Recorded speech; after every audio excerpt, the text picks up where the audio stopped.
the sibilance is what I'm trying to reduce in my voice. So the high pops, really just the highs, I'm trying to control for those. But this is the very beginning of a wire guitar stream. Nobody's here, and I'm talking to myself and the VOD viewers. Hello. You are incredibly attractive if you're watching this VOD. I just want to let you know that. You know you are. You don't need me saying it.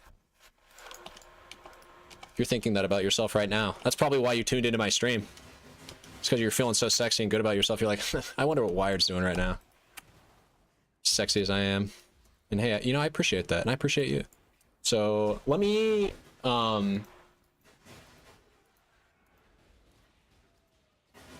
or no, okay, I don't know what I was gonna say. We're doing Wave 30 Simulacrum. The goal of this stream will be to test the build against all the content that I did not do yesterday, and then log off and go make a video. That's my plans for the stream. I don't have chat loaded for some reason. Hopefully that will sort itself out, because I'm on Twitch and YouTube, so I have one chat that connects to both that is not loading, and that's just annoying. If I pop it out, gotta interact with my community. Nobody's here, right? Here, restream channels? No. Chat. Yeah, it's not loading. What the flip? Okay.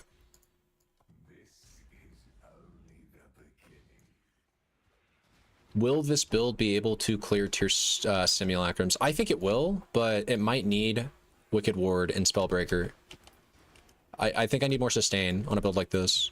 Simulacrum, it really shouldn't be hard from a damage perspective. I think we have enough damage to more than comfortably kill Kosis and I think his name is Omniphobia, the big guy. Kosis and yeah, Omniphobia when they show up, even at wave 30. I'm not gonna, this ain't my RF Juggernaut where I'm doing 2 million DPS trying to kill Uber bosses in Simulacrum. But it will feel like a I don't know, what's a super squishy build? Like Blade Dance Occultist or whatever? Blade Dance? Blade Vortex? Or some bow build? Some like Deadeye build? Like I'm gonna feel like a Deadeye, I fear, when we get to wave 30 with 3k life, because we don't have, we're not cap suppress, and then just wave 30 gets juicy sometimes. In fact, waves 25 and up get real juicy in Simulacrum, to the point to where it basically requires a build that, well, I think alt elements are the main thing. You got to have alt element immunity. It's kind of like, really what it is it's like Cirrus. It's a gear check. Do you have CB immunity? Or in Simulacrum's case, it's like, do you have elemental ailment immunity? Because if you don't, you're going to be getting brittled. You're going to be getting scorched, which is a little nasty. I think scorch doesn't reduce max, it just reduces flat, and I'm overcapped by a fair amount with Wise Oak popped. But brittle's nasty. I don't want to be getting crit. My build, especially for Simulacrum scaling, sometimes Simulacrum rolls crit mods, and so they'll have like a 500% increased crit multi mod on all mobs, and at wave 25, wave 26, 27, you're looking at mobs that are basically, you know, tier 17 monsters, kind of like they're of that power level. And so if they have a 500% crit multi modifier, that's basically like a back to basics super juiced map that you just rolled a crit multi on. And these are delirious mobs, so they're inflicting, like I said, they're inflicting scorch, they're inflicting, I guess, sap, but the main thing is brittle. They're inflicting brittle. You're getting crit like 50 times instead of the normal, you know, 1 every so often. It's a matter of making sure you don't get one shot when mobs have a chance to crit you pretty much every 2 to 3 hits, and then also having enough sustain to recover from very big hits, or just becoming crit immune. That's always a good solvent to crit damage as well. You'd still want elemental ailment immunity in this place, even if you were crit immune, though, because Scorch is annoying unless you're overcapped on resistances, and in which case still Sap is annoying. So I do think Deliria, Simulacrum specifically, is one of those pieces of content that the build might struggle with in its current config. I might have to change some things around, but I think that's fine.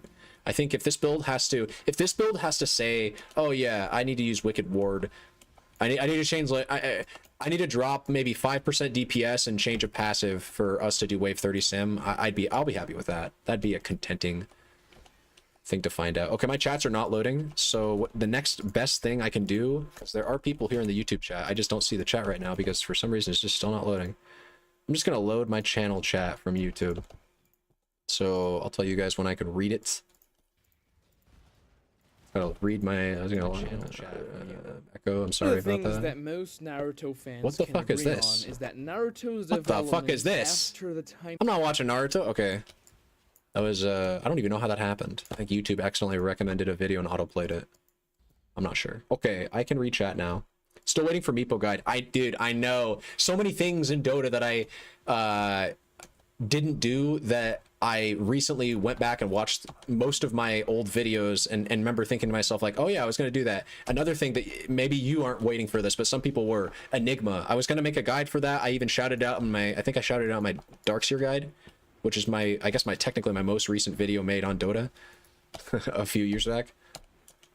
And I never made a guide on Enigma because I think I told myself that he got nerfed like a week after I made that Darkseer patch, or maybe it was a few weeks. I can't remember when the patch came out, but there was a big patch that dropped shortly after I made the Darkseer guide that changed everything in Dota. It was around December, so it was one of those big patches, and it nerfed the ever-living Jesus out of Enigma. I think that was when he lost his ability to sacrifice your creeps. So he no longer had the ability to deny a creep every wave. That was a big nerf. Either that, or that was when they changed it to be a 60-second cooldown. Either way, they nerfed him so they nerfed him in such a way that made me think, oh, there goes the guide. But saying things and then not following up on them is something that I'm trying to change that by myself. So if I say I'm gonna do something, I try to do it. If I say I'm gonna make an Enigma guide nowadays, I'm gonna make that fucking guide. You know what I mean? I'm gonna find something to talk about even if the hero gets nerfed. I'm gonna find something that I think is niche that I could make a PSA on that could help people out, just because I said I'd do it, and also because I probably could do it. Like, you know, when I was playing Dota, I was playing a shit ton. I get good enough at the things that I do that I feel like I have a reason to be saying some things about the things that I do. So when I'm playing Poe a shit ton, and I haven't made YouTube videos for a while, and I'm thinking to myself, man, Poe is a deep game. There's a lot of people that don't understand all of its interconnected systems and its depth. And I'm not trying to say I do, right? I am not the best. I'm not the best. I'm not even close to the greatest Poe player alive by any means. But I do have 4,000 hours in the game, so I know more than a new player probably. And conveying that information, I don't know, there's just something so satisfying about teaching. I see why teachers are teachers. Okay.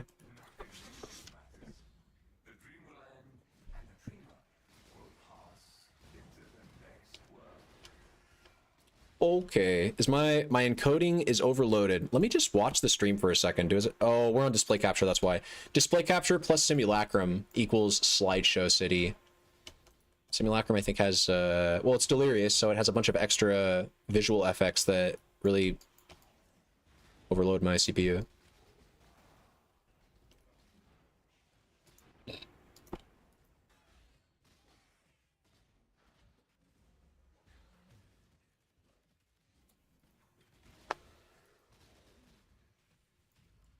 Went to the dog park twice today with the coaster. This is what I hate about. Oh shit, he's not gonna join. I'll wait 5 more seconds and then I'm gonna hit the button. 2. Okay, he joined. Good for you. People have been doing this to me where they bait me out of a sale quite often, in fact. And it's always delirium cluster jewels too. Delirium. It's always cluster jewels. I'm wasting my portals, man. This dude's name is Police Women. Surely he... I mean, it could be... Like, I shouldn't assume that it's a guy. Maybe that's actually a female police officer, and their name is just a descriptive.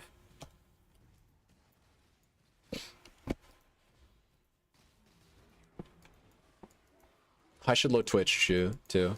Really what I need to do is reload OBS. That's what I need to do. So I don't know what's going on. I'm going to, because I can't just reload the chat. That's so stupid. I actually have to reload the stream. That's so stupid. There's got to be a way around this.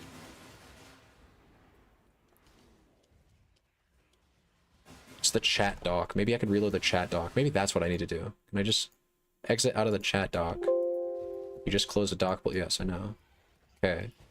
Because I am streaming, and the chats are there, so it just requires OBS to connect to them. So let's close the Docker, and then here, let me view. Reset UI. Stats. No. Docs. Okay, fine, fuck it. Reset docs.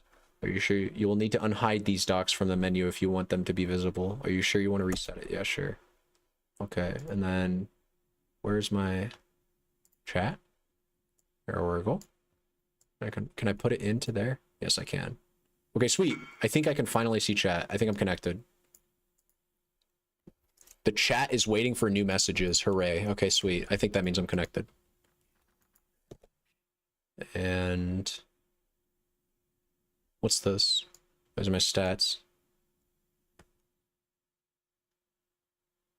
Disk space available, 3.1 gigs. Is that on my, that's on my C drive, right?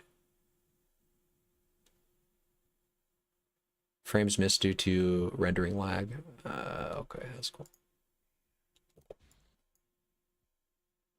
Okay, sorry.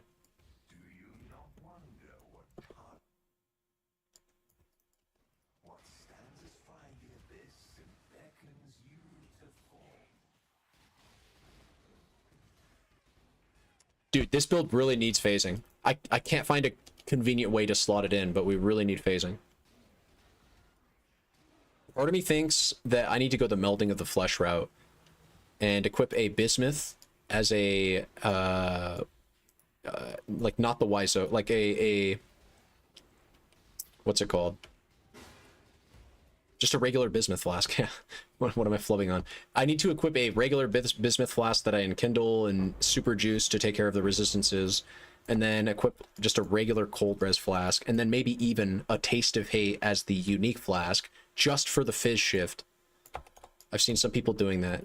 I just know that resistances on this build I think could be completely solved and maybe even made better if instead of doing this triple flask setup, I just move everything to one and then grab a bismuth and then crack it out with all the juice that I can to make sure that I'm getting every bit of resistance on one flask.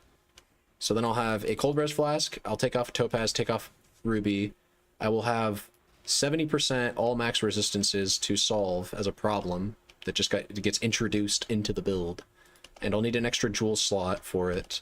And I'll need to scale cold resistance, maximum cold resistance somehow. Because just the flask is not enough. I actually want to do this. I actually think this could be good. I'll do it after this. I'll do it after this. 70 all res though. To make that up, you can't just make that up on a flask. Like the gear is going to be an essential aspect of me moving resistances around, I think. And then I'll have to find purity of cold room for my mana. I really don't want to unallocate any, like maybe this just can't happen. Also, I don't have my thing on. Cold arms.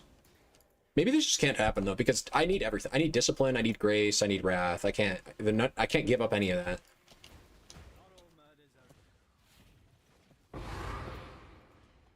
Right. Without discipline, is it just 1,000? It's 2,000. It's 1,500. 1,600.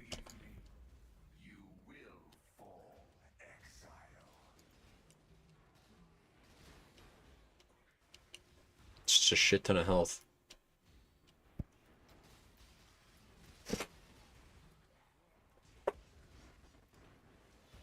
I don't want that hoe, baby girl, I'm calling you.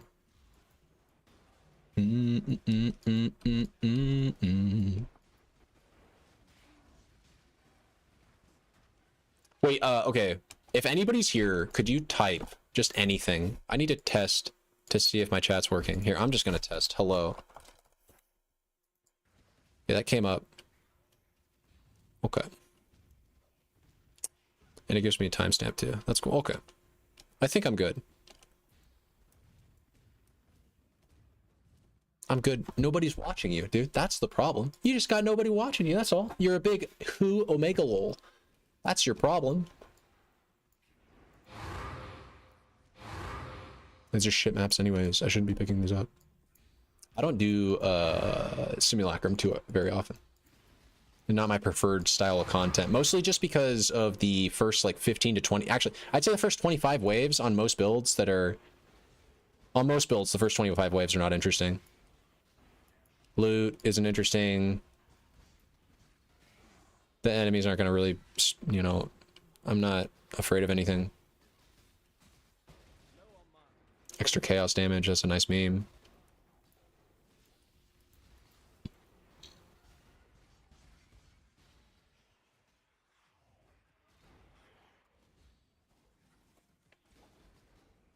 And see, I'm getting affected by chill. I, of course, being trickster, do not care about chill, but I am also getting a 5.4% base critical strike scalar for from brittle. I just saw it. It was like 5.4%, and that's not acceptable. That's scary. That's too scary. There's the sap, but I don't mind sap as much. Sap is just kind of whatever. It's really when I see that brittle number, I want to be looking at it like a hawk, because that's usually the story of a character death in Path of Exile is one of a bunch of unfortunate things happening simultaneously, and usually crit is part of that equation. As just like a generic way that all monsters get to scale their damage into the fucking moon, kind of for free on some maps.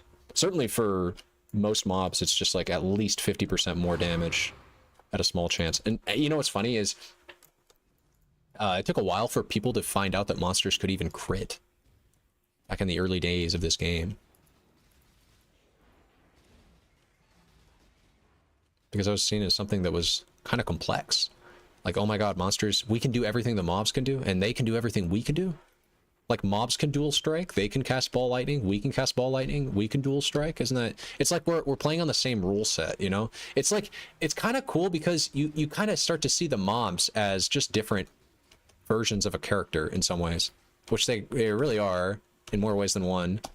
All of these, like they cast curses, they chill you, they poison you. These are things I can do. They cast spells that we can use. There are, of course, unique spells that they have access, that only they have access to. But GGG always finds a way to give us like a taste of it, right? With Hydrosphere, that was like a big ball that we. I mean, I don't know. Does it resemble any spell that a boss does? I don't know. But whenever we get new skill gems, they usually end up being overpowered, and some of them resemble boss techniques in some way. So.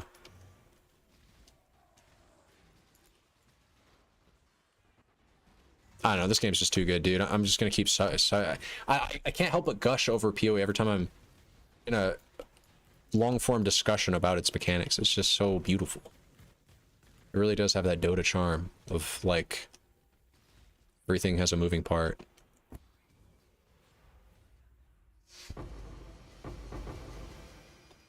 Well, I guess you should always check if it's eventers. You should always roll it, or you should always at least do what I just did. 80 chaos. Can I click this? Hello? What are simulacrums right now anyways? Whoops. Because, if they're cheap...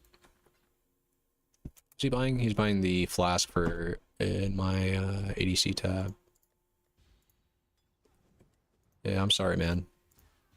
Oh, he's doing... What is this? Splitting steel? You can kind of tell people's build. Or yeah, you can tell their build from the thing they're buying from you. So he needs a chance to stun. He's trickster. Wouldn't be surprised if he was a CI character. I couldn't tell if I saw two weapons in his hands or not. This is not worth anything. This is like probably the worst Ventur's Gamble I've ever seen. Maybe. I don't know. It's pretty bad. Before I step back in here, what was I think I was gonna grab something. Maybe not. 2 portals left. I haven't even died once. Just moving items. Oh, I was gonna check how much simulacrums were. That's right. Sad. I don't even think they're divine. God damn, this build needs phasing. That's like that's like a big upgrade too. That knockback, if I could figure out a way to make knockback consistently always push things away from my character, I think that could be very strong. Then I really would just be able to stand here and do this the entire time and kill everything. There's a Kosis. There was a Kosis.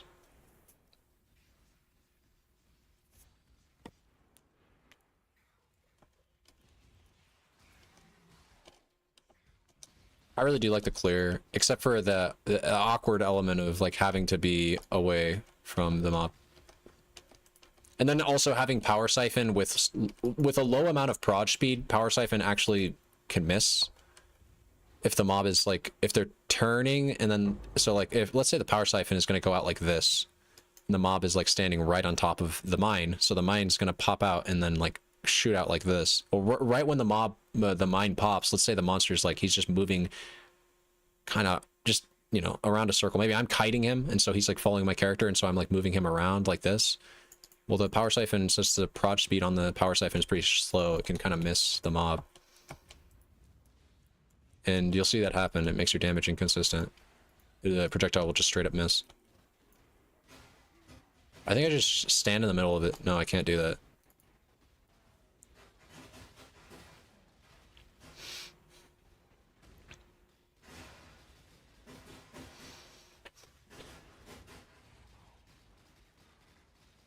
Omniphobia, let's just mark him and get this over with quick.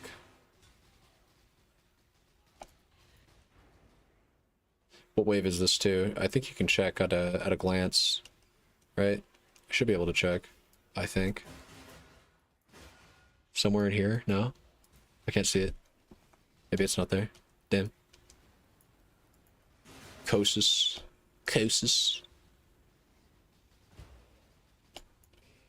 That move usually one-shots you, or can. Oh, that's right, and he has Flicker Strike, which is going to be super, like, piss-ass annoying for this build. This sucks. This actually sucks. This is, I don't think we can do wave, I don't think we can do wave 30, man. What wave? Split personality, armor, and int. Whoops. I could just see myself picking these up too, actually. Because I need GCPs. We are at wave 20 dose. I think we're going to fail. Something tells me that we are not going to be able to complete wave 30. We're going to start dying, and I think our damage is enough, but I do not think we will be able to resist dying enough to clear the rest of this simulacrum on... Oh, it's 22 too. I thought that was 25. Yeah, we're going to start dying eventually, and that will be when we fail. Or maybe our damage is actually just going to teeter off too. What is going on? Things are like... What is it? They have crit chance, they have crit multi, they have fizzes extra, they have, oh, 35% reduced extra from crits. Okay. That's explaining some of it. They also have a fat res roll? No, they just have 55 chaos res. Okay. Yeah, that's probably the main thing, is the reduction in crit damage. That's fine. So I don't see a boss, which is the main problem, actually. It's going to become the main problem. It's basically mobs will threaten the build, but the main thing that I'm afraid of is Kosis on higher wave counts, doing his I teleport onto you and slam the ground, big AoE shockwave, pretty much always one-shots me attack.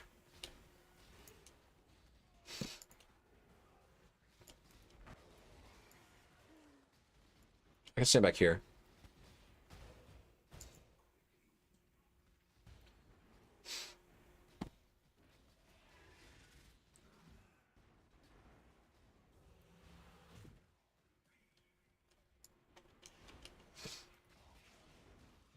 And I do actually need a new chess piece. Replica Hyri's Ire, or Hiri's Ire, whatever. There's Kosis up there. Replica Hiri's Ire. I think it's good, but I think I can actually get even more damage out of a rare chess piece, which was the concern that I had before. Before, I was thinking, oh, a rare chess piece does not outperform Hiri's Ire in damage, only in survivability. but I'm starting to rethink that evaluation on account of I think there's 2 rolls that you can make on a rare chess piece that was making me consider it a damage scaling option. I think, okay, yeah, one of them was the 6% attribute roll. That's pretty sick. Is it worth a wand roll, though? A wand attack roll, a la Hiri's Ire? I don't think so. I think Hiri's Ire is giving us actually 10% more. But I can roll. Oh, that was it. It was intelligence. I think I can roll more intelligence or the same amount of intelligence on a rare. So that'll be one of its suffixes, and then another suffix, like I said, will be the percent attribute roll. And then there was one more offensive mod. I can't remember what it is off the top of my head. I think it was an attribute scaling mod. I think it was like your attacks do more damage or some shit per point of intelligence. Let me check. So I was actually going to craft this chess piece today if I could assemble it. Let's check out the builds the people are doing and see. This guy's got a status garb. So is this the guy that I was looking at? This is the guy's. No, it wasn't. Okay, yeah. Yeah, just something like this. Where I don't think no, it is showing the update. So he's got 400 ES coming from 1800. So I'd drop some evasion. That'd be fine. I would more than make up for any loss of, like, if I go below hit cap evasion or evade cap. If I go below evade cap, I think I more than make up for that by getting like 6% less damage taken from that implicit. And then 14% increased effect on or curses. That's a damage mod. 55 int. We already talked about it. That's a damage mod. But then, of course, this chess piece has about the same amount of int as a high desire. So the int is not the competitive roll. It's you're always rolling int on a rare chess piece, no matter what. It's mostly like, what are the other suffixes? And this guy has a good pair of them, with mana reservation efficiency and fizz taken as, especially with a. Oh no, this guy's not doing the melding setup. That was another build. He only has 1 flask too. Oh, he deconstructed this character, I think. Took it apart. He's also using the reclamation. Torch reclamation. Oh, sorry.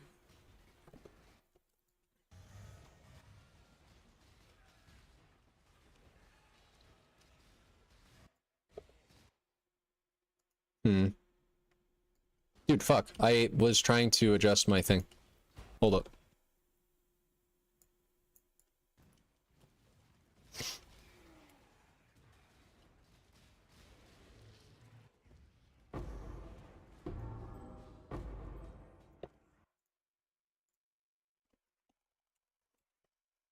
Oh, dude, and I keep forgetting. I keep telling myself that I'm going to add chat on screen. Oh, dude, and I keep forgetting. I keep telling myself, but I have yet to do that.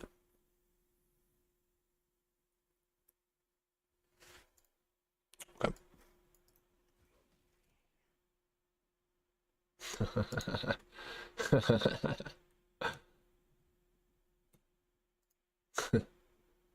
This is so interesting.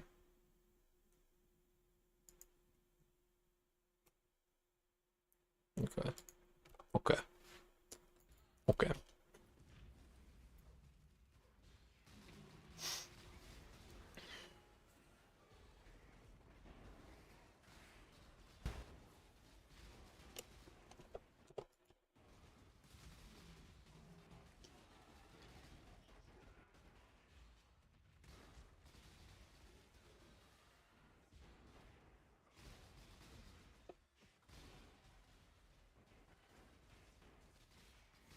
We're gonna die. Okay, we got Ghost Dance back up. There's a Kostas in there. Can I mark him? I did mark him. Can I find him? Yeah, I can find him. He's right there. The damage is there.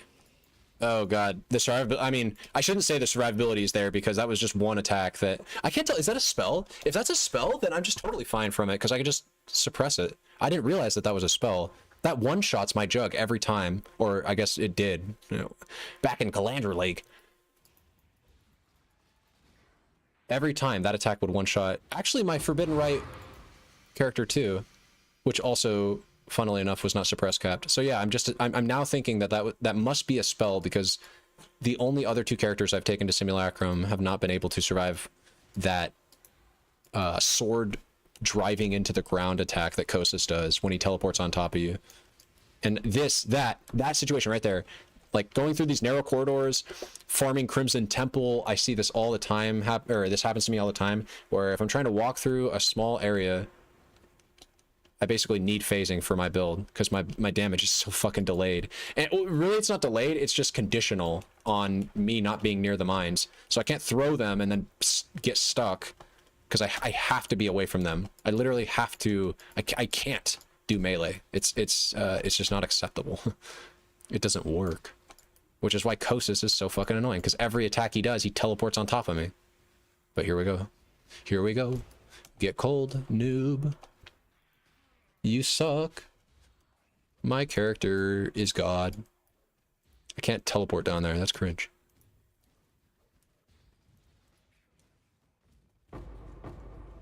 The spoils. Whoops. Okay. Hold up. Take out my jacket. Extra chaos that can penetrate chaos. That's Gucci. I'm starting to see that CI is like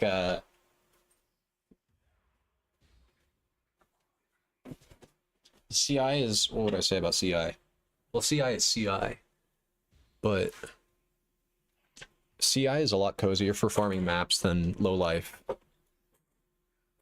Last character I took really far was a Hexblast Miner, and the playstyle was actually kind of similar to this character, except it was Hexblast, so I don't have the non-melee mines. I guess it was more comfortable for damage dealing with respect to that fact, but my miner had a tendency to be low life pretty much all the time, because I eventually went strength stack on it and got the dissolution of the flesh. So my life pool became a damage vector, you know, the Wrath Pith. If you know what build I'm talking about, then you know exactly like the thing I was trying to go for. But really, you don't even know you don't need to know anything about Hexblast to know what I was doing, because what I was just doing was like standard strength stack, dissolution of the flesh, life stack as well, tech. And so for those kinds of builds, I was running into the same issue of these builds get antagonistically countered by a lot of shit, especially in Expedition. There's like this coal mod that monsters can roll where they instantly kill something that has 20% less life, 20% life or less. That's annoying. But like CI, I'm noticing that being on full life, that's not all the time. It's not like countered that much. I hesitate to say actually that, because I think there are Expedition mods that do extra damage to things that are like, or have extra crit against things that are in full life. But the thing is, that doesn't mean that it's not instantly killing you, okay? I'm not playing a build that if I accidentally forget to or read over, if I gloss over one line in Expedition, the entire Expedition becomes brick, because everything that even so much as breathes or coughs in my direction instantly kills me. And that attack, again, where Kosis pile drives this sword into the ground, like jackhammers the ground, I don't know how I'm not getting one shot, but I can only assume it's suppression, because the only other two characters I've taken into this, or maybe I'm just not getting hit by it, like I'm walking out of it. Also, can I stand on a pool, on his degen pools? I can for a bit. I wonder what time, it's probably cold, right? So many dots in this game, or should I say, so many ground effects in this game are cold dots. That's a pro tip for you. If you are sick of degens, just get maximum cold resistance. And like 90% of the degens don't affect you suddenly. I'm just kidding. It's probably not 90%. Here's wave 30. Dude, I'm not having any issues. I thought for sure I would die a bunch and that I wasn't tanky enough, and that especially since I don't have elemental ailment avoidance. I just have I'm literally just trickster and I'm shock immune. That's it. I'm not even ignite immune, or like I'm not doing anything about alt ailments. I thought for sure we'd be getting cucked by brittle, at least brittle, if not scorch as well, bringing my fire res below max. But that's just not happening. This seems to not be a big issue, I guess. Maybe I was wrong about sim. Maybe it's completely easy to farm. And see, like my Hexblast Miner just can't do Simulacrum, period, because the way it works, like there's so many mobs that just they spawn out of the ground and they hit you. My Hex Blast Miner, you can't really take damage continuously all the time, otherwise it shuts off your health. You keep like getting health reserve basically. It's just bad. It's just bad for this kind of content. That's the easiest and best way to say it. But yeah, this is wave 30, and this character has absolutely no problems. I didn't die once, I don't think. Or if I did, it was my fault completely. And I also got nothing. Wave 30, I got no spoils. Sag. Funny.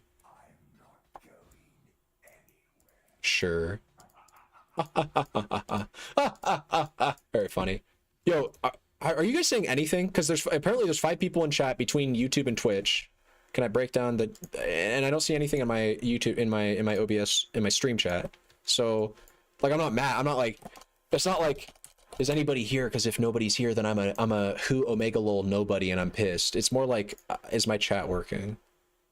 I load up. Okay, Twitch still is. YouTube. I'm not used to this silence. Okay, that's what it is.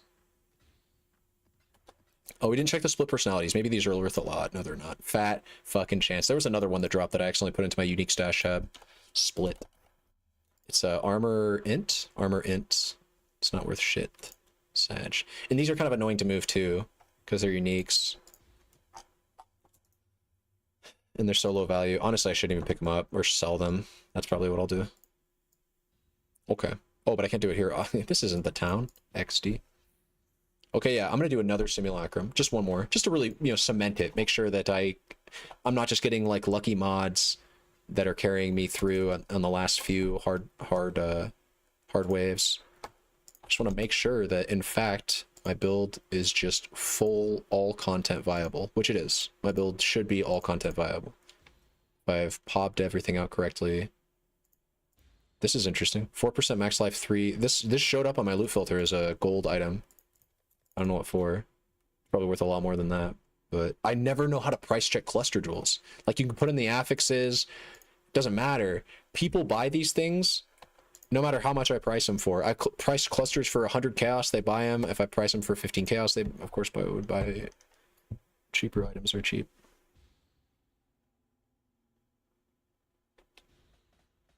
Okay. Okay. I feel like simulacrums should show up in the frag tab. But what do I know? Oh, we can actually level off this too. Assuming we don't die. So there's a decent amount of experience. Okay.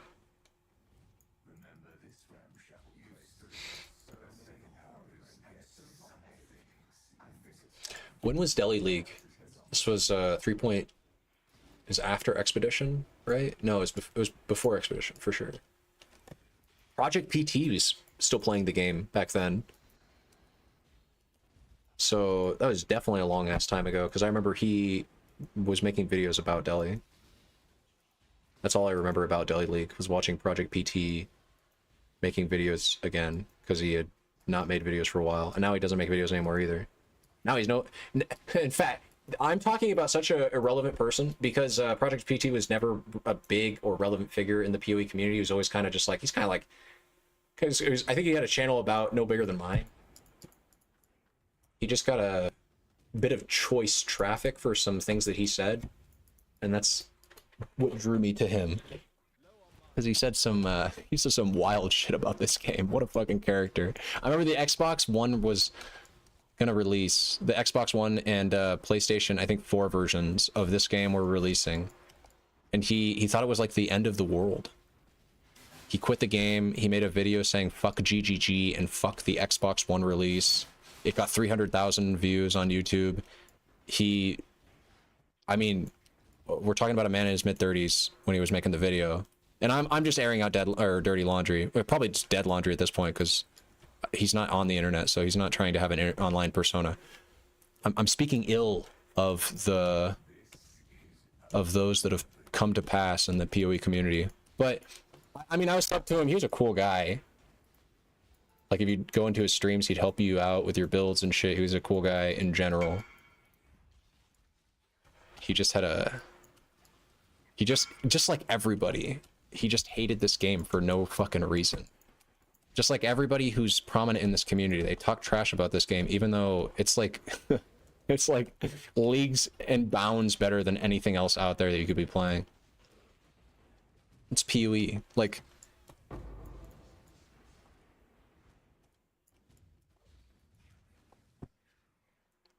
Like, what are you gonna play instead?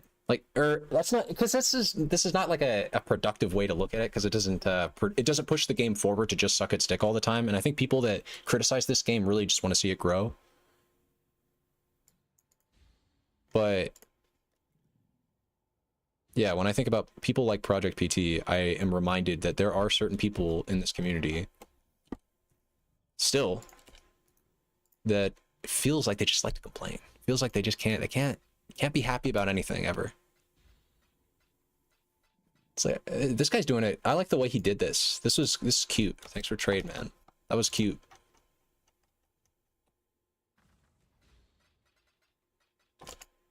Oops.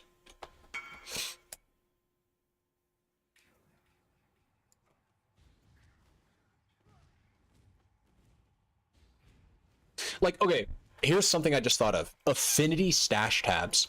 Now, I wasn't really playing the game a whole lot when Affinity stash tabs first got added to the game, but when I did start playing again, when I came back to the game, they had been an established thing for a while. And I remember when I first started fucking around with them, I didn't really understand them at first, but then when I did understand what they did, like when I clicked them and then I interacted with, basically I just tested what they did when I researched it. It probably sounds cringe that I had to research something like that. Like, what the fuck does affinity mean? But it was like such a specific thing to add for quality of life that most game developers wouldn't even think about, right? Most game developers, even if they're developing a game like an ARPG where there's a lot of clicking, right? How much quality of life, again, just look at Diablo as the pinnacle example of a game that has like anti-quality of life. In fact, actually, there's one thing that D4 does better, and D3 for that matter does better than PoE, and it's the only thing I can think of when praising the game for quality of life. So I'm gonna get it out of the way first, right? I'm gonna counter my point by saying, hey, there is at least one thing that I know D4 does and D3 did pretty cool, which is you can right-click items to equip them. I think that's cool. I think it's nice. And then there's like 50,000 things that the game does poorly from a quality of life perspective. Not even talking about game mechanics, not even talking about endgame, not even talking about like the game that you're playing beyond how it feels. We're just talking about how it feels. And Diablo 4 and Diablo 3 especially nowadays, because honestly, Diablo 3 released in 2012. It was before the time, so to speak, of the search engine functionality being a now like a commonplace thing in all of your stash tabs for any ARPG that you play, right? You play Last Epoch, there's a search engine or search thing. Quality of life like that, where it doesn't need to be big. It could just be as simple as an easier way for me to index the items in my stash tab. And I say it doesn't have to be big because I know that from a programming perspective, that's not that difficult to implement. I think I could do it. I think I could implement a search function in like a D4 stash tab. Me, right? Somebody who just studied, like I studied Godot for like a month, and I have a year of programming experience, I guess, under my belt, and that's it. And I think I could add a search function to a stash tab. That's not to say that I could do it, but I'm just saying it's something that is not, you're not adding, it doesn't take new assets. It just needs a programmer to sit down and like work with pre-existing code that they probably coded themselves to just add like an input element and then add a and then code a function that allows them to index the items in their, like, it's just I just know that's not that hard. I know that's not that hard. And to think that like D4 released without it, right? D4 released without a search function for its stash, and 4 stash tabs only 4 stash, like, I don't know. When I play PoE, I get the feeling that most of the people that work on this game play the game. And I don't feel that way about Diablo games anymore. I don't feel like Blizzard makes games that they play. I don't even think, dude, it's foolish of me to even assume that the majority of people that work at Blizzard are gamers. These people are not gamers. Blizzard's a big fucking company, even now, with all the... I guess I should say even over the last 10 years, because I'm honestly touching old-ass news, right? And everything I'm saying is like, if you're watching this stream, you probably already agree with me. Or if you are a Blizzard fanboy, then that is... then you are a brave soul, okay, existing on the internet. But most people already hate Blizzard, and it's for many of the things that I'm saying, but worded better and said a long time ago. Blizzard has been a shit company for like 5 years now, and I'm saying this on a random live stream to no one. This serves me in no way. This benefits me in no way, right? It could probably only hinder me, right? I'm sucking PoE's dick. I don't think that makes me look better in GGG's eyes. I don't think GGG even knows who I am. I'm a fly on the wall. But bad-mouthing a gaming company like Blizzard, I mean, what benefit does that give me? I don't know. Telling the truth, that's the benefit, okay? I don't care. I don't care. And they don't either. And that's the beauty of everything that we're doing right now. I'm farming Simulacrum, man.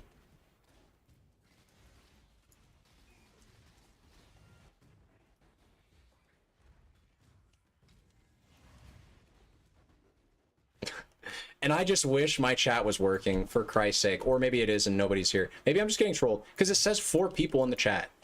And I'm just,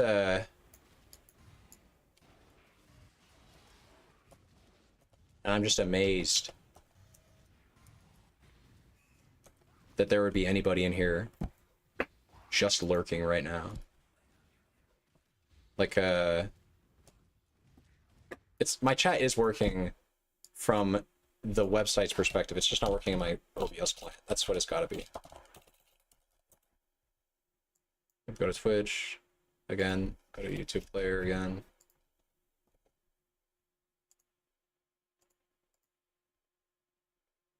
Still not? Maybe not. Maybe I'm crazy. We'll keep this open. This way I'll never have to worry about this issue ever again. I'll just keep both these open like this. Pause them so they don't take my bandwidth. And there we go. Okay. Where's the last mob? There's another thing I don't like about Simulacrum. So you have to kill every single unit. I don't think I have many more Crimson Temples to sell. I did a bunch of map selling earlier. I don't really want to give those up. Sorry, man. Should unindex them, but actually...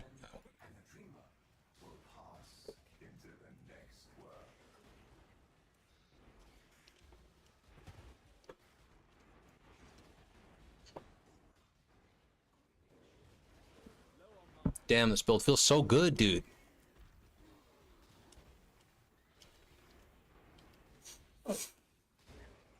I think playing this game, it's kind of like, it's like cooking. I have more enjoyment when I cook the food I eat. I get more, like, satisfaction out of it for some reason. And it feels the same way in PoE.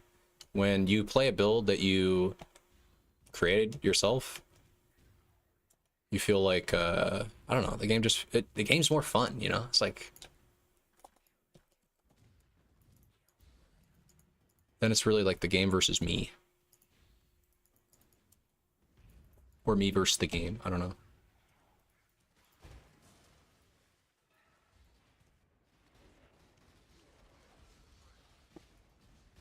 But actually, you know, if we're being realistic about build creation these days in PoE, nothing's really, like, nobody really comes up with an idea completely on their own.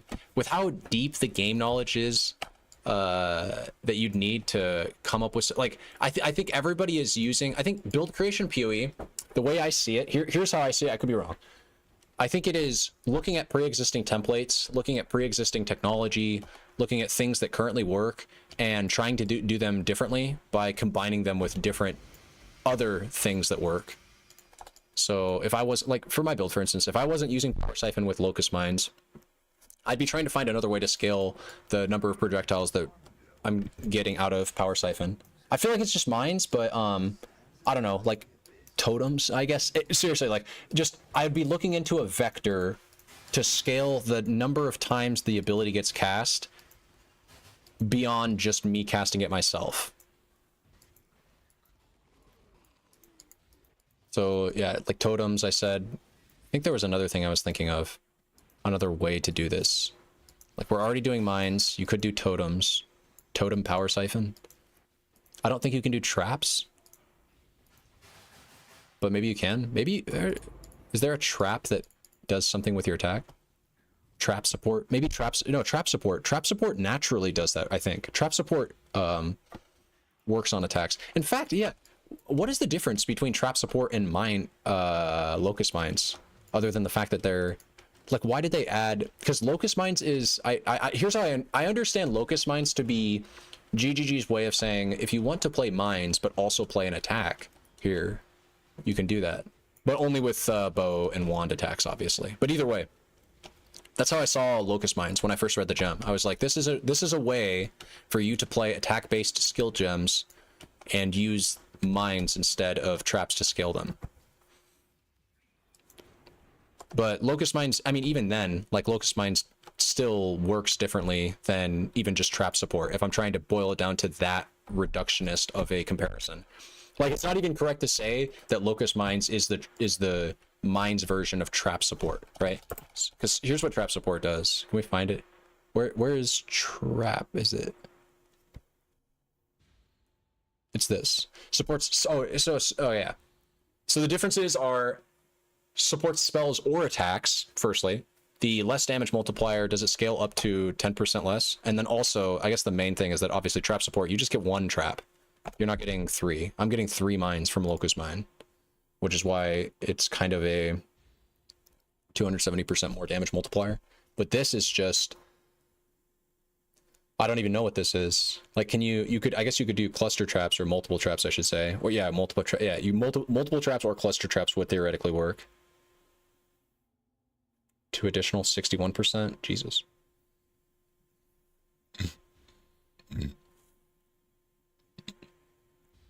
Is there something more enjoyable about traps than mines? Yeah, they auto-activate. You don't need to like detonate them yourselves. But I got around that. Mines don't have that much of a like awkwardness or a playstyle awkward whatever. Mines aren't that wieldy. That's a good way. Okay, mines are not that wieldy anymore to use.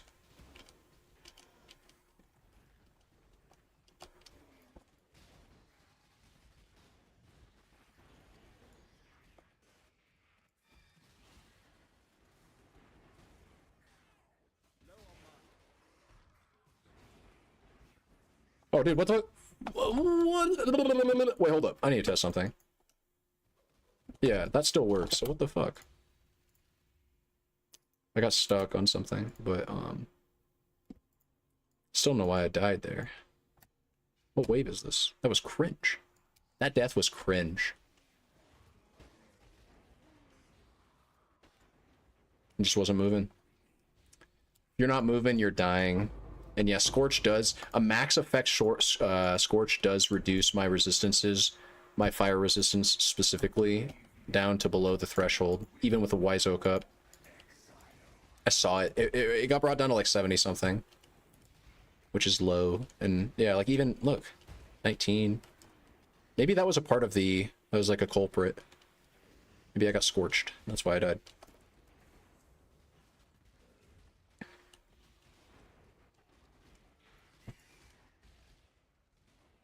Okay, I think I should chill out for an Uber Maven fight. I can't remember how many fragments I have right now, but we can check. I don't want that oh baby girl, I'm all you. We are at 3. It's just a lot of money to be throwing, but it's fine. We could fight Uber Eater too.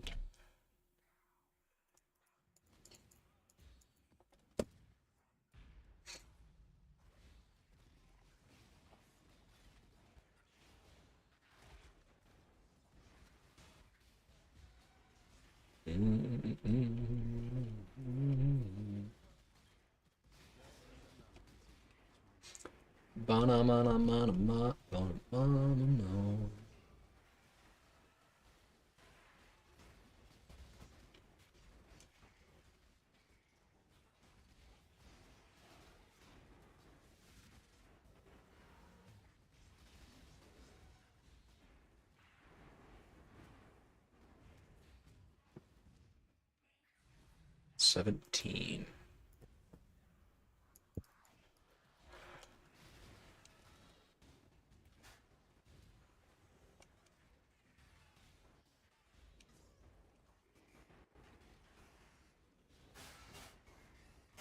This is Solaris is doing a lot of this. Yeah.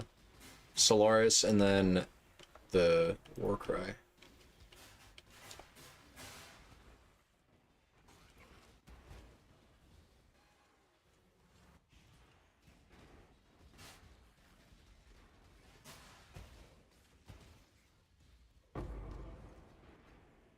Okay.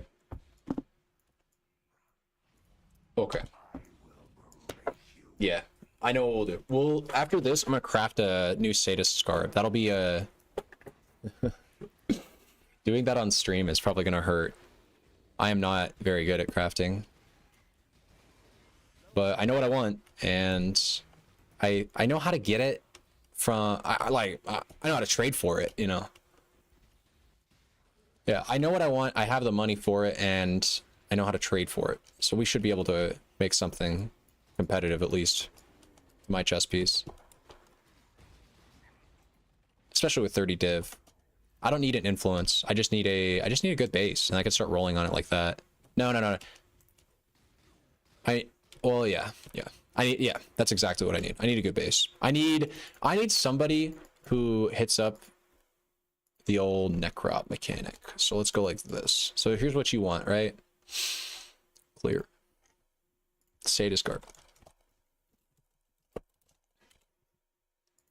Fracture. And then I would not want to roll for... Actually, we could just deal with the prefixes. That's what we should do. So then we go like this. Now we scroll up.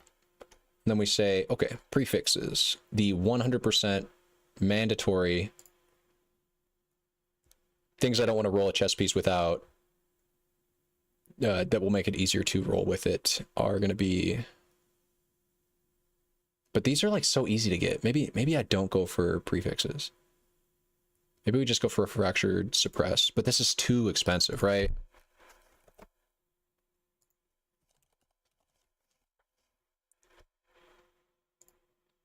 $20. Whoops. 11 divines, that's not too expensive. Let's go for perfect. Let's go for 22.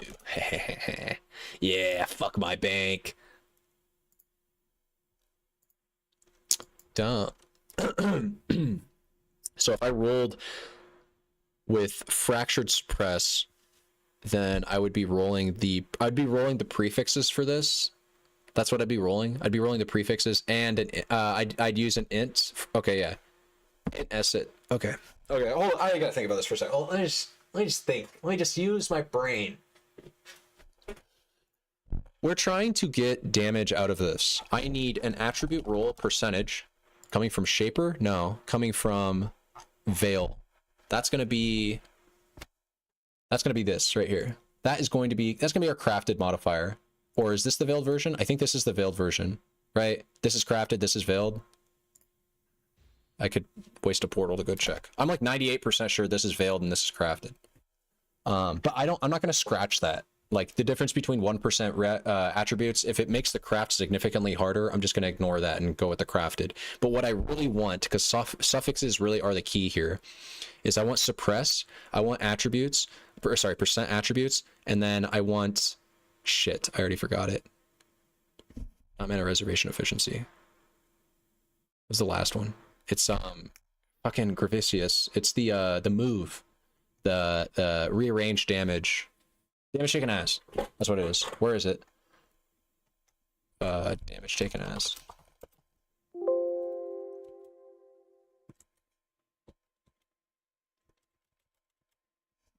Damage taken as.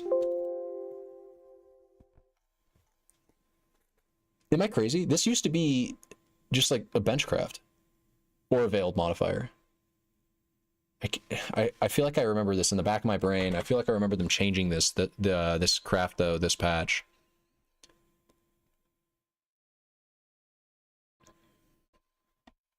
No, it's right here.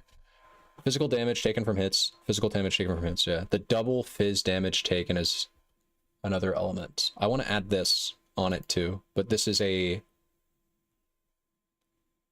This is veiled. Wait, hold up. So then, is this not veiled? Wait. Because this is veiled and this is crafted. So then this is, okay, yeah. Yeah, so these are all of the ones, so then percent attributes, you can just check. Well, fuck it, I'll waste a portal, I don't care. Click it, attribute. Yeah, okay, sick. Okay, okay. So craft out the...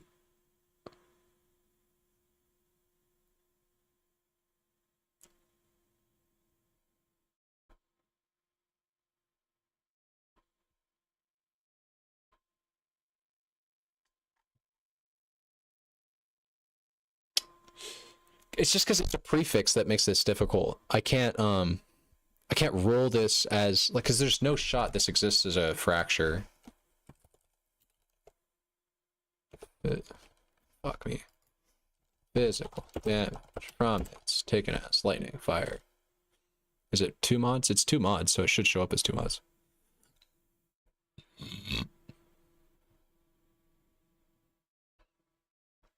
Right? Oh wait, is this it? No. Maybe it's just... Is it fire and lightning? Yeah, fire and lightning. Let's just hit this and then see... This is an elder, okay. Yeah, this is the Gravicious, okay, okay. And this one is unveiled. Or should I say... Right, this does not exist as a crafted modifier. I thought we just established this. No, it does. 6, but we want the veiled version, which is 8, yeah. Okay. Okay. And yeah, and then here's the real rough part. We actually want this fractured. Because this, I don't think this exists. Oh, it does exist. But this is Elder. I don't want that. I want this fractured. Yeah, I was gonna say, I knew it. This is mirror, this is like you can mirror this item too. This is not, like this guy isn't even offering this. This is like a mirror service, I think. But yeah, actually something like this would be a near perfect, I want to say. This is a good mod. I don't need the lightning res, but if I had this, I would just flex in. Like I would just go melting the flesh probably, because it's mirrored. So like if I had a mirror, yeah. Let's just not even talk about that actually, because that just makes me depressed. Okay. Okay, but so we're shooting for something like that though. Yeah, literally everything actually. He's got, this is just the perfect chess piece. I'm looking at it more. 500 ES, 295. Oh, I didn't have display capture on, I apologize. This bad boy that I showed for half a second so that I didn't die. These guys have reduced damage taken from crits? No? They seem tanky there for a second, but I guess not. Silly wired. That's just your damage. They're not tanky. You just have lightning damage. Sometimes you do no damage. That's how lightning damage works.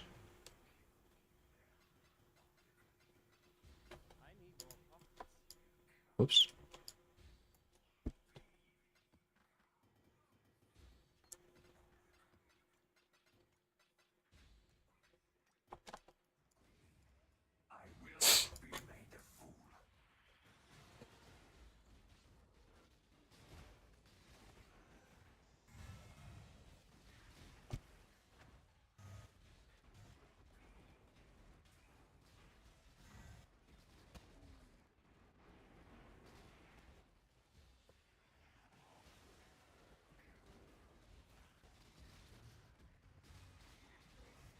Yeah, marking a single target in a big group of things is also kind of annoying. That's why you get mark on hit. So that way you don't have to worry about that. That way the mark just applies no matter what. But we cannot. But alas, we cannot. Everything's not dead yet. Over here. Look at that, see? He kind of like dodges with his movement, not like actually dodging. 15s? Get out of here. Only one.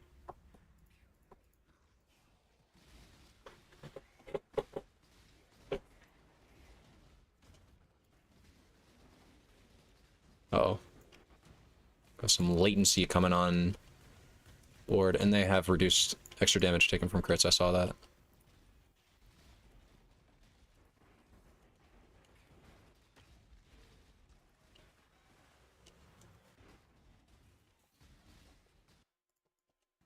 Hmm.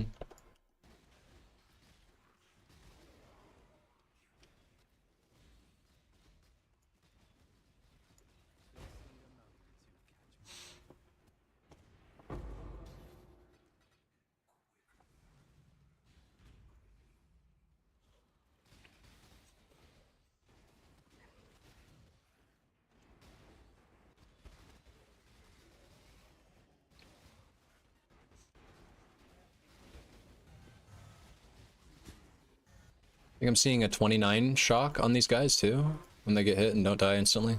45, 28. What's the tanky mod for this one? Nothing. Mobs are basically oh no, sorry. 58% increased lightning resistance. There it is. There she is.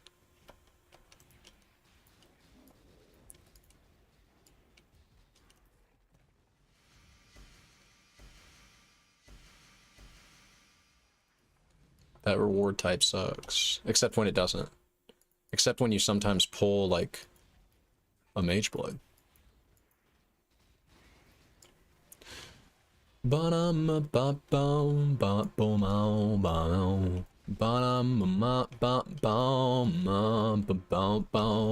gonna die right now.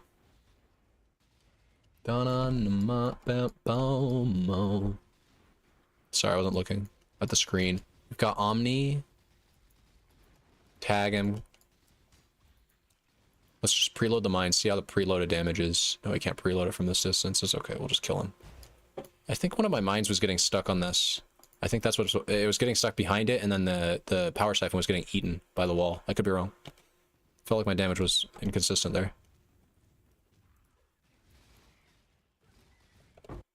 Oops. Oh, sick. My chat does work. Been thinking of trying this build. Would Locust be the right play right off the bat? And how much do you think you'd need to get it rolling? I am wondering that exact same question myself, which is why either tonight or sometime tomorrow, I'm going to start a complete fresh, from scratch, SSF. Okay, what it's actually going to be, because it's not going to be SSF 100%. This is a trade league build for sure. I don't think I'd try to replicate this in a solo self-found environment. But if I was trying to play this character from scratch, with none of my pre-existing currency and put this together at league start, that is the environment I'm trying to recreate. And so I'm going to do that. I'm going to start that project tomorrow, I think, if not tonight.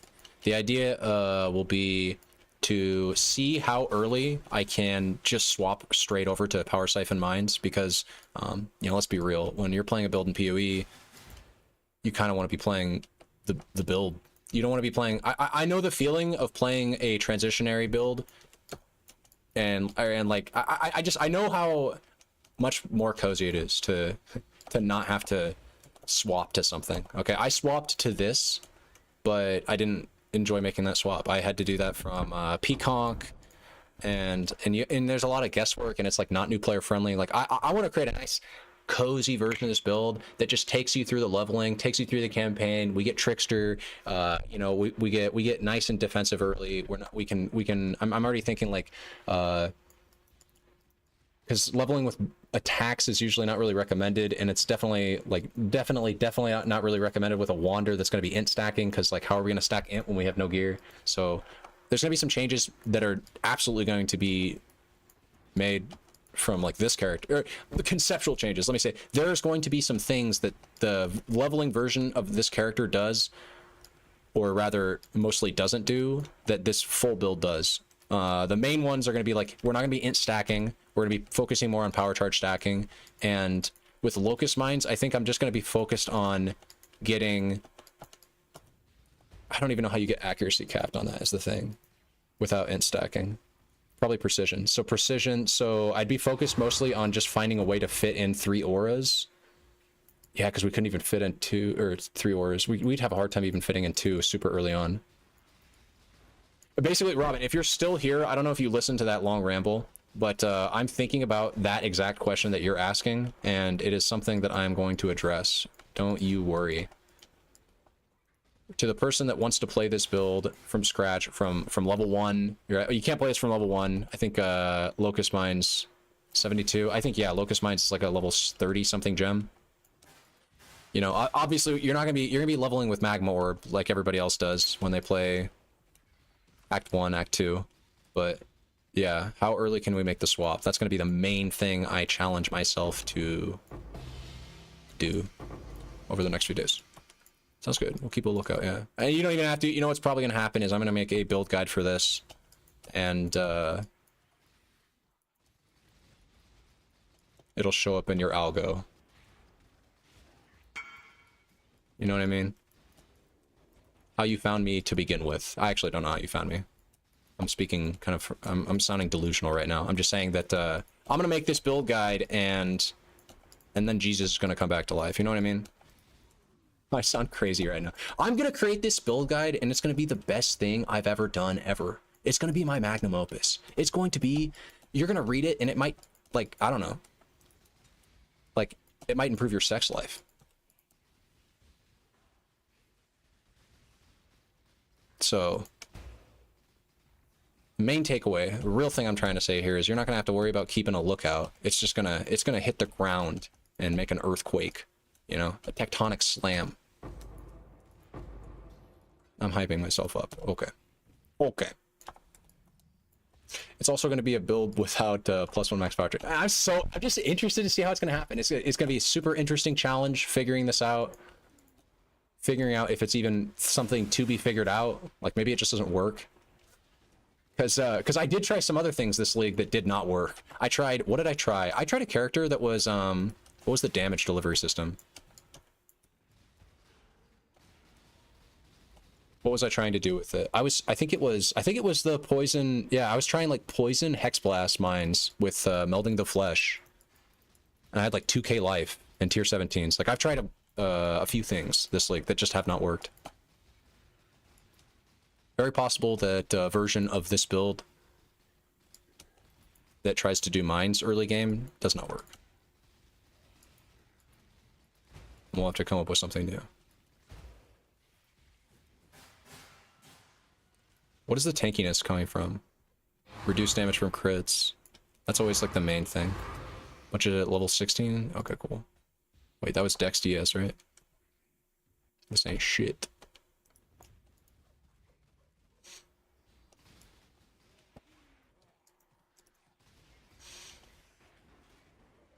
I feel like the Scarab reward from Delhi is less valuable these days. I don't know.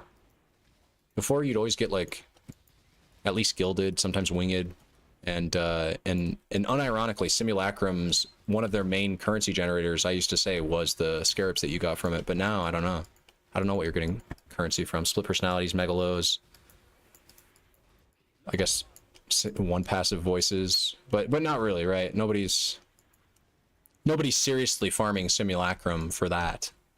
That's just the dream. That's like farming Ritual saying, I want a +1 power charge ring. It's like, yeah, don't we all? You king. That attack is still not one-shotting me. I just hate these pillars, dude. They're blocking my projectiles. Seriously, this map sucks.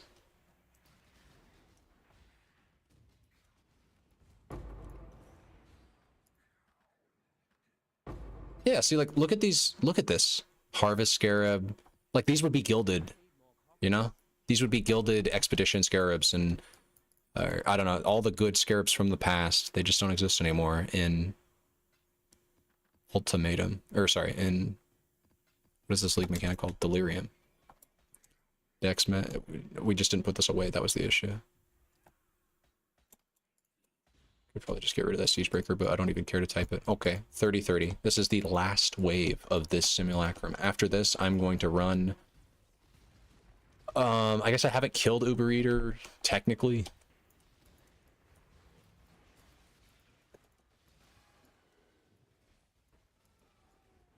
So I'll go spend 7 div to do that.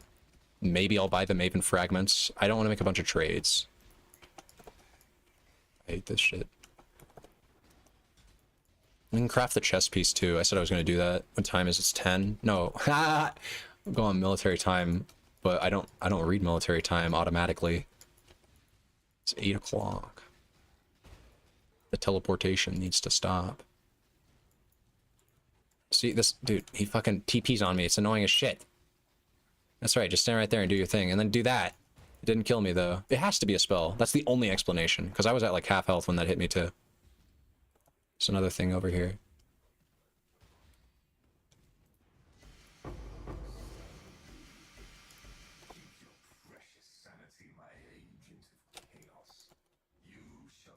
Yeah, that's right. Whether I like it or not. Okay. Let us run Uber Eater of Worlds. This is 10k, 10 div, basically. 10 div. 10 div to what? Farm Nimbus? Because that's what this is here for, right? That's really what you're doing here. You're farming Nimbus. You're farming Nimbus or Forbidden Flesh. Or I can't remember what else. That's it, actually, I think. That's Hunger. That's a super big AoE, I think.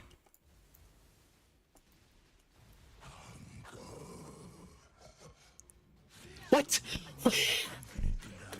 How did that hit me? That's unfair. That AoE was massive. Okay, hold up. You can't roll these anymore either. He doesn't have like increased AoE. Did I can't remember if I cursed him. I don't want to get hit by 3 beams. I wonder how my okay.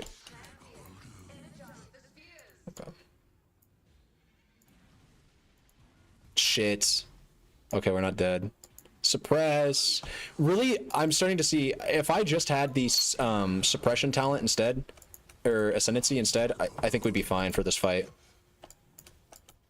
And I somehow didn't die. Dude, this hunger ability is insane AoE. Look at that! You basically just has to... He does it again. He's just spamming it. Or is he not? Oh. This move. Which does, I think, a shit ton of DOT.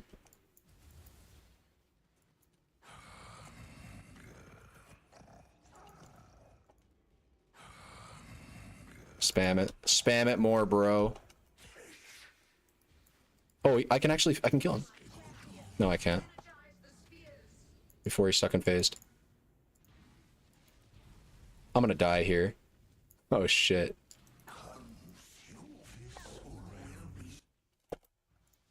I think I could have killed him before he did this phase. I thought it was a guaranteed thing, but I think there was a window there for me to just kill him.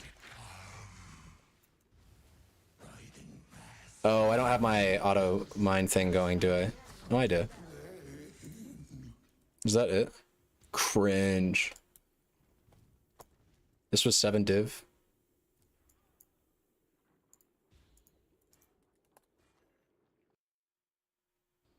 I don't know why this doesn't show up on my loot filter, but okay.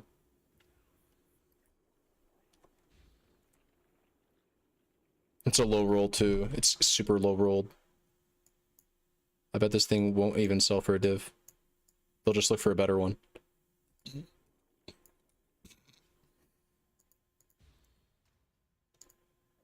Interesting.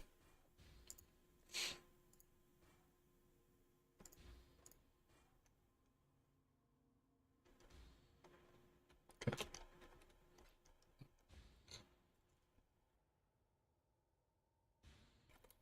Okay. I think I said I wanted to craft a new chess piece now. And what's funny is, if I craft this correctly, I should not be dying to Uber Eater of Worlds anymore, so one might argue I should have done this before the fight, but that's fine. Let us get a Sadist Garb with Fractured. What do we really want the tier 1, because these are the easy ones to roll. Tier 1 percent evasion rating with actually it's evasion ES, I think. Fractured version of these. Percent.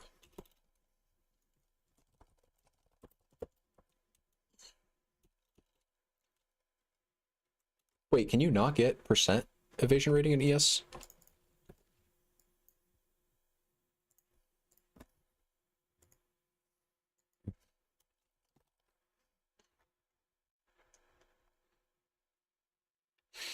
There it is. What was so... like, why couldn't I find this? Click this.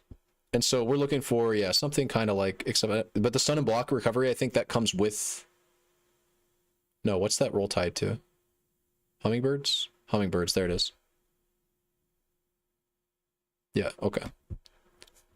So I want something like this.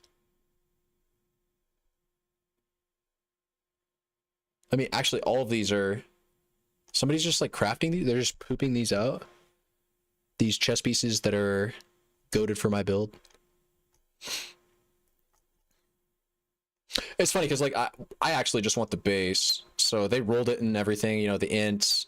He rolled it with essences until he hit int and an open suffix. I want to just do this. I don't want you to do this. I want this, and then I want to do this part. Is that going to be much cheaper? I think the answer is unfortunately no. Let's do this. Let's go. So you can, what you can do is you find an item that you want or that you kind of want. You click the item, you click this little magnifying glass button. I wanted to go back to it, but I failed.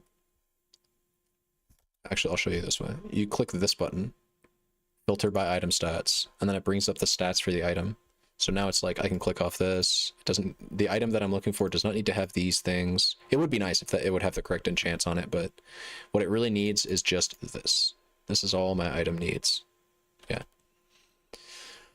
Let's turn this off. Okay. Okay. And as it turns out, wait, real?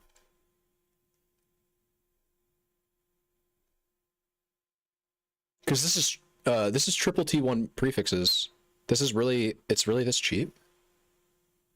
Am I missing something here? There's no shot. The basis for these things is really that cheap. He rolled another prefix. This is one prefix. So this is one prefix. This is one prefix. I'd have to, I see. So even though there's 5 lines here, I still have an open prefix to, that's why these are cheap. So can I get that third prefix filled, please? Let's fill that third prefix with, go to craft of exile. All these tabs, I have this guy's garb open. Can we check his out? He has the, I think that's flat. No, that's a hybrid. So he's got the hybrid ES and evasion roll. He's got the flat ES, and then he's got the flat ES with energy energy shield recharge. Okay, okay.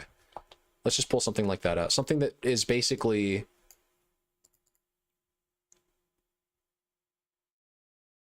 something that, let's see.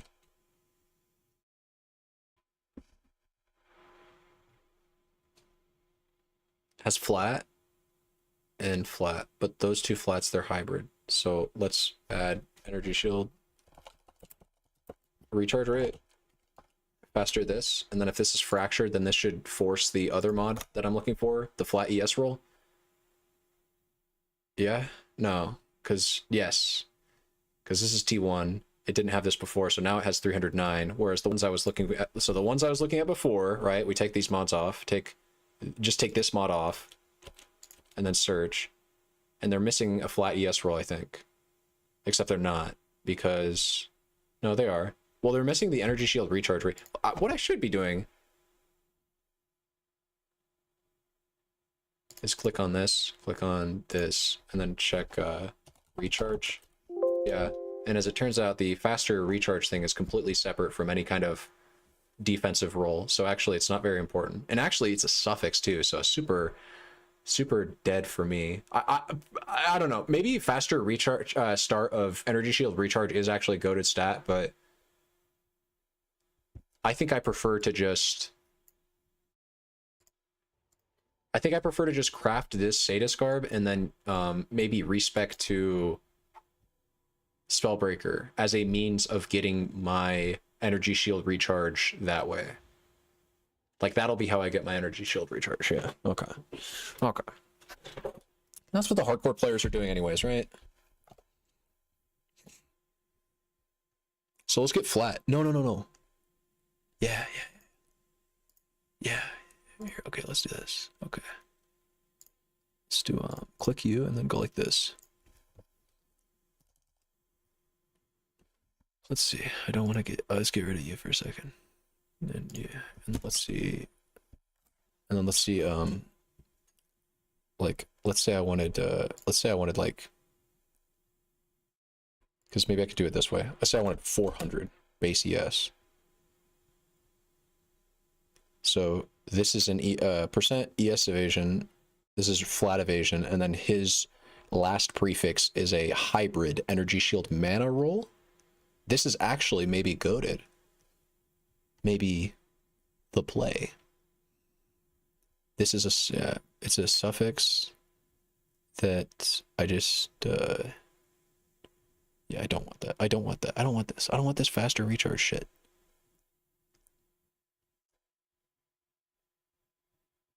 I just want more ES. But maybe I do. Maybe I do. It's a suffix though. It's a suffix, and we're trying to get suppress and int and percent attributes. Yeah. Prioritizing damage, I can't do it. My suffixes are my damage stats on my chess piece. So we really do want to prioritize that, the ES numbers and stuff. Just big pool numbers. Where's the not? You can put a not modifier in here too. And not.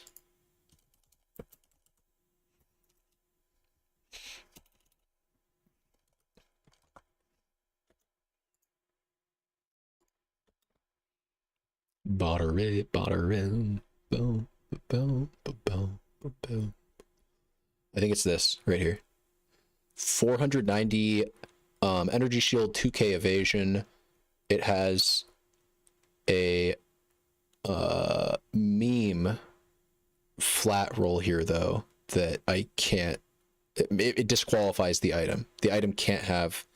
No, it's just no. Unfortunate, but no. Also unfortunate, but no. Don't need the life. This seems particularly good right now. I wish you could like highlight an item. This is between these two.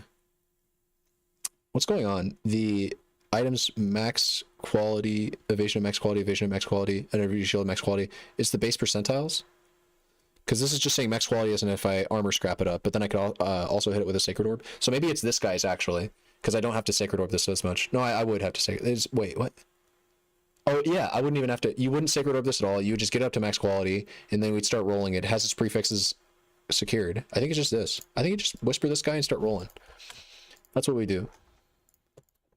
And maybe this will be way cheaper than I thought.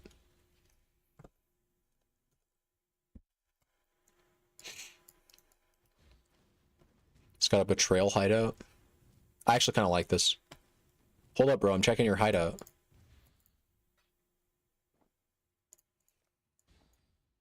Okay, thank you, my friend. Gotta get the fuck out of that party as quickly as possible so I can focus. Okay, what do we want to do? We want to do this. And so it was not lying. When it said evasion at max quality, it was just talking about quality. Like that kind of quality. It wasn't talking about base percentile quality is what I'm saying. And then speaking of base percentile, you can see an item's base ES roll for its implicits if you hold alt. You can see there in the implicits we have evasion, energy shield. It has red up here, right? Right up in this area where my mouse is. Look at that. 107, that's the, and then 489, that's the like roll that the item can roll insofar as its base attributes. So you want to make sure you get that up on whatever you're using. You don't need to make sure that you buy one that has a high, like I just did that because it was between this base and another base that costed 2 div that was worse in this respect. Plus this guy crafted this, and I don't even, was this guy crafting this for, like, it has tier 1 mana just as a, I thought that T1 mana, I actually need to grab a different base. I don't want the T1 mana. I thought that was a hybrid, like, mana energy shield roll. I memed myself.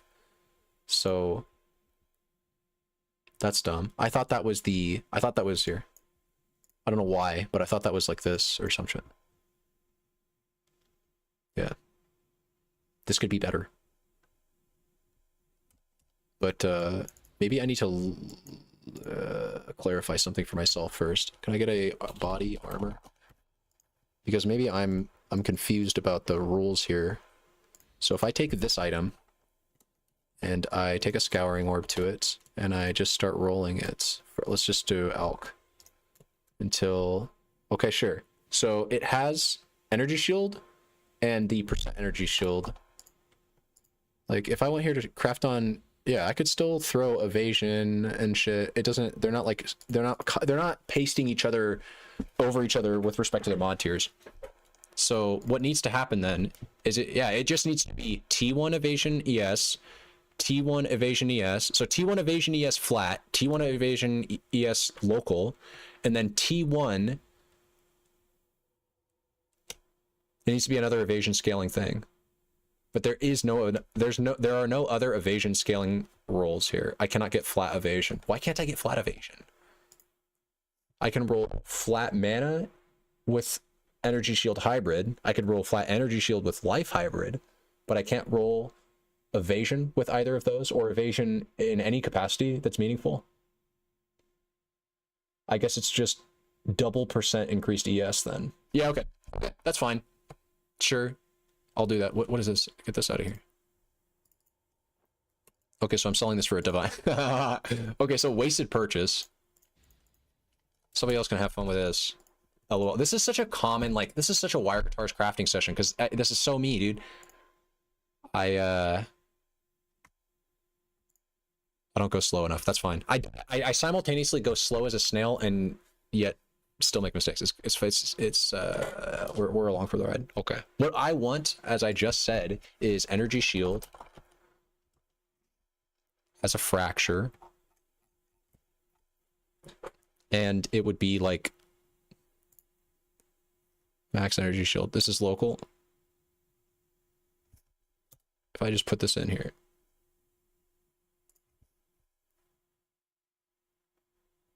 Because I think these are conflicting with each other. No, this is that's right. Okay, because this is, you do need the local roll here. But then let's do the fracture.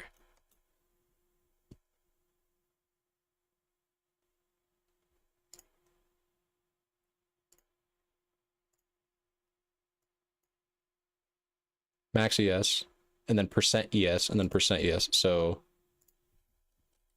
percent energy shield. It has to be the exact wording, which is cringe.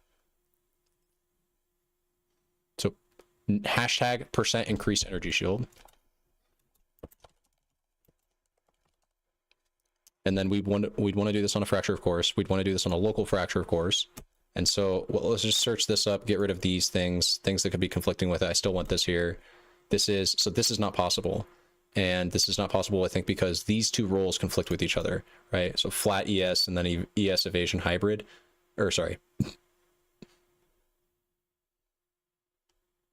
Wait, why am I just on that? Okay, Dexent. So I was not even looking at the right. So now we're on Dexent. So now we're on the right screen. So this roll, I think, conflicts with... No, it doesn't. I feel like I know it does not. Flat ES, flat evasion, percent ES, percent evasion, percent ES, percent evasion. Are these two conflicting modifiers? Can you not get either of these modifiers on the same item? 40%, 100%, those would stack together to 152. That's what I want. Double that and then flat, and that's it. Okay, so we now we finally know what we want. So we want double, we said double flat and then the percent, right? Percent, flat. That's what we want. Percent, flat. So percent. This needs to be percent with stun and block.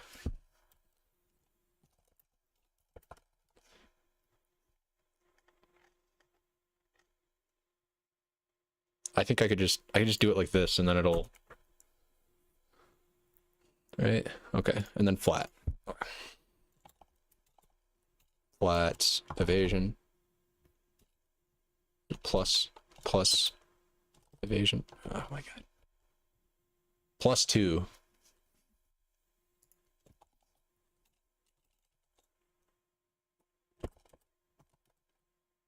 And then local, right? Fractured. And so we have T1 evasion, T1 T1 hybrid evasion, ES stun block recovery, T1 flat ES, T1 increased evasion and energy shield, but it's not fractured, and I need it fractured. It needs to be fractured. It can't be none of this. I'm not fucking around with this. It needs to be fractured. So that last roll needs to be this, and it needs to be this without that. That's the hard part to search. So how do I search that? How do I search for this roll without the stun and block recovery, and then this roll with the stun and block recovery? Do I throw it in the end? Like this? Or hey, is this it? This is the hybrid, this is the flat. No, this is the double flat, this is the double hybrid, and then this is the singular. Okay. I'm getting triggered because like I just need this roll. I don't know how do you make that flat? It's stupid. So this is it. This is also like it. This is just it. This is flat, hybrid. No, this is not it. But it's rolled, I think. So that's why he's selling it for 5 div, because this is definitely not what we want either. This is more closely aligned, but also still not what we want, because it is, I think it's missing a suffix actually. No, it has the suffix increased stun and block recovery on it. Is that really real? I feel like if I looked at this item, it wouldn't be showing suffix there where it says increased stun and block recovery. It'd show prefix. Because that could be it. That could be the suffix. It could just be that. No, I'll trust the POE API.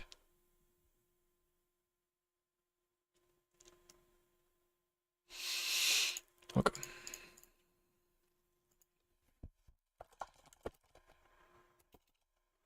Armor and evasion local. No, not armor. Yes. Okay. Increased energy shield. Increased evasion and energy shield local, but this one can't be local. If I put this, it's gonna get. What if I just put this fractured again? What if I just do that? That doesn't work. What if I just put this in the and?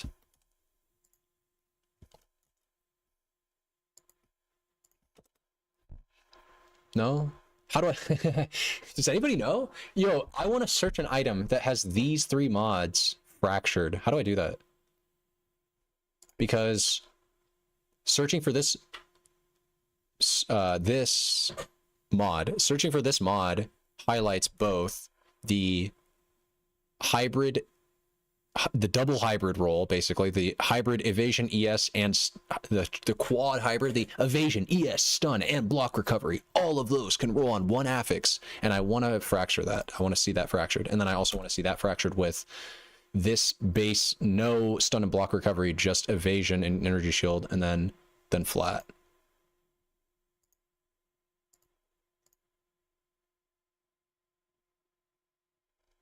So I can start rolling on it.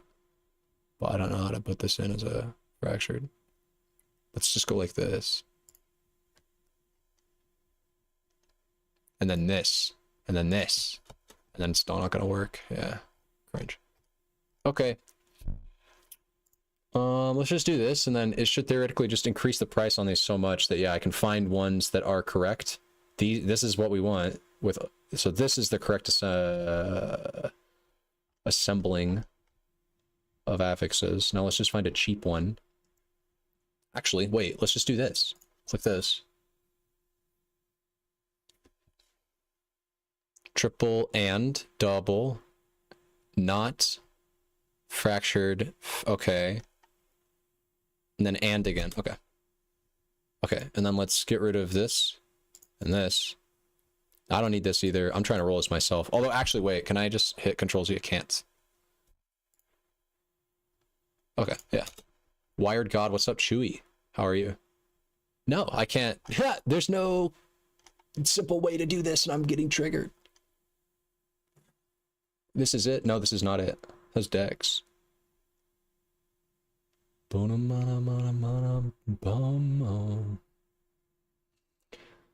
Is this close, or is this just it? No, he's got the reduced attributes. I don't want that. I don't want that, man. I don't want that, man. Is this it? Finally? No. Should I just start doing this with Harvest? Is that what I should just be doing? Because this is it. This is, I finally found it. But I don't know how to search it. It took me probably longer to search it than it would have to just buy all the courses.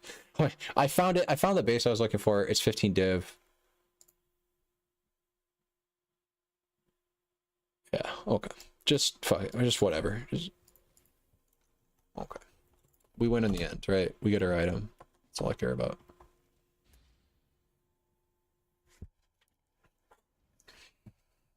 Okay. Okay. So thinking about the next step of the craft. So we need I said I wanted a crafted roll or we're going for suppress. Whoops, can I spell suppress? We're going for suppress. We're going for percent attributes. I can't type that now. I need to make this trade. Yep. Divine it up. Yeah, I should divine it for the evasion rating, right? Oops.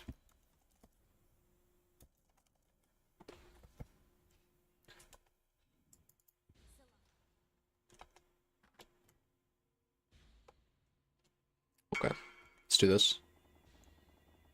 Didn't I say thanks for trade? Oh, I said thanks for trade for the wrong guy.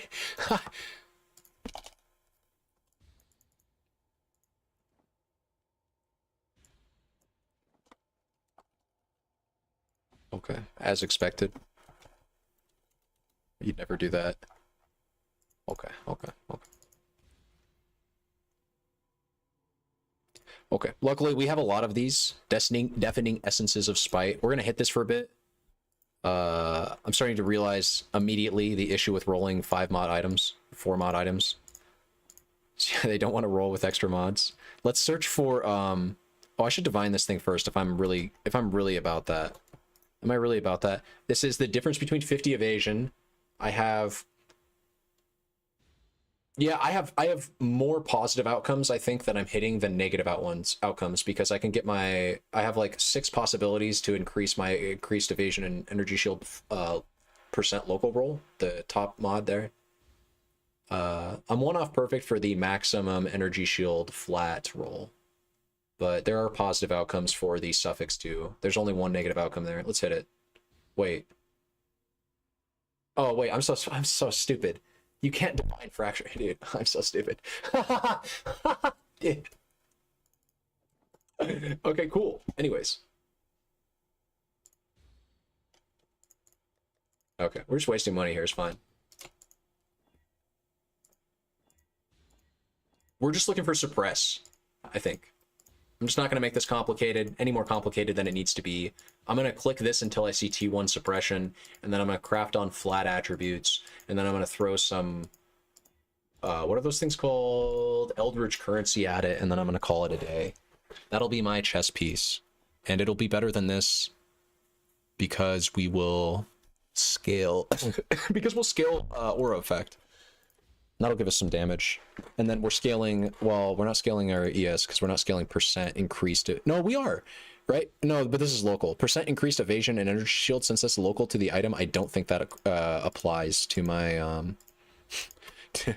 don't think that's applying, you know, to Tranquility. Could be wrong, but just looking for suppress. Give me suppress. I've got 100 of these, man. You owe me suppress, really. Like with 100 of these, I think I'm guaranteed suppress. In fact, I actually could just find out whether or not I am, because this part is easy enough to use Craft of Exile with. So we go to body armors. I think I have one actually open already. And let's just close everything. And then look for suppress. And then hit T1. And then let's say I'm trying to essence craft this with intelligence essences. So spite. And if I'm doing this, I should be able to hit it in 74 tries. That's what it's saying. That's what it's saying. On average. So we'll believe it. And I guess I forgot to mention this as well, but it cannot roll an open suffix. It needs to be specifically 2 mods that we roll. Intelligence and suppression. And I have not seen suppression even once. Faster short of energy shield charge. We said this is a bad mod, right? I don't want to fuck around with that.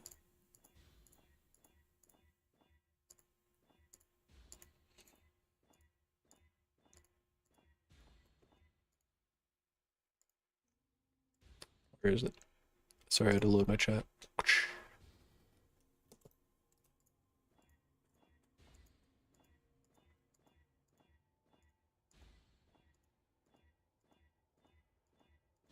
It's kind of painful though, right? Because these are, yeah, these are like, or wait, what did it? Is 4C a pop? Oh, these are, no, wait, I'm almost out of these. What the fuck? I haven't seen it once. I blew through 70. I looked at my inventory before I pulled them out, and I saw like 140, and then I guess I've been clicking and not keeping track and blowing through them.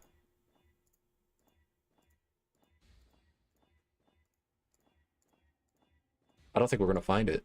I feel like the other mods existing on this item, for some reason, I have this hunch that it's crowding out the opportunity for it to roll, even though it shouldn't. Like, it's just prefixes.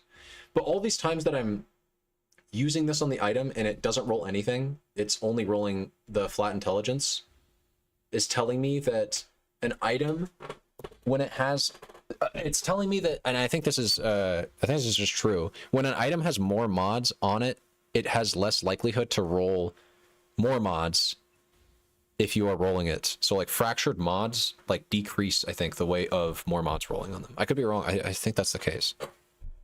Which is why even every time I hit this with an int thing, either it's that or it's like it wants to roll prefixes and no suffixes conveniently. Like I hit this, how many times in a row do I hit this where I just rolled nothing for suffixes? I feel like if I'm just rolling a normal white item with alterations, I'm going to see suffixes more often than this. You know what I mean? Like, I feel like what's happening every time I click here and I just see int, in my mind, I think it's rolling, it's trying to roll prefixes, but it can't, and then it only wants to roll the one int suffix that I'm guaranteeing with the essence, but it's not doing that, or I don't know. It feels like this is a way lower chance than like 70% or whatever it says. So I guess let's go go buy more essences.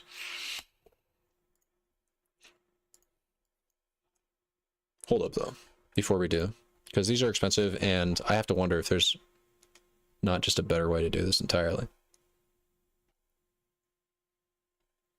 What would be the better way? I think the better way, or I shouldn't say better, but this could be a different approach, is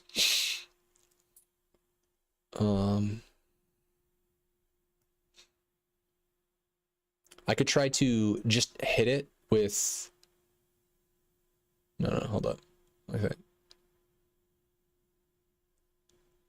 Hit it with the spite and then just like use veiled orbs on it. If it rolls int and then any other dead mod, I guess I have a 50-50 chance at removing a dead mod and then getting a veiled suffix.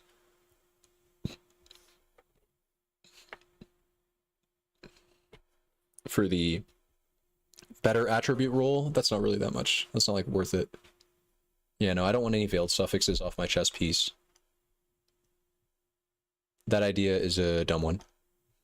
I think I'm doing it correctly. I think it's just painful. I think that's all there is to be said about this. You roll it with spite, and you accept the fact that it's going to be hard to roll suppress with 4 guaranteed mods on an item. Okay. Let's buy more spites then. Spite.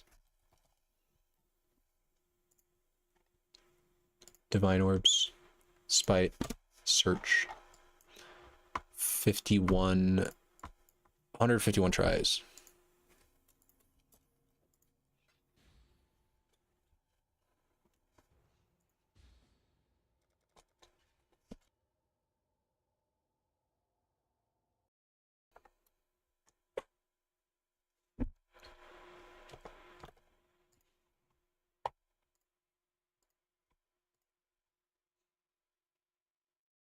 Be adorned. Be adorned. How does a trickster use adorned? Whoops. Because with Adorned, you like you don't really get masteries as much. You go for jewel slots.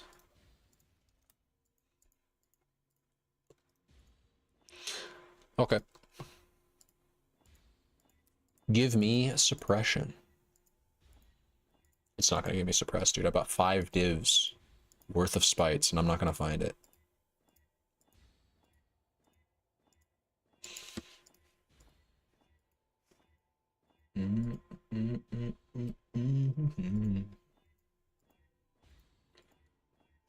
Wait, hold up.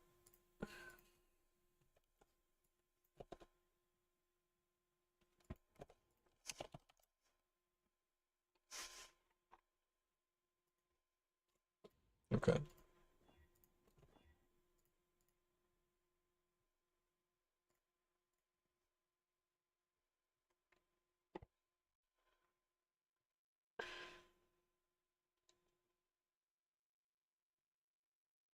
Okay, it's just like it's the rarest suffix, but it's also it's the second rarest suffix. I guess we haven't seen Chaos Res either, to be fair.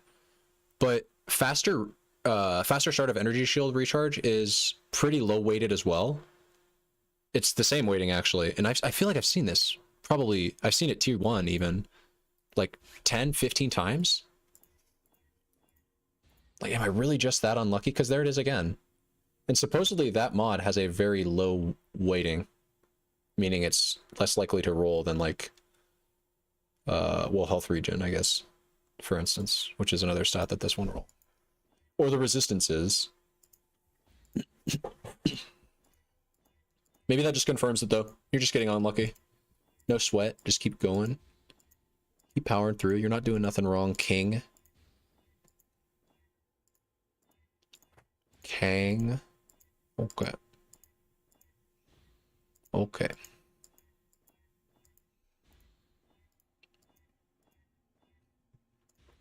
Dude, what if I am doing something wrong? I feel like I'm doing something wrong. I feel like I haven't seen suppression once. I have to be doing something wrong. Oh god. That's good too, man. That's so good too with the double T1 resistances.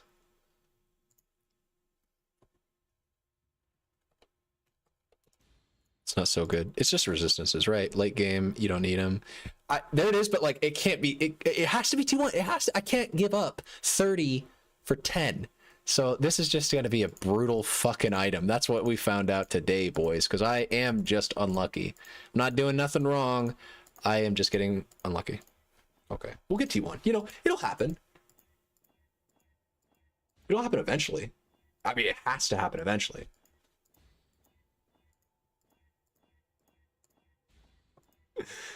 Just a question of how many divines I'm going to have by the end of it. Okay. We'll trade. I should just buy up all of his spites. The thing is, when I do that is when I hit it on the first try. But then that's when you do it anyways, and then just sell the leftover. Okay, let's buy everything that you have. Hey, hello, good sir. I would like... Oh, he doesn't have that. Oh, he doesn't have that much. My homie doesn't have my plug, my contact. Okay, yo, you. I want all of your deafenings. Thank you. Leveling a new character, I see.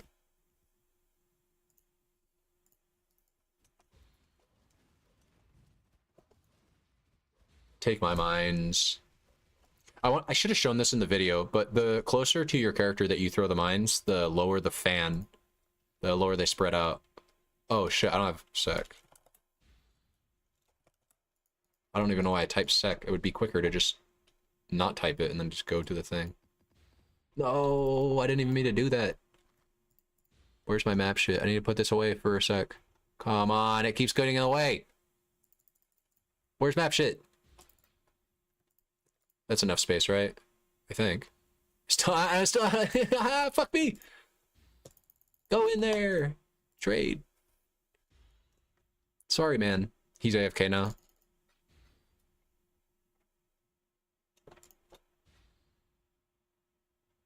There we go. That took a while. Sup, how are you doing? I'm doing good. How are you, Cooker Head? Okay. I'm doing well. We are currently crafting this chess piece for T1 suppression, and it's proving to be very expensive. And I have a hunch that it is because I'm unlucky.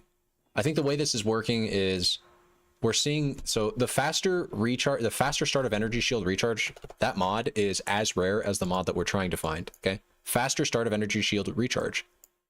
Faster start of energy shield recharge. 2,500 rating. Suppression.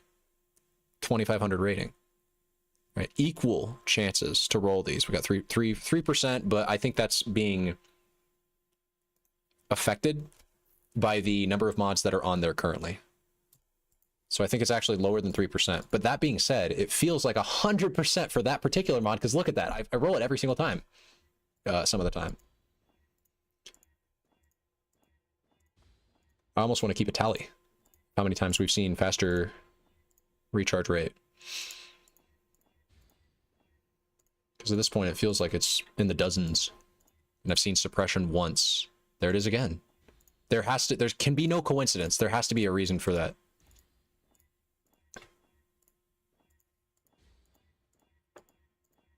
Look at this dry spell. Okay, there it is. Perfect. Except not perfect. Not literally perfect. I will be divining this, but everything else about it was perfect. We got the open suffix that we needed. We didn't have to finagle. We have to mess around with, like, annulment orbing and being scary. This is not the item. This is the item. No, this is not the, this is the other item. This is the dead item. This is the alive item. This is the king. The king's crown right here. The fucking, the goat. The goated chest. The annihilator. No, it's not the annihilator yet. This is, it's the baby later. Hold up. Jesus, these are expensive. Why? Why are these so expensive? It's because people don't want to fuck around with, these things, right? Unpredictably on an item. It doesn't say, yeah, okay. Lesser, okay. Okay, so what you do is roll, okay, yeah. We're doing this the 100%, like, best way to do it. So let's continue the craft. So what we want is we want to now roll our Eldritch Implicits, but we want to do this right and in a way that does not break the bank, because I don't have a lot of bank left. So we're rolling for, with Searing Exarch, we're looking for this. I'm fairly certain. How much multi? Dog shit. Man, these are really good. I've never used a rare chest, or sorry, it's been a long time. I don't think ever since Eldritch Implicits have been added. This is how I should start the sentence. Since Eldritch Implicits have been added to the game, I have not gotten the luxury of rolling my own chess piece, because every build I've played has been like stuck to unique chess pieces because of how powerful unique chess pieces are in this game, typically speaking. But we are a trickster, and that changes for tricksters, because tricksters have a node on their ascendancy tree called Ghost Dance, which basically means you want to get a cracked sadist garb with as much ES and evasion as possible. Nice, I'm crafting the wand today. Good luck. I crafted 2 wands, and I don't think the one that I crafted, this is not it. This was for Hex Blast. This is the other one. This one is not selling at 40 div. I moved it to 30. I should move it to 25 and see if it sells at that. It's kind of a costly item that's like niche, maybe? I don't know. Like, there's this build that would use that wand, and then I can't think of another build that would use it. But it does seem like a generically good instacker wand. So I feel like this kind of wand, it should theoretically sell for the right person. You just need to hold out. You just need to hold on to it and hope. It's not an item that we crafted for profit, and I don't know, in the video I talked about it as though it was like a profit craft, but I said it was an intro to profit crafting. I feel like that's a good way to put it. It's like a good introduction to profit crafting, because you get to learn how to use an Awakener's Orb and roll for very valuable awakened affixes. Okay. Wait. Is it, yeah, it's not super crucial. I just need something on here, and then we need to roll these for this. Okay. How much are these? These are also, it's not worth it probably. I'll hit it twice. Yeah, who cares? You know, like, fuck it. Let's just, we can dream. And no. And no. Okay, so, okay. And no. Okay, so I don't think I'm going to settle for a greater. Because, I think greater is this or this. I don't know why there's 6 tiers. Or no, I do know why there's 6 tiers. It's because the maximum that you can roll with exceptional is like here, and then you can upgrade it twice. So I think this is exceptional and this is lesser. So lesser, greater, and exceptional. So, but do I have the Orb of Conflict. So, okay, yeah, sure. What I'm going to do is roll this with grands. Trade. Profit crafting is something I've always wanted to get into. I would say it's, as someone who occasionally profit crafts, I'm not the kind of person that will go out of my way to do it. I'm not the kind of person who will just sit here and be like, I want to make money. What should I do? Oh, I'll just go craft somebody's righteous fire gear. I'm not that kind of guy. But I will craft for myself. And when I craft for myself, I always buy multiple bases. Sometimes when I craft for myself, I'll craft something that's good enough for now, and then I'll recraft something else later. So then I'll sell the item that I was using. You know, like that's how I profit craft. Basically, I profit craft when I have the intention of upgrading my character. Yeah, that's like my logic behind approaching profit crafting. So I said that I wanted to buy grand. So we just type in grand, and then we go here, and we go. I have to buy them with chaos orbs. And this isn't gonna be cheap either, is it? Because it's kind of funny, because like I had so many of these, and then I think I just crafted these gloves like 2 or 3 times because I was messing around with I was like, do I want rage? Do I want attack speed? And then I switched over to the mines variant, and now I needed mine throwing speed, and I think I ate through like 150 grands just doing that. It's so cringe, but this is where we're at. And yeah, this is not going to be cheap. Can we just do 50? Can we just start off on 50, man? I just need to hit the mods. I just need to hit the mod once. I just need to see the mod, because getting this item to a functional state is much different than getting it to a perfected state. And right now I want functionality. I want an item that I can equip over my Hero's Ire and hopefully gain damage. I don't know if that's going to happen though. 4, 5, 6, 7, 3, 6, 7. You can also just hold Alt.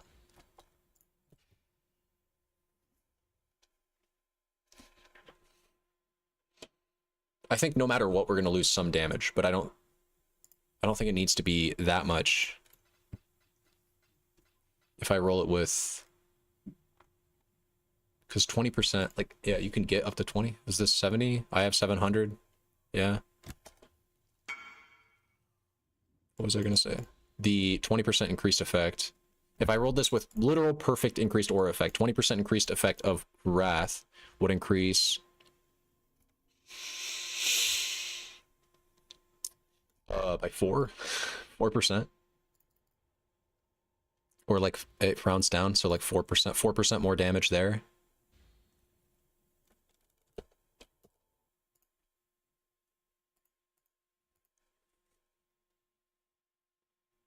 %. What the fuck? But some of that is the int. Some of that is the int for sure, right? Because, like, let's just grab this item right now. Control C, go over here, go to shared items, hit Control V. It copies the item that you just. So all I did was I hovered over this item and hit Control C. And because PoE is the greatest game that's ever been created, bar none, GGG designed it where you can hover over items, hit Control C, and it takes a snapshot of all the items, like important. It's the, because what it copies is not actually, like, it's not going to copy the picture. What it copies is a regex, I think, that has like implicit. There's a word for this in programming, but I can't think of it. The data, I guess. It copies the data. It copies the important data. The code information, not the code. It's not, this is not actual code, but it's going to copy the important information.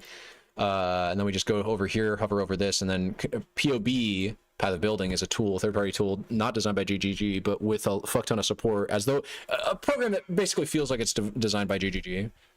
because if we just hover over the shared certain areas of path of building, this is just one of the areas you can like drop items in. It's got full support for that kind of stuff. That's all I was trying to show. This guy wants to buy my dunes.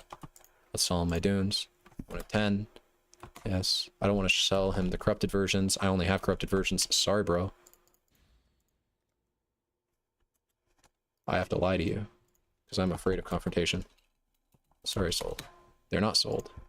They're being used. Okay, sorry. I just don't want to type that. I just don't want to type sorry. Those are being used. Realistically, I just shouldn't have invited him to the party. Okay, so it's kind of weird because you can roll percent of one element maximum resistances, or you can roll all res, but I guess it's like, yeah, it's either 2 fire res or 1 all res, so I guess that's the trade-off. These are so powerful though. God damn. Like, I think you can get up to 4 or maybe 5% max res of one element in the presence of a unique mob. You can get flasks gain a charge. I guess that's only 1 charge, but that's still like, that's flash charge generation, man. That's powerful. I don't think this guy got the memo. Sorry, sold. He's still running around in my hideout. I feel bad for him. He's confused. Paranoid.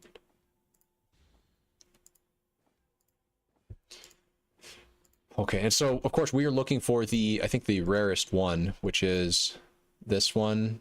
Maybe not the rarest, but 3,000. No, it's not as rare as increased Arctic armor buff effect. I didn't even know that's a mod. But actually, oh no, yeah, okay. We saw the flesh and stone one. These ones apparently have low mod rating. I didn't know that. I didn't know that like this has a 400 mod rating. Weighting, sorry. Because it feels like these are really easy to roll. But actually, no, these are the easy ones to roll. Right? Wait. Huh. This is saying I should more often than not be seeing increased cold and chaos damage than any other mod, but I don't feel like that's true. I don't know. There's the +1 max res. I think that goes to 2. Yeah, you can get that to 2. You can get 2 max res on any chess piece. You can get 2/5. You can turn any chess piece into 2/5 of a max roll brass dome. If all you care about is the max res that brass dome gives.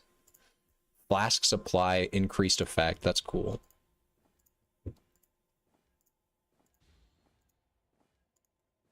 There it is. Okay. So it is actually... wait, we can blessing orb that, right? Yeah. But I don't even think I should have done that, because what I'm going to do now is I am going to attempt to upgrade it. Oh, Jesus. Wait, this is... You gotta pray. Okay. Oh, Jesus. And Allah and Vishnu and Harambe. That's a fucking monkey that got killed by people. Okay, anyways. Any god that is out there. All of them. None of them. Please let my orb of conflict strike true and strike well. This is 1 div, and really, it's more than 1 div, because I'm gonna have to re-roll the increased effective non-curse auras again. I'm going to re-roll that on the item if this misses and downgrades it. So please strike swift and strike true. Upgrade non-curse auras from you. Damn. Okay, well.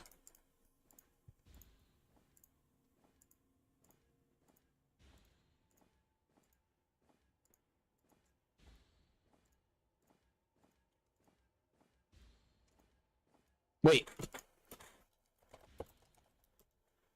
Maybe it's hyphen curse aura. Yeah. We'll never miss it.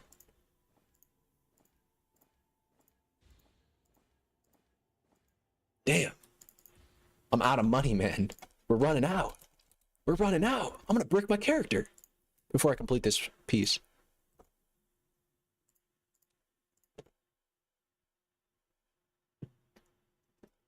Pabas need to... sorry, I missed some of your messages here. I feel bad. You're crafting the wand. Profit crafting is something you've always wanted to get to. I think I read that. Pabas need to play PoE. I agree. Well, I think it's only rolling the T4 mods because you are useless. You are using the higher tier Ember. Well, the thing that was confusing me at first, it's not really confusing. It's just like I always have to remind myself when I am crafting Eldritch Implicits The part about it that's confusing to me is that these roll the roll ranges for the modifiers are not, it doesn't just say something like lesser, greater, grand, exceptional.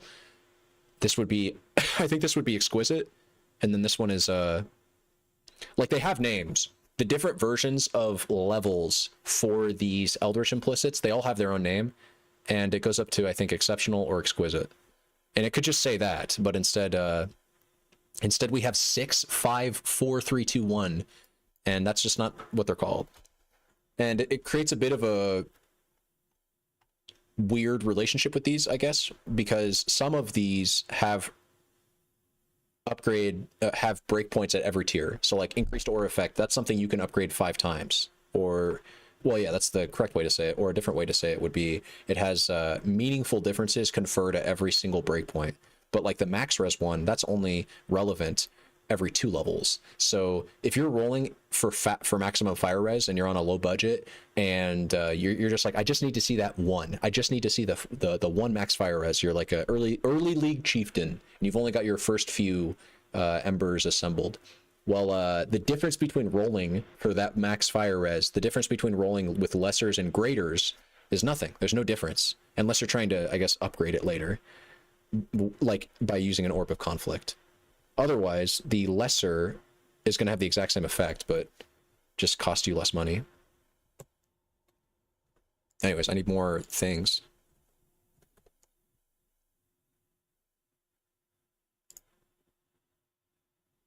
Didn't I have that search? I had that search. Yeah, it's right here. Okay. Close these. I have so many tabs open. That's the main problem with Poe. You need like 15 different tabs open. You just need a beastly PC. Here's the search. Okay. I just buy from the same guy. Direct whisper him again. He doesn't have any more, does he? Okay, you have, oh god, they're so expensive, dude.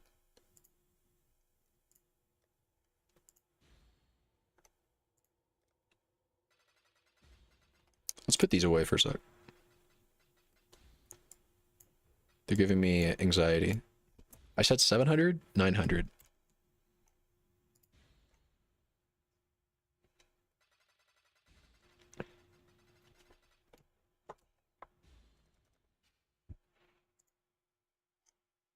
Okay.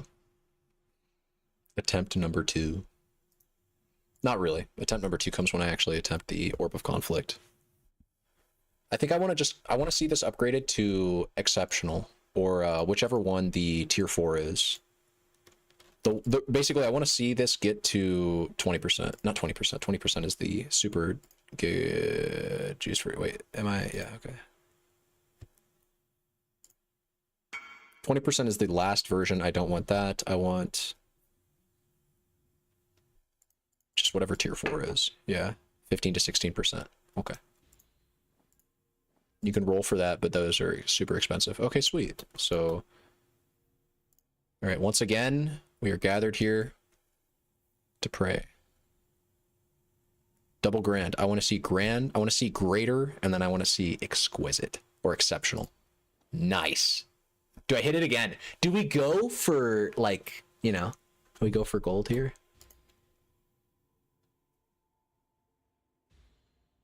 Do we go for gold? Go for gold, and then we go for platinum, and then we go for platinum. Just keep gambling, dude. Like, eventually it's gonna work out, right? No, I think we just stop. Right? Because so from here I would go craft the implicit again, right? I would craft the I would do the eater side, but before I make that decision, I have to really think about, like, do I just want to try to go for like 18 to 19%? Because the truth of the matter is, I should keep going. The truth of the matter is, if I had enough money, I would, and I should. I really should. I'm talking to myself in real time. Okay. Just buy more Orbs of Conflict if you need them. I'll get the lives. I'll get this. The trade search is already open. Let's pray together. I'll stop if it hits it here. I'm not going for like absolute prayer. I'll stop if we hit here. If we hit another, yes. Okay, good. Nice. We are at 18% increased effective non-curse auras. That is about a 4 or 5% more damage multi when I equip it, which means I'm still probably going to be losing damage, but I don't think I'm going to be losing as much. Again, if I check POB, it really doesn't like me unequipping this item. Like, it's minus 38 mil. Oh, this is with, sorry, this is with, this is not accurate. Okay. But even still, yeah, like if I unequip this item, look, I lose like 7 mil or some shit. But I think I don't, it doesn't need to be that way. Like, because I'm not losing it completely. I'm losing it for this. So what I do is I just, now with this version of it crafted, we go to import, we go to items again, we go to this, we copy paste, and yeah, I'm only gonna be losing 13% of my damage. And in place of it, right, in place of that, I'm gaining like, holy shit, 1k ES, just a shit ton of survivability.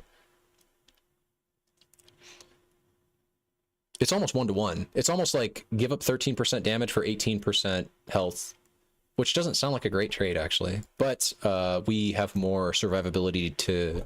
There's more, right? More is to be gained. I could just hit this twice, but I think the wiser idea, the more wise idea would be to sell these for divs, for 1.2 div. I just don't want to sell. I just don't want to move it. You know, I don't want to move the item. I just want to use it because it's like it's exactly what I need. Let's just do it.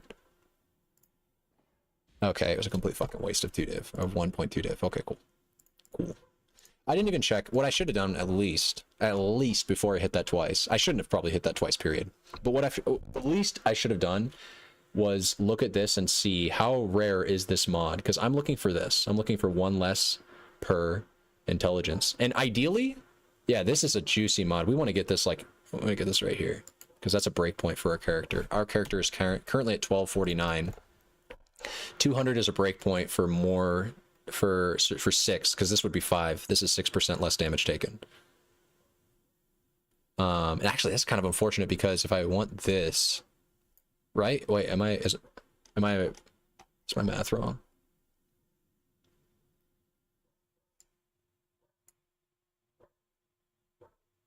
It's by 1. It's by 1 intelligence. 210 times 5 is, or wait, no, hold up.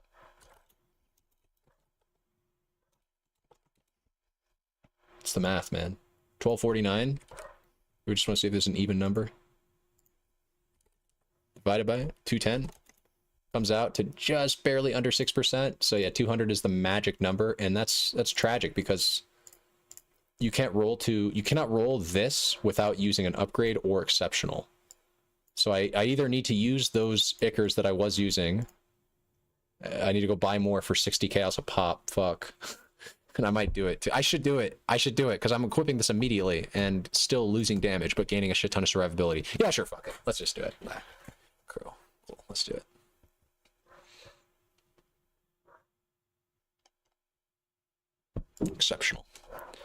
Exceptional Eldritch Ickers for chaos.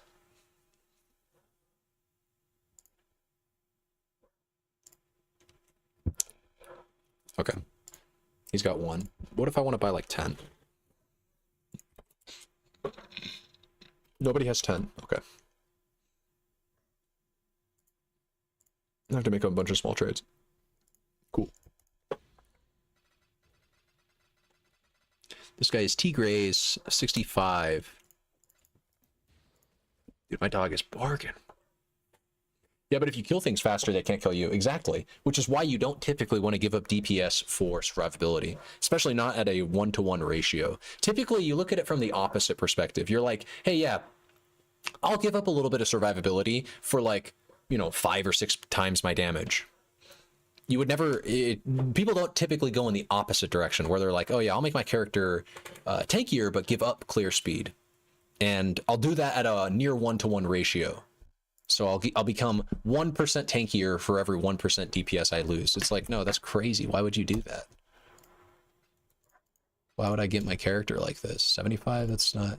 Wait, did I not do this correctly? I need 10. Where's 10? I don't have a 10. Hold up. And ability. Here, wait.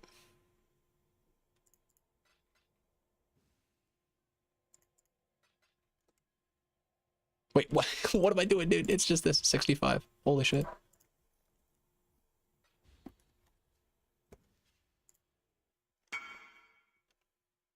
Okay, now what you can do if you want to see failure every single time is you can just one at a time click this. But I have found that success lies in overshooting it a little bit. So what we should do is assemble 10 together, and we'll hit it on the first try if I get 10 of them together. This is obviously cracked. I'm just being superstitious. Oh, I shouldn't have hit go to his hideout because he's in Karoo Shores. My SSD sucks. I can't accept the trade invite from the other guy because I'm going to have to see at least one more loading screen after this. And it's in Karoo Shores, so there's like people in the town, so it's taking longer to load because they all got their MTX on. Oh, he's staying here. He went to his, so I want to accept this and take 2 trades at once, but I can't because I have to load. Come on. Painful, man, painful.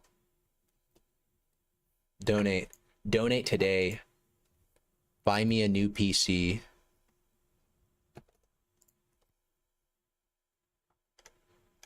I'm kidding. It was wait, hold up. This guy's 70 hub div. This guy's another 65er. Do I have 5? I don't have 5. Wait, maybe I could just do it there. Hold up. I want to test this. I really shouldn't test it like this. I can't. Oh, that's sick. You can do it like that. Okay.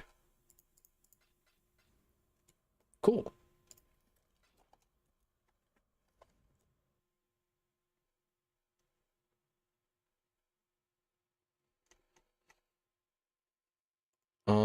I didn't check, but would I become... I would probably go under evade cap quite significantly with this body armor on as well. If I hit this button... No, I'm still near evasion cap. Okay. Also, I accidentally took off my amulet. I don't know how that happened in POB. Okay, yeah. We are giving up 4 mil if POB is accurate on these numbers, which it probably is.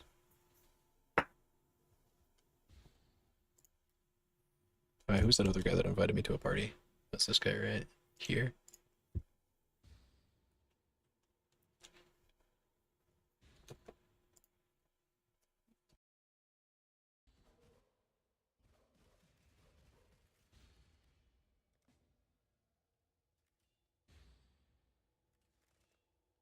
I didn't realize that, but actually party invites linger in your friends list for longer than they appear on your on the right side of your screen. And yeah, you can shift click stack of currency and trade.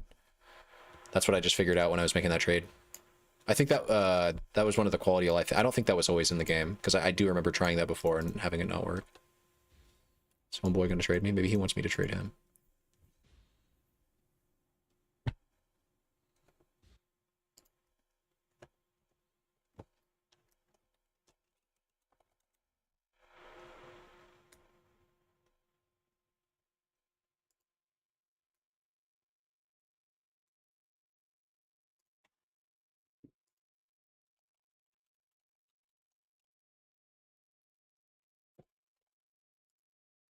What's going on? Did big homie just not... Is he AFK? That's probably what it is. He AFK'd, and then I accepted his party request after the fact, and he's just not... He's not here. Okay.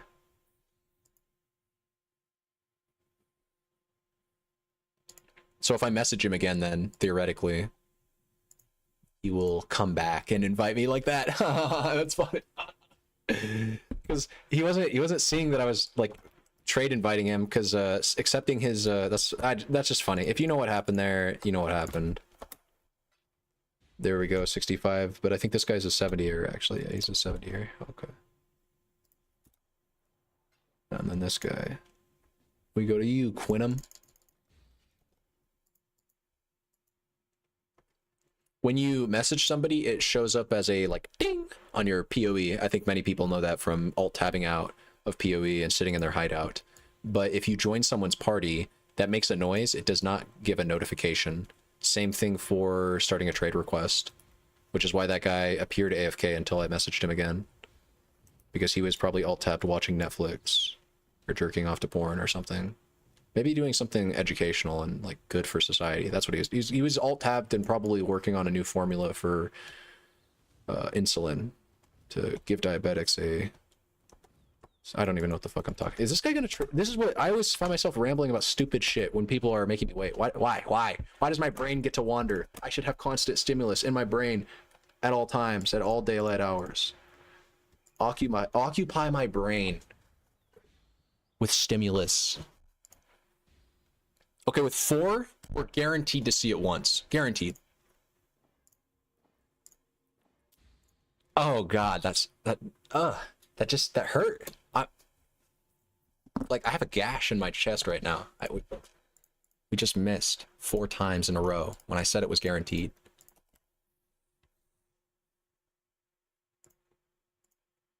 Show me less intelligence damage taken. I checked the Craft of Exile on this, right? Like 3 times. It's pretty common, a mod. It's not guaranteed in 4, but it is one of the more common ones. Dexent. Scroll down to I think it's this. Yeah. Less damage taken per int. 3,000. It's so it's actually no. It's I guess you would call that like tier 3 or tier 2. If the higher the tier, well, and this is how it works for uniques. So if uniques have like tier 0 is like Mage Blood, Headhunter, very rare. I would say this is like a tier 2 or tier 3 roll because it's 3,000. It does go lower than this. You can go to 1,800 for the increased aura effect for one particular aura. And you know, this isn't actually a half bad idea either. This less damage taken mod per intelligence, this is sick. Obviously for an int stacker, you can just take 6% less damage from all sources. That's crazy. That's less damage taken from everything. I mean, that's just less damage taken. That's just broken. But we could alternatively scale Wrath Aura effect again for another 36% increase. So that would actually amount to 36, 18 plus 36 is 50, 46, 44. Wait, 18 plus 36, how much? Yeah, it's 44% increased aura effect. For Wrath, 44% would round that up to, you just do calc, and then you go like 22 times 0.44, and then you say, I think that would round up to 10% more Wrath, whatever the fuck. So if Wrath says more spell lightning damage, oh no, but I'm stupid because who cares about the spell lightning damage? I just care about the attacks. So I actually need to look this up. Or no, I wouldn't, because I'm not giving it levels. I'm scaling its aura effect. So yeah, here's what I'm going to do actually. I'm just going to control C this item now with, no, I can't.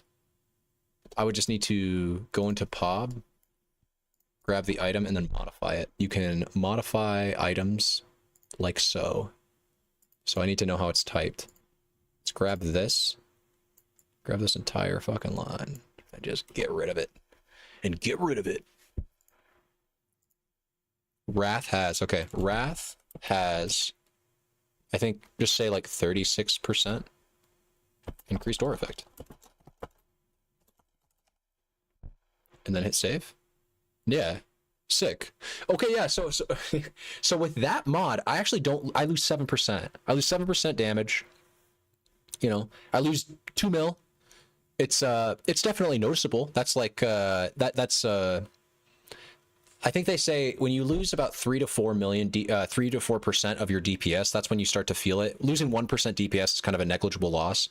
So I'd evaluate a 7% loss in DPS as like yes, I'm going to notice that, but I feel like I'm going to notice a 20% boost to my health pool more. I'm not sure. Wrath Aura effect is also really rare, like extremely rare to roll. Also this, I'm not being fair. This is a extremely hard mod to hit because I'd have to upgrade this from exceptional twice. And it would, you know, it would involve me downgrading. Like I should only be looking at tier 4. I should I'm not trying to upgrade any of these because upgrading them would involve me nerfing my other one, which is not what I'm trying to do. What mods should I look out for on Eyes of the Great Wolf? So there is a few routes you can go with this. I went the Pierce. You always want the attribute, the percent attribute roll. I think that goes without saying, but in case it doesn't, the entire reason you pick up Eyes of the Great Wolf is because of this roll right here. It's not the most amount of intelligence you can get as a percentage on an amulet, but it is the most amount of increased attributes. So it makes gearing out the rest of your character a lot easier when you're getting 30%. Watch, I de-equip this and I go down to like 139. Well, it de-equips all my items, which probably takes some like dex somewhere, but it's that Eyes of the Great Wolf is only good on your character when you start going into the int stacking variant, and it's only good because you can get the 30% increased attributes. So you're always going that route, right? Let's just be clear about that. You're not picking this up unless you're getting that. Or if you are picking this up and you're not getting increased attributes, then you're doing a different build. You can do that, but you're doing a different character. You're doing something totally different than what I'm doing.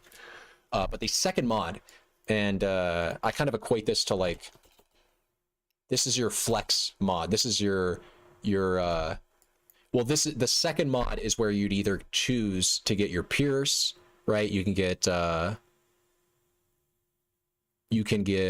increased spell damage, which gets multiplied at a 1.5 rate because we're using Crown of Eyes. So I could see that being, now could I see that being competitive with Pierce? I don't know. I don't know if that'd be competitive with Pierce. What would be competitive with Pierce? Because Pierce solves a lot for me. I don't have to come down here in the tree. And I saw somebody's build. They have a what's it called? The thing you get from Cirrus. Oh, what's that? Thread of Hope. Some people use a Thread of Hope here, and they grab these two nodes. I think it's very large or extra large Thread of Hope to grab these two nodes with a Thread of Hope, like I keep saying. That's one way you could solve your Pierce. It's also nice because you can get this int node for like 6% increased damage. Or more damage or some shit. 30 int is a lot. It's like that. You would unironically click this for sure. You can get Void Barrier and you can get something else, but I can't remember. I think you can get Force of Nature. I can't remember though. I don't, does it go like this? I think it does. Yeah. You get this, this, and this. And I think you can get some suppression out of the inveterate wheel. So that is some cool tech. Great, I'm getting Pierce, yeah. Pierce can be expensive though. If I just check, get this off. How much is the Pierce? Did I not invite this guy to my party? Oh, I did. He's not joining, okay. Let's look up Pierce. Projectiles Pierce. What? Oh, it needs to be implicit. 10 div, okay. This ain't too bad right now. Yeah, so if I was gonna because I think I said this to somebody else that came into my chat earlier. I'm trying to think about this build from the perspective of not solo self found. This is not an SSF build, but this can absolutely be a trade league. I don't have cracked gear, but I want to recreate this. Like, I don't have a, hey, Wired, I want to recreate your character, but I don't have a +1 max power charge. I don't have a Mage Blood. Can I do that? Yes, you absolutely can. And I'm thinking about that perspective, and I am going to be leveling a character from scratch either today or tomorrow, probably tomorrow. I'll probably start it tonight, maybe off stream after I make, I got a lot of things I got to do because I still have to make a video today. Okay, it's the very next thing I do. In fact, I might not even make a video today and just focus on that because that is the absolute next thing I'm going to do. The next thing I'm going to do after I craft this chess piece, and I might call it at that. I just craft this chess piece and then go finish out the Ubers. I don't even need to finish out the Ubers. I've done everything I wanted to do. I literally just need to like find out how to make the leveling version of this character. So that's literally the next thing I'm going to do. What do you level with? I want to try it out. I guess you'll see tomorrow if you watch, but I'm planning on, and this guy's buying maps, so I should probably not waste this guy's time, right? He was wasting my time at the start. He wanted 10. I wanted 10. And I don't want to sell him corrupted. Do I have 10? 4, 8, that's 10.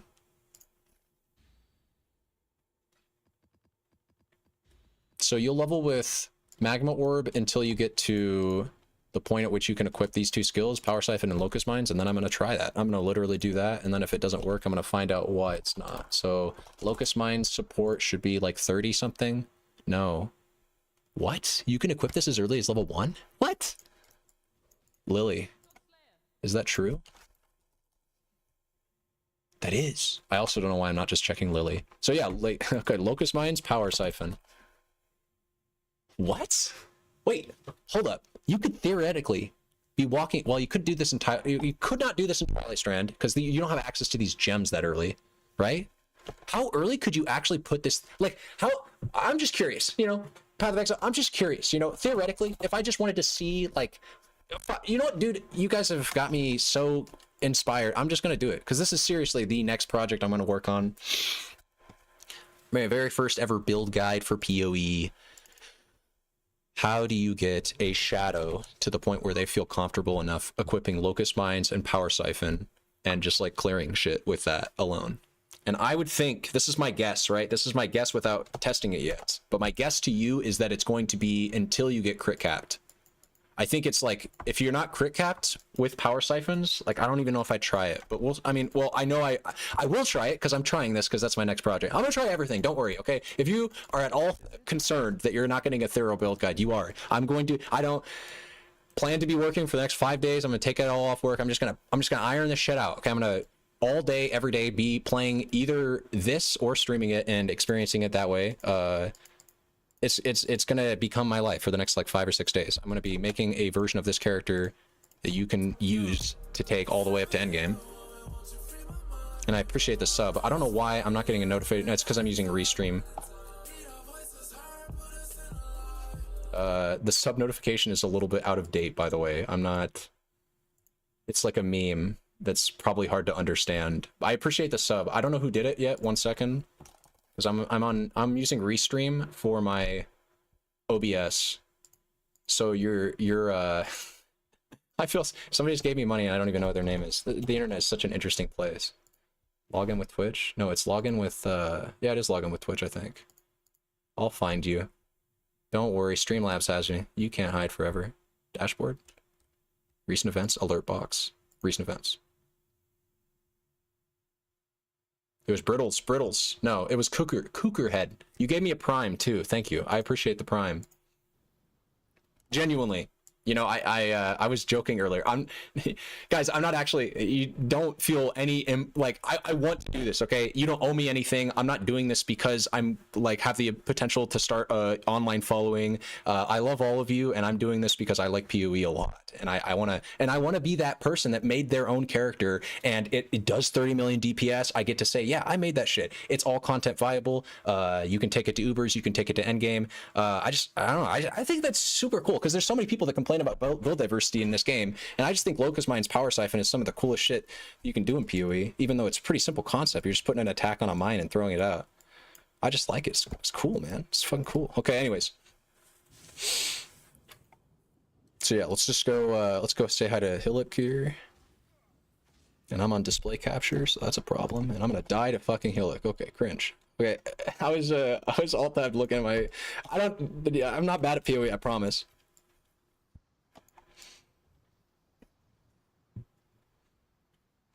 Okay, I'm not on display capture anymore. Okay.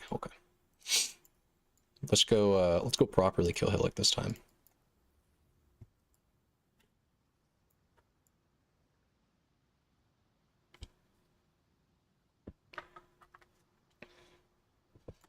I guess I should do this though, because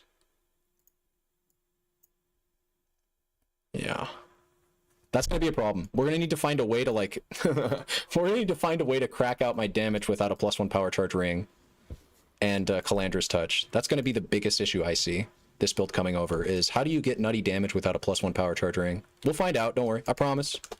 Okay, it's gonna come together. We just gotta find a way. You've never played Mines. Well, this would be a good build to try. No, I would not. Okay, if you've never played Mines before, actually, I don't know if I recommend playing this as your first ever miner character. I mean, you could absolutely do it. It's not like Mines are that complicated a subject in PoE. It's just that the way this character uses Mines is a little bit less comfortable than a lot of characters use Mines.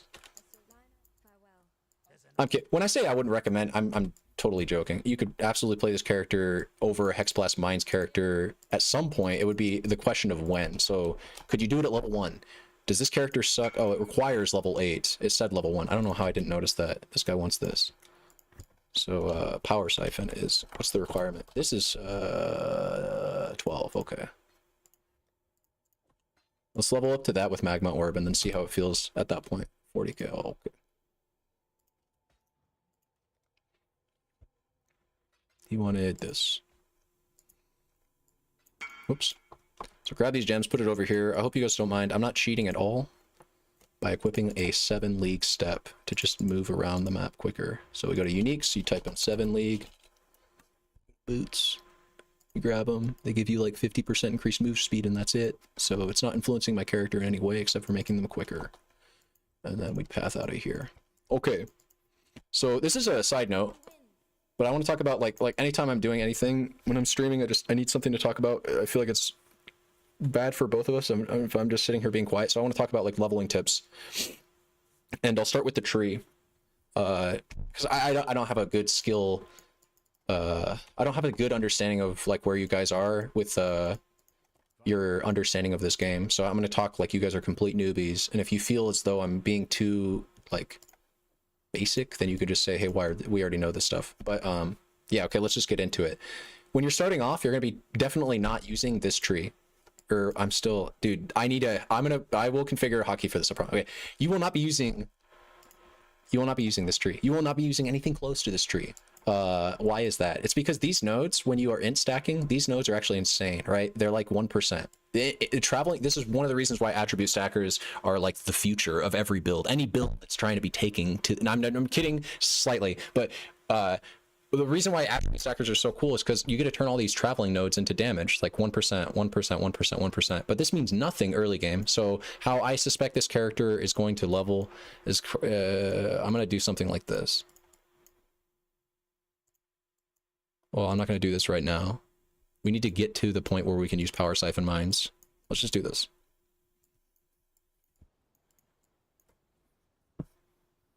Why is my character in here too?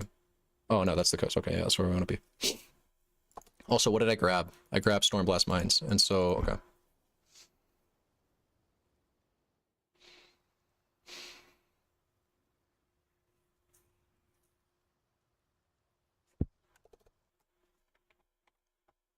I've been playing since beta, but I'm far from an ace. It's funny you say that, because that's the exact same way I feel about it too. Power Siphon, Locust Mines, exactly. But I guess we're not doing that right now. We're trying to see if you can do that in a leveling environment. So what we should do is, I guess, let's make it super, like, replicable and just buy an item from Nessa. So I need Stormblast Mines to just be equipable. So I'm gonna assume that you guys have Scrolls of Wisdom. This isn't all 100% solo self-found. We'll do that later. I just want to see right now how it feels. I'll continue either this character or make over the character again from scratch tomorrow. But right now, I want to get this character. Oh, that's right. That's right. I have to push D. When is automation available? Oh, I don't have a portal scroll. God, dude, PoEs. You really get the feeling of progression of power when you start a new character for the first time. Because damn, you go back to square one. Don't have flame dash. Don't have shield charge. Don't have nothing. Don't have nothing. You're a fair bit into the axe, I see.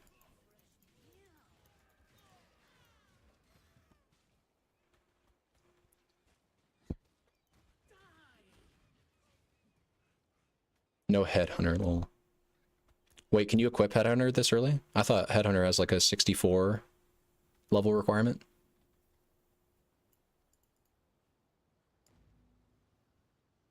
I'm gonna go grab the... Like I said, this is just seeing how Locust Mines... We're not trying to like recreate the experience of leveling. We're trying to recreate the experience of being low level. Not leveling, being low level. And trying to make the core build work. So I want to come back here and what was I was doing something. Fuck, what was I gonna do? Why did I come back here? Oh, it was the Quicksilver. I don't want to do the Tidal Island. I just want to get a Quicksilver and zoom.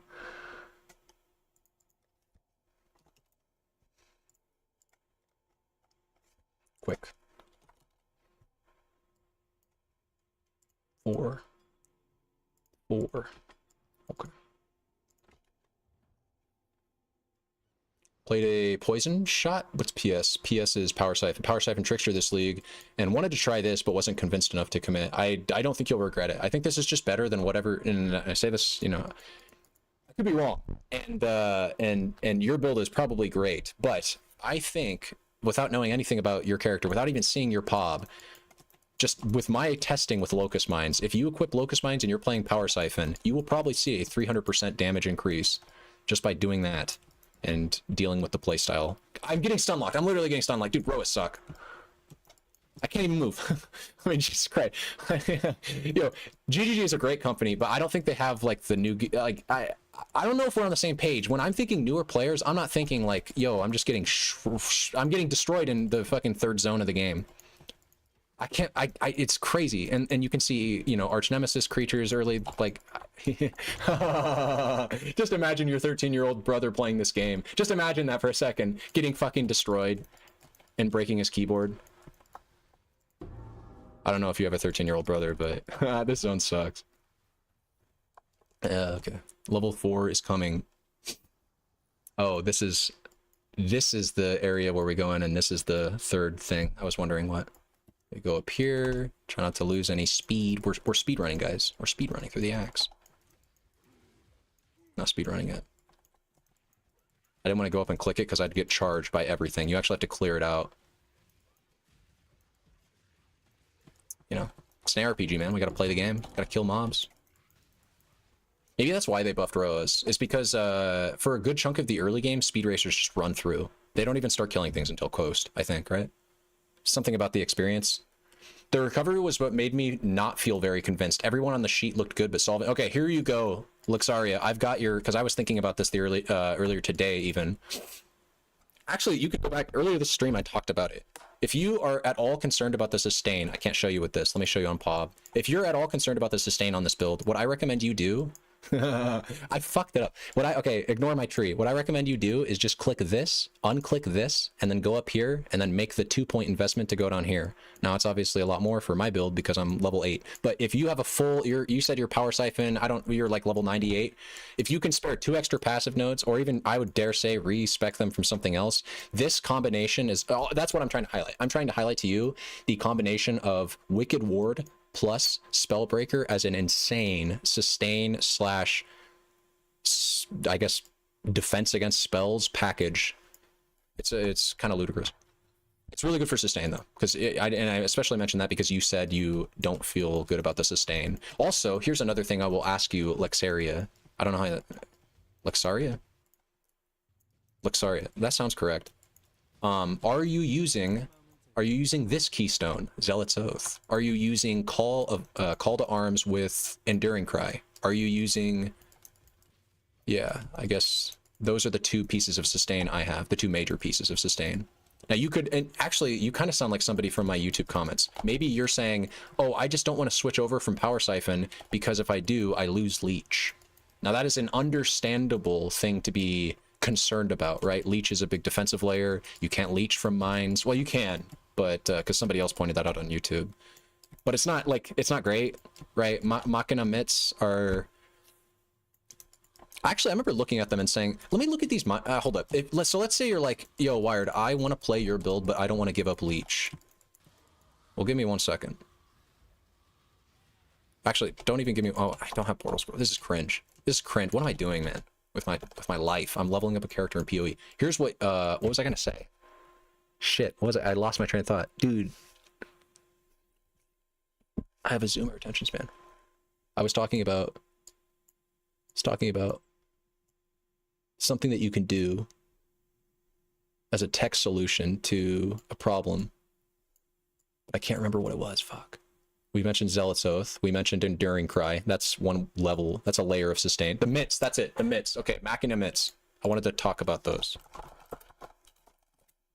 Because somebody mentioned these they mentioned them as a way to gain leech from mines, and then they said, I don't think it would be a good solution though for the build. And then I looked at them. I remember looking them up and saying, wait, hold up, these are actually kind of nutty, because check this out. So good base, let's just start there. It's an evasion energy shield base, and it's got like decent roll. It's got 250%. I think actually that's probably more evasion and energy shield than you can even get on rares, because that's so much, 250%. Let's just do this is important, right? Some people, oh, I don't even care about the base type. I just care about the no. These matter, okay? Especially for a trickster. Scaling your energy shield is we're talking about being defensive. We're literally trying to talk about solving the problems of feeling squishy in a build. So things like this do matter. Let's look at Machina mitts. What was I going to look up? Why am I doing a trade search for him? I was going to look up their max roll. No, I wasn't going to look that up. Why am I looking these up in trade? I was going to look them up for some reason. I can't remember why. Oh yeah, I was going to compare them to rares. That's what I was going to do. So here's how I'll compare this to a rare. because the maximum amount of energy shield you can get is 100. I think a rare glove you can get up to like 200 on. Actually, am I crazy? Energy shield? No? 100? Yeah. On the Machina mitts, yeah. Can you even get 100 without Machina mitts? Non-unique? No. Okay, yeah. So, well, right? I did this correct. So this has more ES on it than you can feasibly get from rare gloves. Is that is that real? Oh no, because I'm searching Machina. I'm stupid. What? What? How did this happen? Okay. Oh, I'm clicking this on accident. Search. Yeah, okay. So let's look up some like 200 ES gloves. Okay. What's the max amount of ES that you can get on some gloves here? Like reasonably get on some gloves. 250? Okay. Yeah, so you're kind of shitting on your potential, I guess. 2 to 250. What is going on then? It's the flat. It's missing that flat roll. Because remember, unique skill, every unique item is just based off of a regular item. So these energy shield and evasion numbers are not coming out of nowhere. It's just the base amount that murder mitts gives as a base item in PoE, and then times the amount that the mod is. So murder mitts normally give 24. 24 times 250 is, yeah, 90 something, 98 sometimes, more often than not. Okay, sorry. Now that we got that lesson over the way, the mitts were the best solution, really. Roas aren't mobs, they're griefers, it's true. The recovery was what made me feel not... I guess there's those gloves. Everyone on the sheet looked good, but solving recovery with proxy damage sources is a bit monka. And that's an interesting thing too, because I have not found that to be the case. I played Hexblast Mines and Toda. I felt the recovery on that build was pretty good. But then again, the recovery on that build was Dissolution of Flesh, so it was like it was like tech kind of stuff. I don't... You say you have problems on like proxy forms of recovery, but when I think about it, I'm like, it's the opposite. I've always felt like miners have really good recovery, personally, because you get like so much shit for free that you can spec into. For instance, you get like 2% for free. Yeah, 2.5% for free. Well, I mean, for a mastery if you wanted it. And then like we were talking about, you could do Zealot's Oath with, or I guess what I'm saying is I have tech solutions. I do tech shit, so I can't show you because my character isn't pulled up. I guess I could show you with the POB. But like I do Immortal Call for a lot of survivability with max hit to Fizz. And then... sorry. Let me think about this. What am I trying to say? Because we're not talking about Fizz. We're talking about just trying to solve recovery. And... it is true that polymath does not work on proxy sources, which was something I was skeptical about at first going into mines. I was like, why would I play a trickster and not try to take advantage of polymaths? Why would I not try to take advantage of every line that polymath gives? Right? Polymath gives you recovery on kill, but you don't get recovery on kill if you're not the one killing them. If your mines kill things, then they are the ones that get recovery. But lo and behold, people were playing Hexblast Mines and still are playing Hexblast Mines on a trickster, and that build slaps as well. Which is why I will say, I think it's like, if you're worried about sustaining on a trickster, I think the best solution is to just go into Zealot's Oath, go into CI, go into Enduring Cry, and then get, I can't show it, but get Spellbreaker. I think that's it. I think that's the solution to a lot of your sustain issues on trickster, if you're playing any kind of mine-based trickster. That's the tech that Trickster has available anyways. As compared to other Ascendancies. I guess you could do Saboteur and then try to go some life stacking, or not life stacking, but like, because Saboteur has Pyromaniac, right? I'm dead. Saboteur has Pyromaniac, which gives, I think, 10% life regen, right?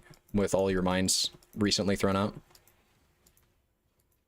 Full ES gloves are like 220.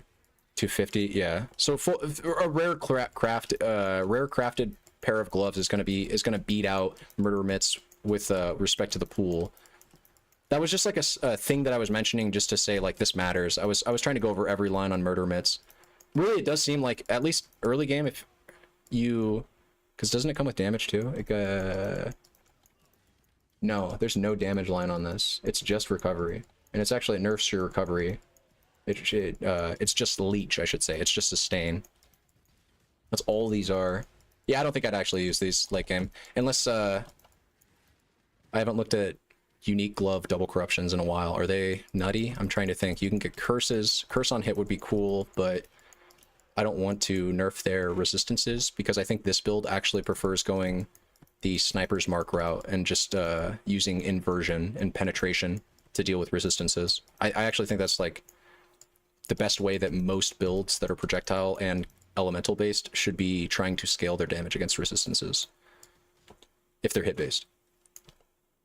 That was a lot. Did that make sense? Basically, this mastery, I'm going to show you guys. This mastery right here that says, I'm just going to get to his own first. I'm sorry. Where is it? Hits have 25% chance to treat monster elemental resistances as inverted. I think most people know about this node, but they don't understand how it works. That node that I just talked about, the way it works is it takes their elemental resistances at the time that you hit them, and before any penetration is calculated, before any amount of like, yeah, just penetration. So before any amount of damage penetrates elemental resistances affect the monster, it inverts their resistances first. So if you're not in any way, shape, or form trying to scale down monster resistances in a way as a means of scaling your damage, and this build can easily do that because, hey, every build wants a curse, right? Well, the way that this build would use a curse is we would use a mark. We would use a sniper's mark to increase our damage by 30%, right? Conductivity reduces their resistances by 30%. So most people see a curse as a way of getting 30 to 35% more damage, and that is pretty true. It's true for this build. But the way this build can make that even better is we can use a curse that doesn't shred their resistances, and then we can invert their resistances and penetrate their resistances to just like, oh, to get so much damage. It feeds into itself. I feel good just talking about it because like the numbers, you know? But yeah, I don't know if I explained that well. Basically, all you need to know is that when it says like attacks penetrate resistances, that happens after any amount of inversion is happening. Any amount of like their base resistances are being calculated. So and the important takeaway there is that they don't conflict. You can get pen, and you can also get the hits have chance to treat their resistances as inverted, and that's just totally fine. Some people had when that mastery was first revealed, some people had this idea that mastery restricts your ability to scale pen, because like, well, why would I scale pen and then take that mastery and then give the mobs like, you know, give them resistances after I penetrate them? But it's like, that's just not how it works. It works better. It works in favor of the player, as long as you're not trying to artificially reduce their resistances with like curses and exposure. I guess exposure, yeah, exposure is. So I guess I should lose exposure then. Yeah, I should consider dropping. No, I can't. You can't drop lightning exposure though, unless you wanted to drop the okay, I'll have to think about that some other time, I guess. That's just, it's like so irrelevant at this point for the build. Nothing here, I guess, bear traps. I mean, actually, you would probably take orb storms here. If we're trying to be like speed racers.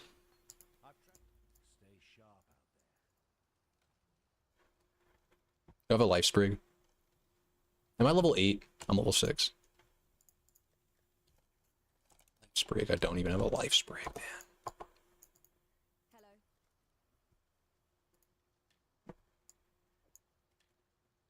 29 int? Wait, I can get that. Yeah. This is 10. Yeah. Oh, I'm 1 point off. Take one of these points for like, that'd be funny. Small amounts of exposure is still a net benefit, but that's a pop question. I don't think it is because, well, it's not small amount. On the awakened lightning penetration gem, I'll explain this. Awakened lightning pen.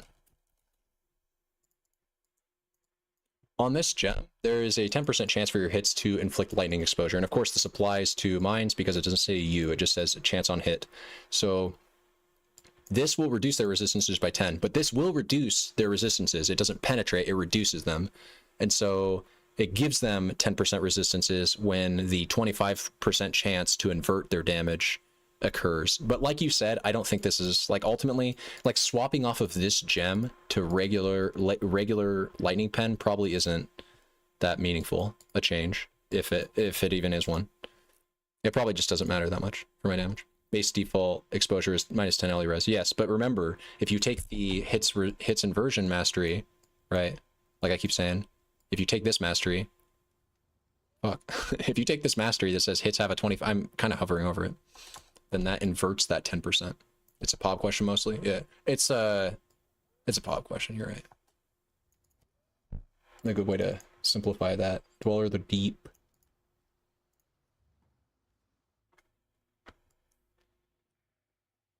My headphones are running out of power.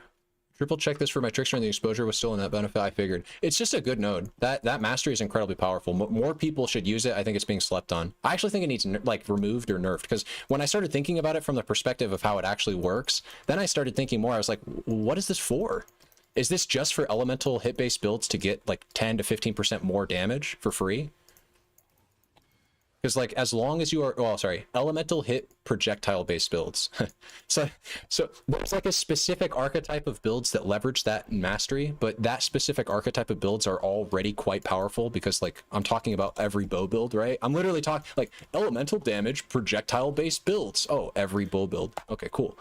Yeah, every bow build can just click that node and get like 15 to 20% more damage, as long as they're not trying to shred resistances, which again, they're not. You're a bow build, bro. You're using Sniper's Mark.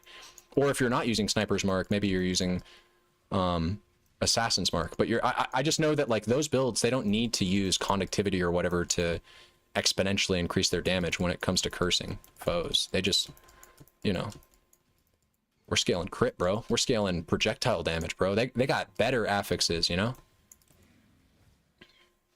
to scale from. I'm not using my Quicksilver, bro. How do racers do this? I don't actually think I'm a bad leveler, but streaming and leveling this game at the same time, it feels impossible. Like I'd have to ignore the stream completely. I wouldn't be able to interact with you guys at all. Because like Poe is actually, leveling in Poe is, this is an involved thing. You're like doing stuff constantly. Your character's slow, you get stunned, you get beaten up. It's like, I dare say it's a hard game.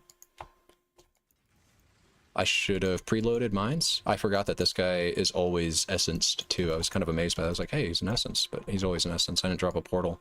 I'm in Pain Town right now. I feel like this should be easier than it's currently being, probably because of that. Frost playing Blink? Frost Blink? 12%, 11%. It's giving me fire damage. That's irrelevant. It's giving me 12% crit.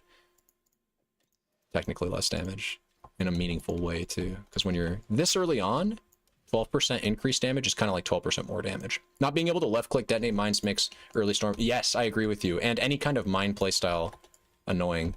I agree with you. That was probably the thing that I hated the most coming to this league, more than like harvest or more than the crafting mechanic or anything that, like, because I haven't really disliked anything from this league. I know this league's been very polarizing, but actually, dude, what the fuck? I got stunned and then like I accidentally hit the wrong button to open my menu. This league, I'm not interacting with the things that annoy me, and I'm enjoying it, similar to my experience with Calandra. So I haven't been turned off by the crafting system, or I have been turned off, but I just haven't been interacting with it. I just don't have any portal scrolls. The stun is disgusting. He's killing my mines. I have to detonate them. I have to. It's crazy. I should just kite him. I don't know why I'm like beating my head against him. I also wonder, dude, do racers now just skip this guy early and then like come back for him? Because this is kind of annoying. I know I'm not 100% doing this correctly, but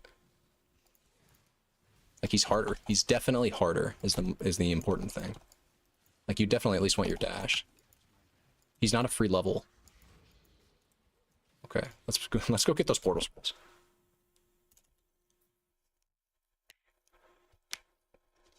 Oh, and we can check the mine stuff. No, okay, nice. We can do the thing.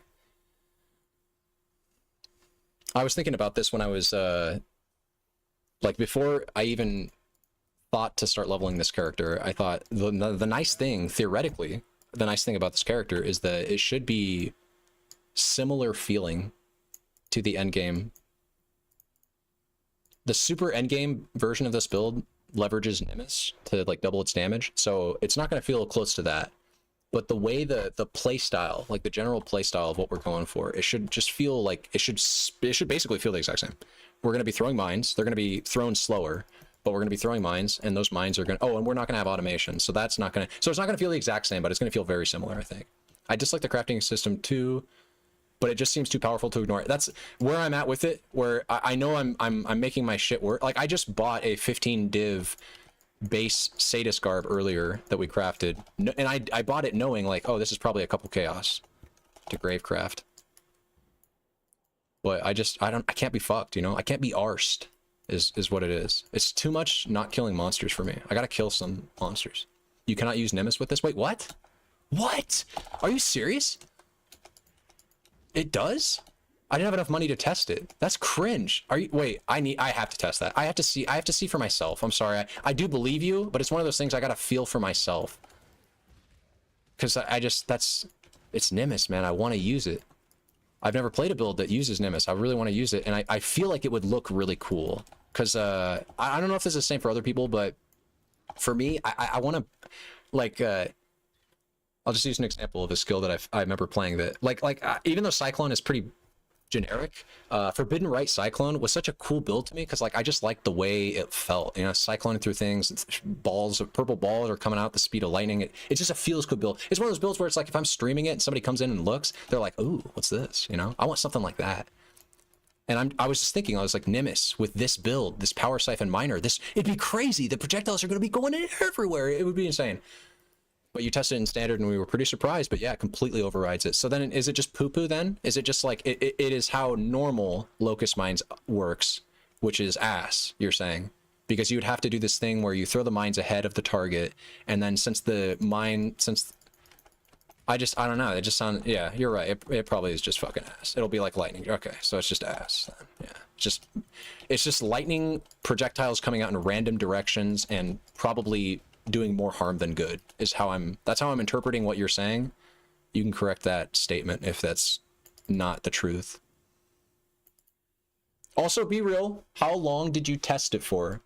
Because I've also found that if you test something for like 2 seconds and make a decision on it, not you specifically, I don't know how you test things, but I'm just saying, like, if I make okay, I'll get the greatest example is the Locust Mines, because at first I did not think Locust Mines would be good for this build at all. And then I tested it, and I just started playing with it for a bit, and I was like, actually, wait, I think this is cracked.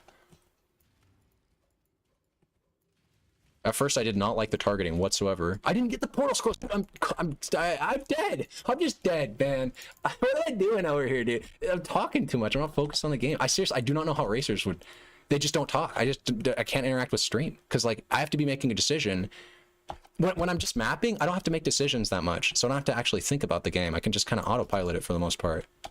But like I have to be thinking, like, okay, you got to go get your portal scrolls. Okay, you need to go get this gem. Okay, you need to go do this. Okay, you got to, like, play the game. You got to, like, you know. You wanted to play this before I settled on plain power siphon. Makes sense. Plain power siphon is as cozy as a feel good, like. That didn't make sense as a state. Let me try that again. As cozy as Power Siphon feels to use generically, like just to cast Power Siphon, it does everything you want from a skill. It comes with built-in culling, it auto-targets, it's a projectile, although it doesn't pierce, I will say that. It does not pierce naturally, but everything else, it's a feels good skill. I think my video, the first video I did before the mines transition, highlights that well. I think I'm just right about, like, everything I'm talking about in the video. Like, Power Siphon does feel good as a skill to use. And Locust Mines felt awkward when I first equipped it. I was like, this just ruins the skill. Like, Power Siphon's supposed to be a feels good skill, and now it's not. But then I played with it more, and I was like, it's not that weird. Like, it's a little janky to get used to, but actually it's just a different play style. You just need to be used to separating the enemy from yourself very often. And once I started getting that down, I was like, oh shit, this is actually like 30% more damage. Like, this is too good to give up, you know? Like, basically, it got me into and this is I don't actually really like thinking or getting to this point when I'm thinking about builds, because it kind of does defeat the purpose of GGG's game design, actually. But it made me start thinking, why would I ever do anything different? It made me start thinking, like, why would I, like, it made me feel like a fool. I was like, the last week has been a waste. Whatever I was doing before on Power Siphon, it makes no sense compared to this. That's what I kept thinking that more and more as I was playing with Locust Mines.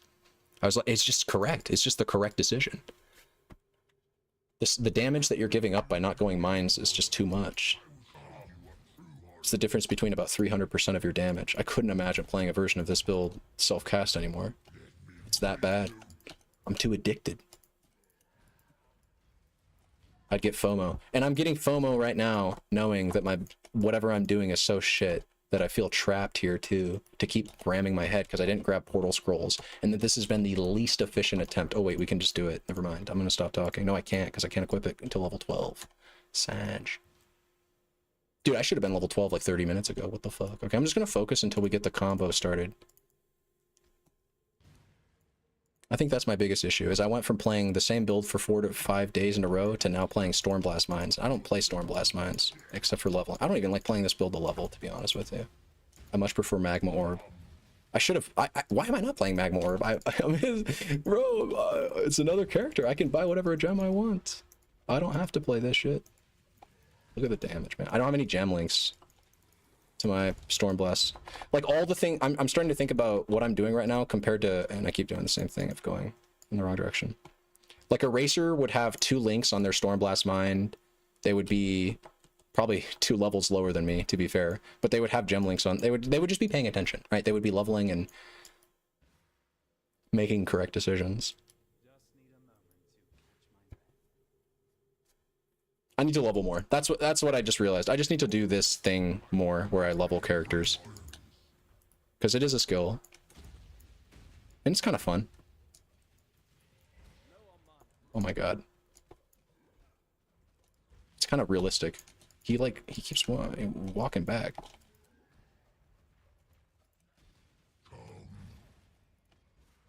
Dude, please just die. Thank you. Okay, now I guess he does have a bit of a loot exclusion.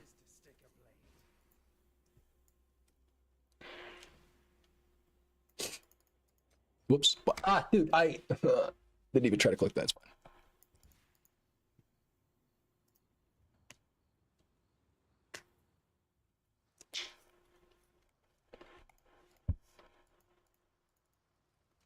I said to myself that I wanted to equip leveling gear, but it's probably not a good idea. But it is not a bad idea to at least get gems that I should have gotten earlier. So...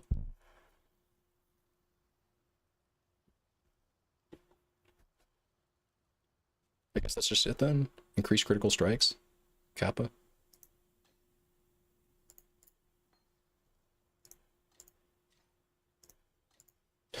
But actually though, no, you would never do that because it would increase your mana cost for no perceivable benefit. Goodbye. Well, for increased crit, but I'm not critting this early. Oh, we have to go talk to homeboy. Okay, yeah, we will need a precision, but I can just grab that off of the vendor. Level 10. Need precision for sure. So yeah, I guess it's gonna be... We're gonna have a lot of things to solve when I do this. It's fine. It's fine. That's the whole point of doing this is to solve those things. We're gonna have problems to solve, and we're gonna go solve those problems. We're gonna go see how all this works.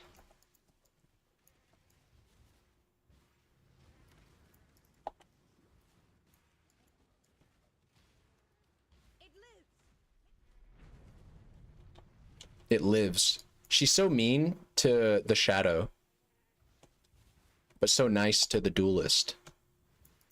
It's a stark contrast. Heidi's gonna get reworked in PoE too. She's not gonna be as like explicitly sexual around the duelist. You mark my words on that, by the way. You can mark them. Mark them, written in stone, guarantee. If PoE even PoE 2 even has a piety, it probably will. Though piety is a popular character when this game's lore was taken seriously. It still is taken seriously. People like piety.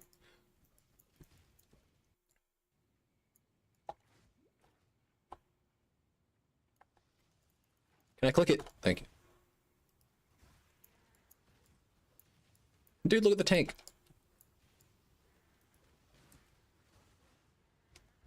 I didn't check for automation either. I don't know when automation becomes available, but it feels too late. Automation feels like a level 1 skill gem kind of thing. A white level 1 skill gem kind of thing, actually. God damn it. What would you have to not die this early on? You would just play better, I think. Because it's not like I guess I don't have any gear on. I guess, well, but again, would a racer, because I'm only in the Prisoner's Gate. I don't even know if racers would equip a chest piece at this point.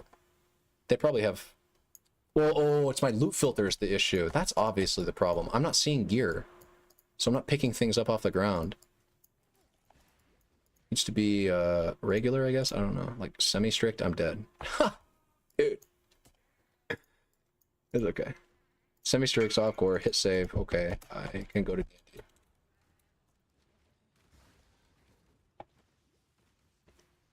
We'll get there, guys. I promise. I promise. And if we won't, no, we will. I don't even want to... Not even presupposing a situation where we won't, because we will. But if it takes a little bit longer than you thought, that's fine. Because you can just leave and come back, and I'll be here. I'm doing this. That's what I'm saying. This is happening. This character is going to be using Locust Mines at level 12.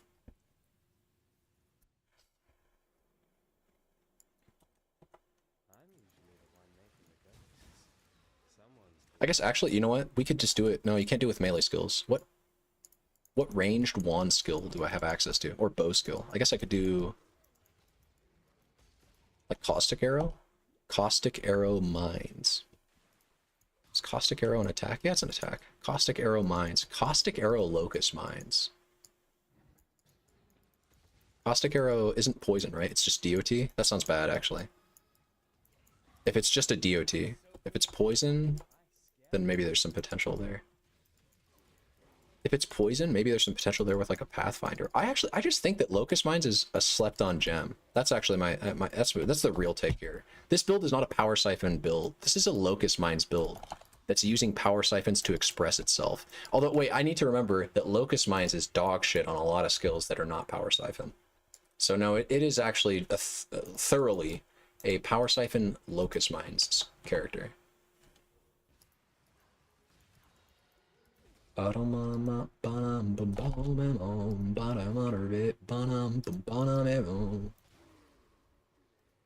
dude, that's even worse. Hearing you say that this build does not work with Nimbus. I said in that video that this build is kind of nuts with Nimbus. I just have to test it. I just know that until I test it for myself, I won't feel like I can say it with like I do believe you. But I just know how my brain works. It just doesn't work that way. I didn't grab scrolls either. What am I doing, dude? It's like every time I go back to town, I think I have 2 or 3 things that I need to do, and I'm talking instead of just doing them. I'm a noob at PoE racing. That's really what it is. I just don't do this a lot. I'm used to leveling a character once and then like never leveling all throughout the league. Because if I want to play a new build, I just, you know, transition. I just fucking buy 120 regret orbs, buy the gear, and make it work. I am not a huge fan of leveling. I will do anything and everything in my power to not do it. And I'm just frozen forever, by the way. Okay, never mind. I don't need to kill this guy. I just need to lure him away. There we go. This is a skill point, so I want it.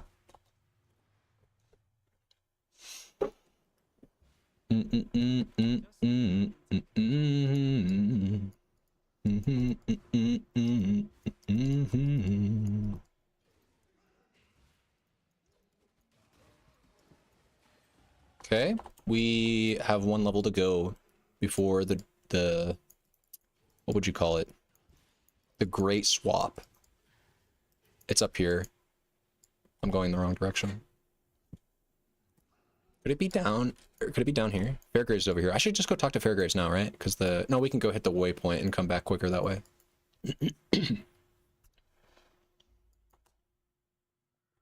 Never going to crit. Actually, I think this node could be good early game. Shit. It's okay. It's okay. You'll have the foresight to know not to make this mistake. I'm gonna save a passive point and use a regret orb. You would not have. You just go do mud. You know, make this mistake. Just do mud flats early. You know, or live with your decision. It doesn't really matter if you get a bit of extra crit. It's not a huge deal. The main things are that we're assembling the pieces for the swap. None of these gems matter at all.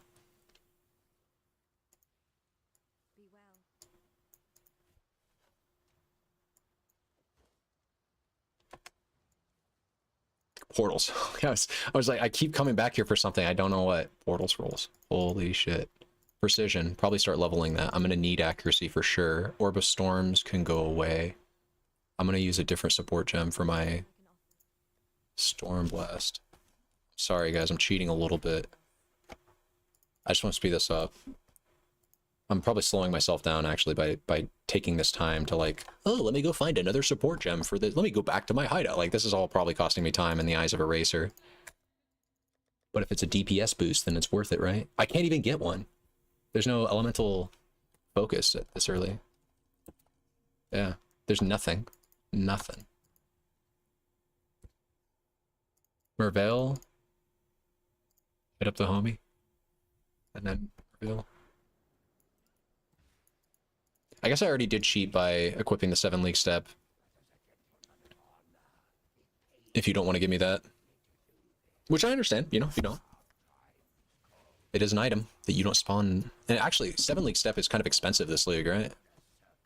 Oh my god, my mana. Hold up. I wanted to check 25. Never mind. Remember when I found this on the ground, it was like 40, 50. And I remember it usually being cheap. Can I get you to you? Oh my god. Grace just beating on my ass.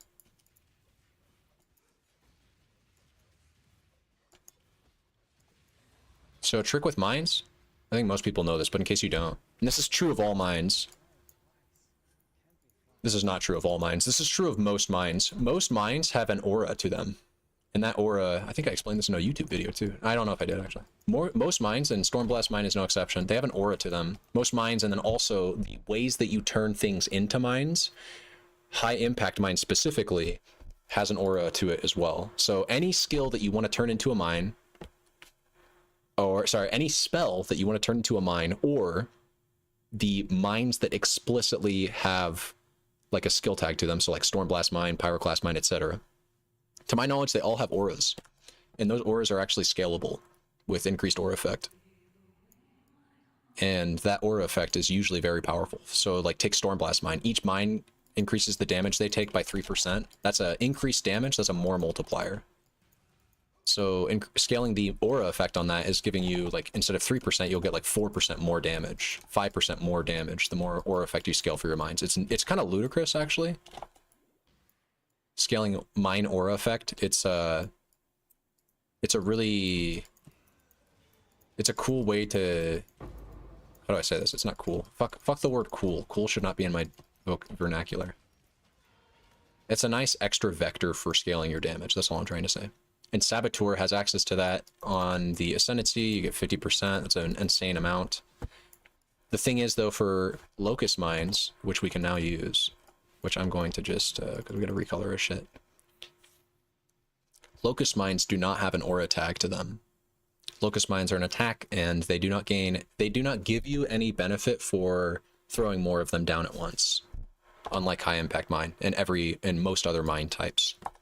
Except for Blast Chain. I guess Blast Chain does give you some benefit. It just doesn't give you an aura related effect. So these two, I wanted to unspec this. I wanted to grab a Regret Orb for it. This is cheating. You wouldn't have this Regret Orb. And then I think I wanted to go through here and then path up. So when you're doing a build like this, what is like the super important things that we get early on? I said mana was mana's not an issue. Mana's an issue on this build when you don't int stack. So we should just do that. We'll path through cold-hearted calculation. That'll help a bit. We'll have a mana flask too.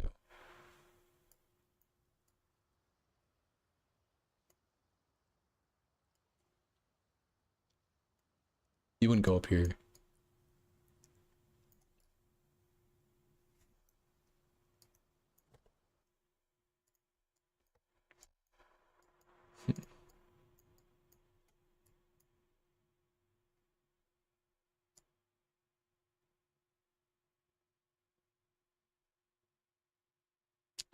Mines. What do you want to do? You don't want to go. Okay.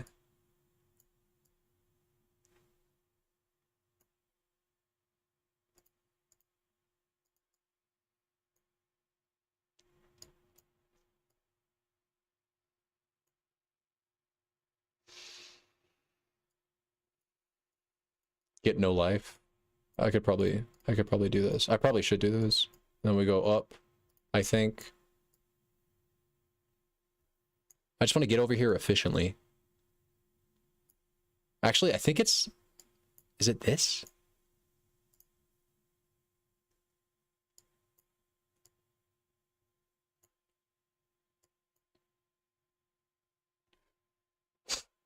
You wouldn't do this early. You would never do this early. Come on. Let's be realistic. Where's the... I'm just looking for lightning damage, really. Fuck the mind nodes. Can I spell? Lightning. It's my microphone's in the way, sorry. It makes it hard to type. Oh my god, I'm dropping things. Okay. There really is no area to get good damage early besides this area. The closest damage we can get after this is like... it's over here. Okay.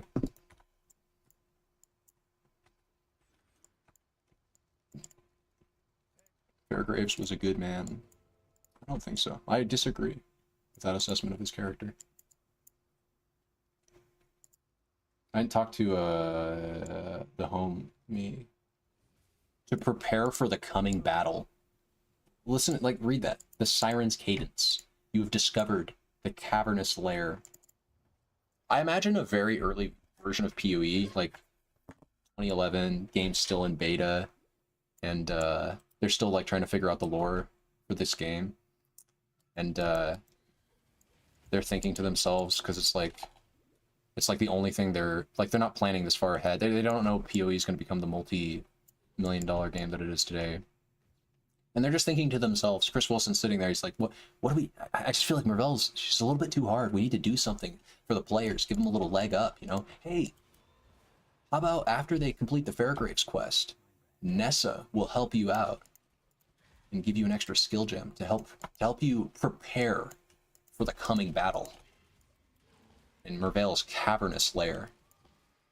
You know, I just like to think about stuff like that.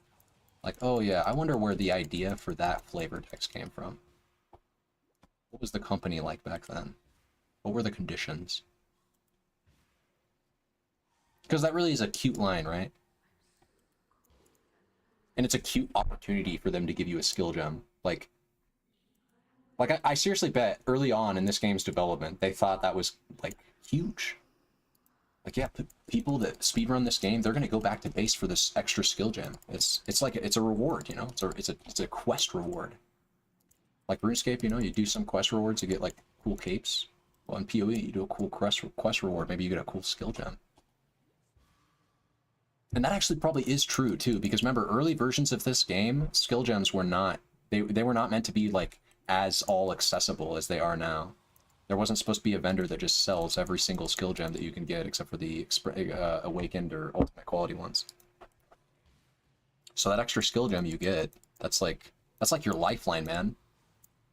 Like, imagine early versions of this game making the incorrect decision by way of an accidental finger press probably meant you reroll your character, because it's like, oh well, how are you gonna get the skill gem otherwise?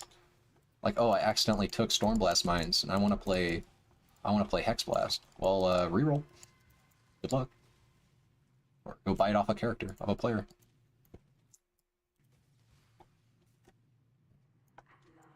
I said I was going to reconfigure. I didn't even do it. What the heck? I said it. That's what I can... Okay. We need to color the wand. And then, didn't I say that I wouldn't try this on a 4-link? I think I said that yesterday, or 2 days ago. Well, here we are. You're not going to have this many chromatics. What do I really need? Power siphon, this, and flat. Just need 1 green. Did I have that? Did I have 1 green, or I had 2 green earlier? There it is. Okay. Does this even do anything? Is this good? Does this work? And I'm testing it on Merveil. Can we try, like, not Merveil?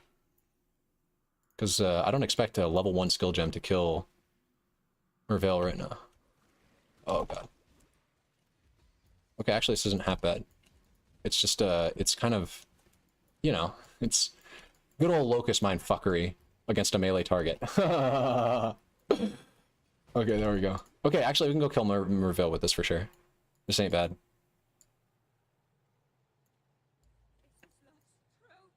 Damn, how dope would that be if I was able to just... Like, yeah, you can play this shit right out of the box, man. You can level with this shit. I wouldn't be doing it right now, though, because this is ass. I need a few levels for... Oh, no, it's not. I just didn't detonate my mines and equip precision. Yeah, the damage is not terrible. I really wish I could Get automation though for it. And the mana's a struggle. Oh my god, and the name locking. Everything is like coming together to make this so uncomfortable for something that doesn't need to be uncomfortable. Come on. There we go. Come on, no. I just need more mana. I need more mana, this works. Clarity, clarity. I have access to it too. I think you get it as a skill gem reward. Oh, dude, clarity, literally. Let me just go get clarity and give her energy shield back. I'm just gonna pick up clarity. I won't even buy another mana flask. I just want to try. It's level 1 though. It's not gonna be that great. Okay, this is a refresh my flasks portal. You could have been leveling Power Siphon too. That's what I should have been doing. No, you couldn't be. At level 12 is when it's accessible. I'd probably wait then. I wouldn't make this transition before boss. I'm going to say that right now. I don't know if I would do this the way I am. I guess I am. And I probably would because I'm stubborn. The kind of player that I am. What did I say I was going to get? I'm coming back here for... Fuck. See, this is how it happens. So portal scrolls and something else. I'm going to walk back in and be mad when I give her the flash charges. And then there's a mana. That's why it's clarity.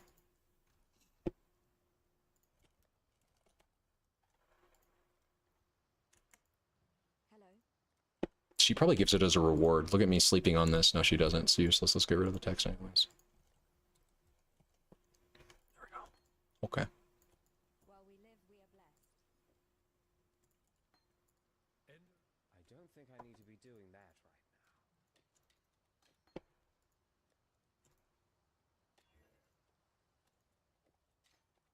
right now. Okay. We can play the game now. I'm still on display capture too. No, I'm not.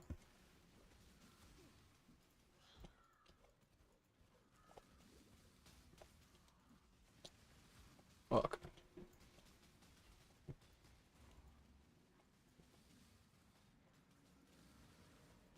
I don't think this would be bad against a single target, or sorry, against a, like, I don't think this would be bad clear. I don't think. But maybe it would, because we don't have Pierce. And maybe it just feels too bad without Pierce. So I'm checking the damage here is not very acceptable. Not very acceptable for a Merveil. Maybe I should just level the gem for a bit and see about making the swap later. Maybe it's a little too harsh right now. I'm too close. Worrying about the mine survivability is annoying. It's just not automation. If I had automation, I'd feel differently about this whole situation I found myself in, I think. Because there's a lot of jank with the playstyle currently. We have to maintain our distance, we have to make sure our mines aren't dying, we have to like push D at the correct time.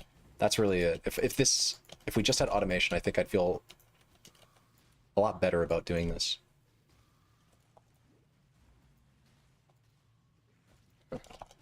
No left click detonate. No left click detonate. They really did us like that. They really just said fuck y'all. Alright, it's dead. Cool. It can only go up from here. Probably. So we'd want to start scaling crit? No. We don't even go for power charges, I think. This gives... So Power Siphon does just give you a chance to get a power charge. So actually, I think maybe we do. Because I think I said that scaling the crit on this thing is totally viable, even early game. Just because of how much crit you get from Power Siphon. So just the skill gem alone with this wand. I have 10% chance to crit. What is that coming from? Oh yeah, from trickery.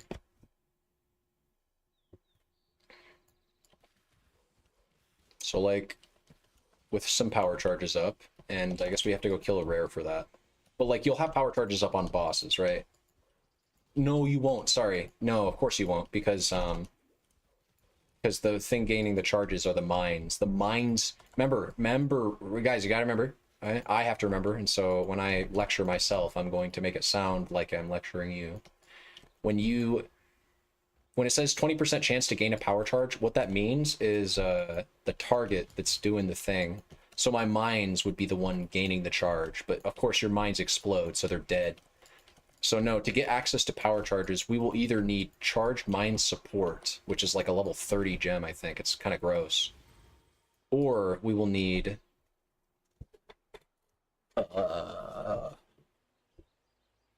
Relicash. Yeah, charge mines or Relicash. It's one of those two. And it's only one of those two. Not really. You can, there's other ways to get power charges, but those are the only like acceptable ways. Actually, charge mines would be good for this early. Yeah, when is charge mines? Hold up. Because charge mines would be pretty fucking dope. That'd be our frenzy, that'd be our power, that would be our throw speed, that would be our crit. It'd be like everything. It'd be our power charge generation. It'd be our frenzy charge generation. You would just want, yeah, just use charge mines. How, yo. Yeah, it's her. When do I get charge mines, bro? 38? 31? I can hold out till then. I bet this build gets a lot better with charge mines. Sure. We'll stick it out. I'll stick it out for you. What time is it? It's 10. I need to get my dog a walk soon. I think I'm going to go until 31. And then, or I can't just stop right when I make the swap, right? I'm going to play this build until Act 4. Tonight. And you have a good idea of how slow I'm playing, so. Based on my Act 1 performance. So, I guess use that information to decide how much longer I have left on stream. Probably shouldn't be attacking as many things as I am. I want to feel it, you know. My initial thoughts are that the damage and the clear, it feels like they pop off as per lightning damage. Like sometimes I do none, and then sometimes it just randomly like kills the rare, you know? Like sometimes I'm just like tickling them, and then sometimes it just pops the fuck off. That might actually be it critting. I can't tell, but here, let's throw the mines, and then let's do this. Pop them all. And she's dodging some of them. And the melee aspect of the mobs is... Yeah, I don't know. Would you play this shit right away? Probably not. It just feels like it's missing something. Like one of the 50 million things it needs. Because I can't tell, like, as well, you know, is it the accuracy? No, it's probably not the accuracy when you're at hit cap. So thankfully, with precision, we can solve that problem. And with clarity, are we solving the mana problem? Like, do I need to ever hit my mana flask? Yes. What was that big mana cost right there? I don't know. Maybe I was channeling the mines for more than a second. But either way, it would appear as though mana is solvable with clarity early game. Accuracy so far is solvable with precision. At least in Act 1. In Act 2, when you want to equip, you know, Wrath and Grace so that you stop dying, I am curious as to what the build will do then. But we'll find out. We will find out, don't you worry. We'll find out. Should be using our Quicksilvers more. I don't know why I'm going this way. Lay some mines. So the playstyle is like you lay mines and then run past. Right? So lay, and you need to lay a few. We don't have Pierce, but lay like 2 or 3. This is why I don't know if I'd recommend this. Is because like you're not like, you know, this isn't this ain't Tai Killer, okay? This is more like 2/2 Saver or something. It's like the opposite of a speed build. It's not the opposite. We're not going like slow. We're just not going fast, you know? This is like very average, or maybe even below average. I don't know. I just don't race, so I don't really have anything to compare this to. I like the feel of it. I also don't like how squishy we are, though. I don't like how inconsistent the damage feels. Especially when Locust Mines is one-shotting, when you can throw your mines and they can like one-shot packs, especially clear them out with all the Pierce. Locust Mines feels really good then. But, oh, that's what we do with our skill tree then, right? We could just rush to Pierce. No, you can't. No, you can't do that. There's no way. There's no way that's even like something that you would be able to make it this far and do. Look at how many dead nodes you get before you actually get anything that does anything for your character. How could I get Pierce quickly and not have to use the Pierce skill gem? But that might have to be it. That might just have to be the way. Okay, so already playing this a little bit, I think I'm going to keep going, but I think this build is going to be one of those, we don't feel good until we get these 2 nodes or another form of Pierce. That's what I'm thinking right now. I was taking the Pierce for granted. How would you get Pierce early? Besides just keep playing with a shit build until you get the points for it. Would you even want to take those levels? We'd go down there. Early versions of this build could go down there for Suppress. I don't know though. That's still like a lot of unnecessary traveling that doesn't give us any damage or really any survivability. Not much, right? We're coming all the way down here. What do we get along the way? I think I did see DS Lowly's tree had this. I think this is a good node. Increased flash charges if you've dealt a crit recently. That's never going to be the case. We never crit. It's our minds critting. But flasks, wait, actually that's 4 nodes though. For flash charge gained, flask effect. Maybe with Tides of Time or something. Like maybe there's some unique setups that you could do with this. Actually, yeah, Lily was using like 5 uniques or something. She was using a lot of unique flasks. Down here. I wouldn't grab this. I don't think you grab this.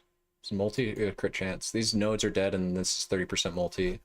And then you could get the crit mastery. What would I get? I don't know. 25 multi, I guess, against uniques. You can get the power or frenzy charge for your charge mines.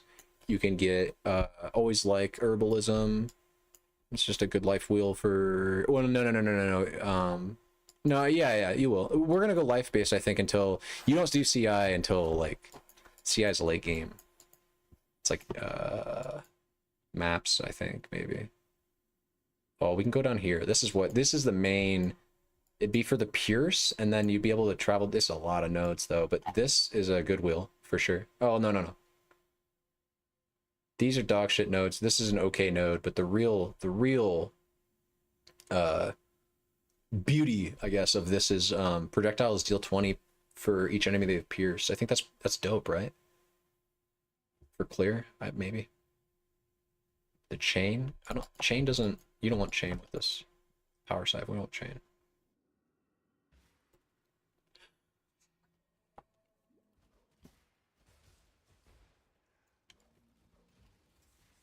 Wait, what? There. Leveling Locust Mines is giving us more damage too.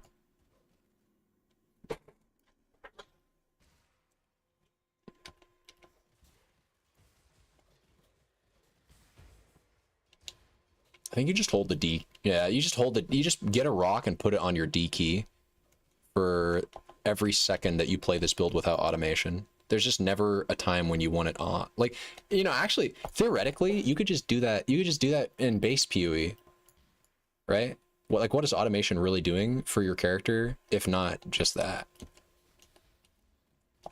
Automation is literally just pushing the D key repeatedly, which is all I really want mines to do anyways.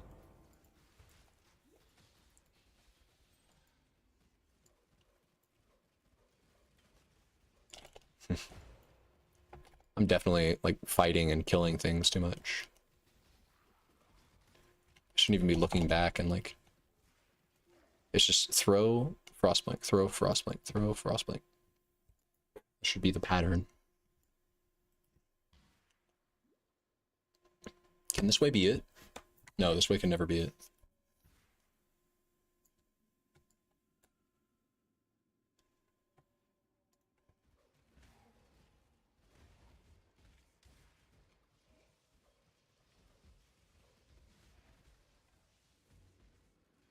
Oh, it's not. Wait. Is there a way for detonate mines to turn off if I hold the D key? Like if I open my inventory and then close it? No, it's still... Okay. Yeah, you can't just hold the D key down and kind of have it act as a automation. Cool. Okay, sick. We found him. Should probably get these passives right. Yeah. Well, I mean, what if I went into crit scaling? Like, that's not bad, right? How did I say we get power charges again? We get those with charge mines. So maybe it's actually bad. Maybe I should only be getting the crit nodes when I have my power charges secured, like reliably have my power charges secured.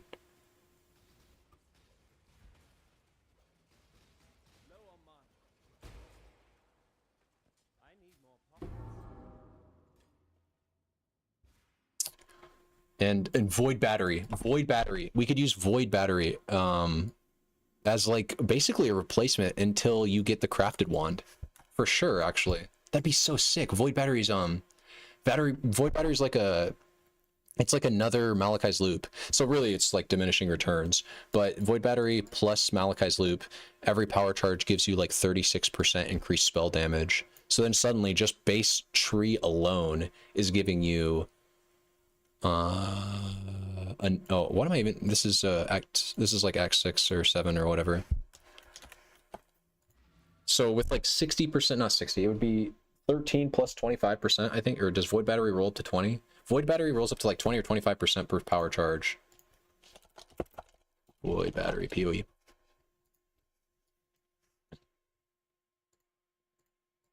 So yeah, it's the Prophecy 1 base, so you get the 40% base and then 80% reduced, but then that juicy +1 power, 25% increase per power, baby. Hell yeah. That Malachi's Loop, Ralakesh's Impatience, +1 power charge helmet. I don't even care at that point if it's Crown of Eyes. Or no, you do care about it being Crown of Eyes. It should definitely be Crown of Eyes for sure. It should absolutely 100% be Crown of Eyes, and hopefully it is Crown of Eyes with a +1 power charge. But yeah, with just those pieces, you could do some pretty gross things. That being said, Void Battery is usually quite expensive on League Start for that reason. Not for, sorry, not because of Locust Mine's fucking power siphon, but because people know that Void Battery is good for any kind of like power charge stacking character early on. Blade Blast is also a skill that gets played with mines, I think, right?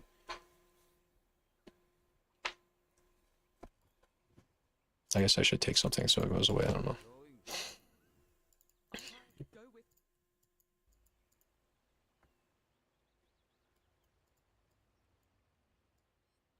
I want to get automation before I, hold up.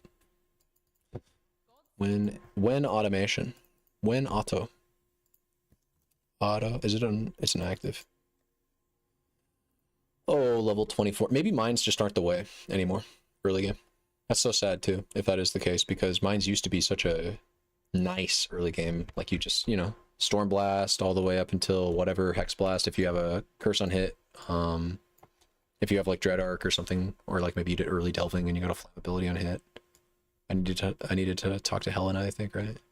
I already did. I don't even know what's still here. What the heck is going on? I didn't get the waypoint. That's why I entered the portal here, is because I still thought I had things to do here when I don't. Just need to go over here. Kill Caitlyn. Or Crate. Whatever her name is.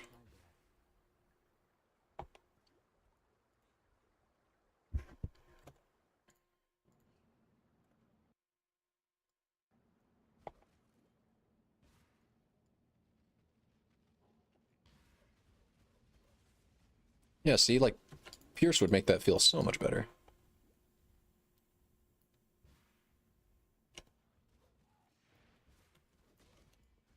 Here, another great example.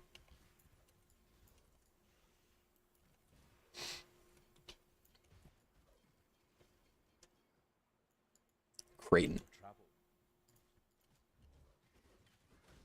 I think you used to get a +1 power charge from the Merciless Act 3 decision. Or sorry, Merciless Act 2 decision for this fight. The game just used to give you an option of getting a +1 power charge, but nobody would take it. Everybody would just do Aramir. Actually, Aramir used to be a source of like Giga passives. You used to get like 246 passives from him because you'd clear his thing every act. They move those around. Aramir, he used to just be the GOAT, I guess. The king of passives.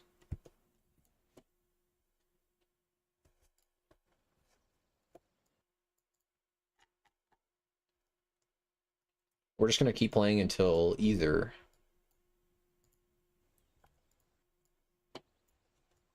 Well, I said it before, right? Either we get access to power charge mine. I said Act 3, right? I think I said tentatively Act 3.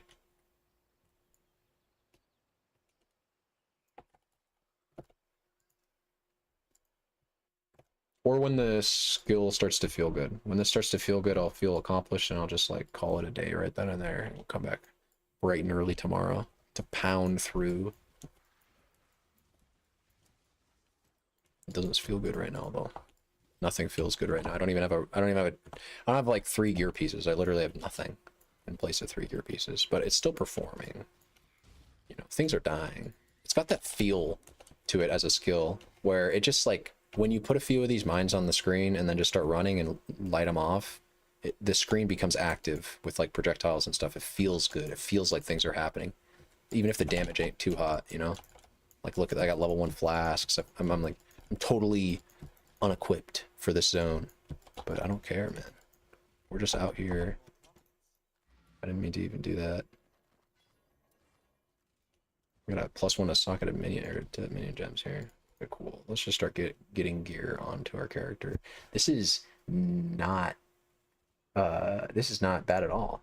Because we don't care about reduced cast speed, but 100% increased spell damage is insane when I take the wand node. That's what I need to do now. I need to rush up to the wand node and get that damage.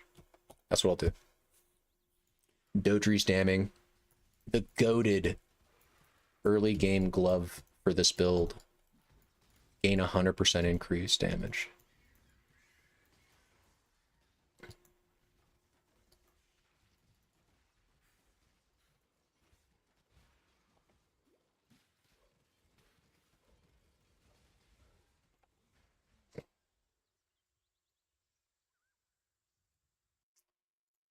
Okay.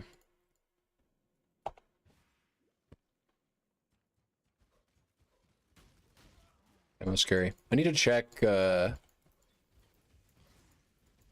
if they should have the sub notification, if that went off. I'm gonna check the VOD after this stream too, and I want to get chat on screen too. That's another thing. I don't know how much people really care about that, but I care about that. I feel like it's, especially between two chats, between having YouTube and Twitch that I'm looking at, it'd be nice if there was 2 different chats on screen, people to understand the context of other people's messages when I respond to them and they're not in the YouTube and Twitch chat at the same time. Even though I could just read out every comment everyone ever says ever if I'm planning on responding to it, I guess that's also an option. That's what most streamers do, right? And put on a nice little voice. The Twitch viewer voice. This is nothing. Nothing, nothing, nothing, nothing. I guess technically not nothing, because it's better than what I have right now, which is literally nothing. But yeah, I really do think Pierce is going to be how I recommend this to you when it comes to playing this at League Start. I think it's just going to come down to, do you have +2 Pierce? Maybe even +1. Maybe just +1 Pierce. Because even though the damage on single target's kind of rough, I think with some Pierce, this build is actually totally fine. Wait, how am I getting chill? What? Oh yeah, this. No. How am I getting chill? How is this doing cold damage? It's not. What the fuck was just what was happening? Because sometimes it's like adds cold damage to attacks, spells and attacks that can roll on wands. And so I was thinking maybe, but no. How was I chilling her? Oh yeah, of course, Frostblade.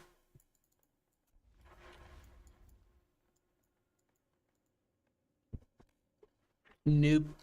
Noob, how could you forget about your movement skill? Noob. You're such a noob. Okay, man. Oh yeah, I said I need to give Ko a walk, that's right. Me, people get his walk, though. Let's see where he is. My bad. Oh, wait.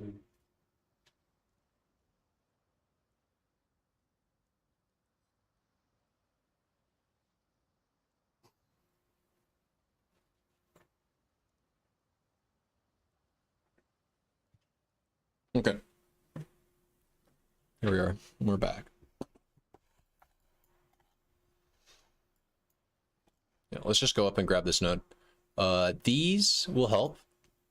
This will help. And this will help. This will all help. This is just a goated wheel. Every wand build should spec that cluster.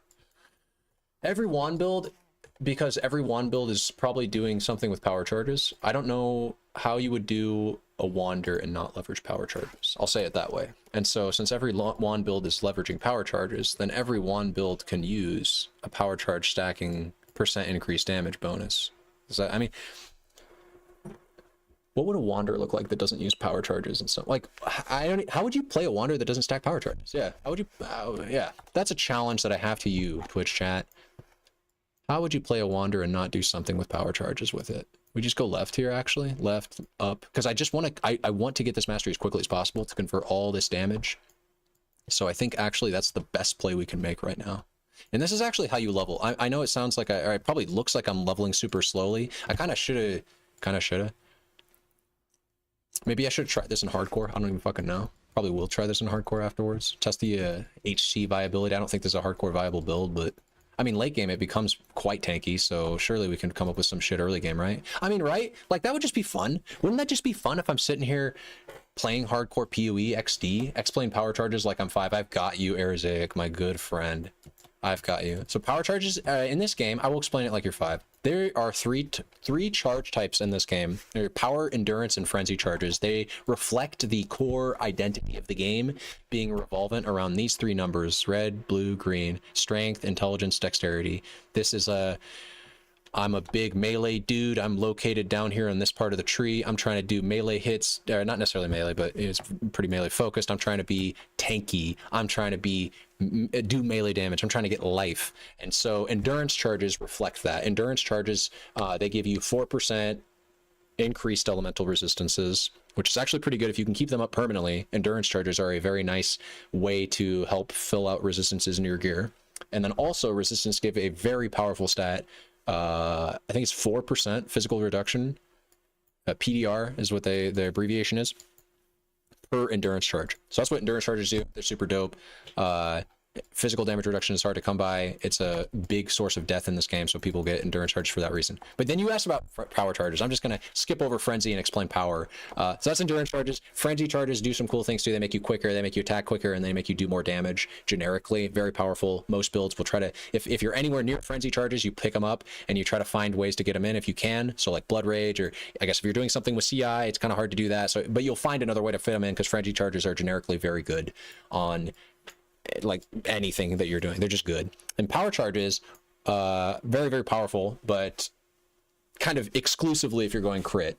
Unlike frenzy charges, they are a lot less applicable. Although that being said, most builds, I dare say, I'm generalizing here, and I'm also talking about PoE, so I'm mixing water and oil, right? You don't generalize and talk about this game at the same time, but I'm going to do that anyways in an attempt to say that a lot of builds are leaning towards crit these days. The meta of this game, am I really going to try to explain? Like, okay, when I first came to PoE, scaling crit as a means of getting your damage up it wasn't the only way of getting a late game character to feel nice and juicy and thick and do a lot of damage. And with that being said, that is also still true. You do not need to go crit to have a lot of late game damage on any build. A great example, Splitting Steel Trickster, which might be the best Trickster build this league. I don't even know, but certainly a very popular build that is also very tanky, similar to my Power Siphon Trickster, that is also very damage heavy, also similar to my Power Siphon Trickster, but just like it does more damage and it does more tankiness currently, because it does things with Adorned. If you're talking about Crouching Tuna's guide video. Anyways, what was I was talking about how Splitting Steel, was I talking about how Splitting Steel uses power charges? How was I trying to relate this to the power charge explanation? Oh yeah, well basically I was trying to explain the difference between crit and non-crit. Anyways, power charges give you 50% base, 50% crit. That's a lot of crit. Crit is something that's normally found in sources of like 20 to 30%. So 20% increased crit strike transfer spells, 25%. Well, every power charge you have on your character active gives you 50%, and then you can scale that up to 58% with this node. You can get even more. You can get well, for instance, Power Siphon, the skill that I'm using to deliver damage, also comes with this line right here that you can see. It's like right here, 10% more critical strike chance per power charge. And that's 10% more.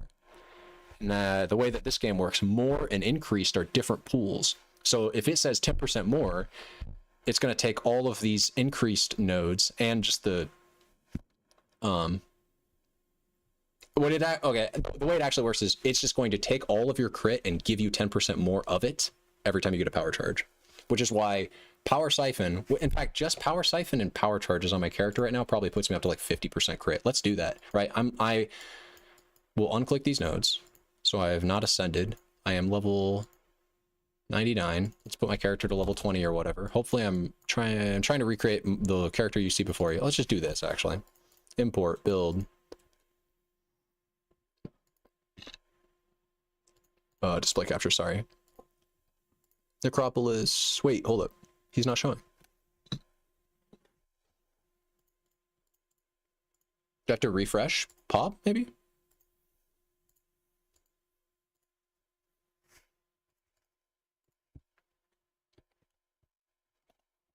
Path? Path of exile. Or what am I doing? Pob. I need Pob open. Pob. Building.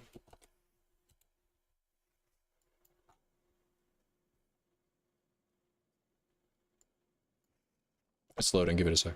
I'm sorry. Donate today. I have a shit computer. Donate today. I'm just kidding. While that's doing that, I will think about this carefully. I'll take helping Illyria here is actually just the correct decision, I'm sure. For sure, actually, 100%. I have always said that if you can use all three of Illyria's stats, like basically if you need mana, just take Illyria. It's so much better early game than two passives. And this is what I did on my other character too, for the record. Although my other character was doing a completely different build. I think leveling, I was doing Hexblast Mines, right? I already did this area. Now we want to go over to the Weavers. I was explaining power charges, and I was trying to explain them through the vector of my Path of Building, which just loaded. So now I can show you Erzaic. Okay. So check this out. I will show you the strength of power charges, especially with respect to how they scale with my build. So let me load in my character. Yep, refreshing Pob did the trick. So I am using Power Siphon. That's a skill. If all I do is give my character Ralakesh's Impatience, so I go here, I scroll down, type in Rala. Wait, are they in my swap? I have these. I have a spare pair of these boots somewhere. I promise. I think they're over here. It's right here. Okay. If I copy these boots and I drop them here and I add them to the build, then I equip them to my character.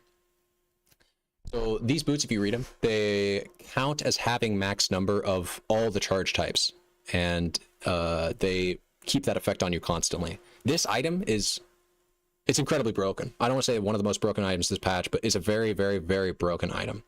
And so because of that, right? But because of that effect, because it keeps all of your the effect of all of your charges on you constantly without you having to have them.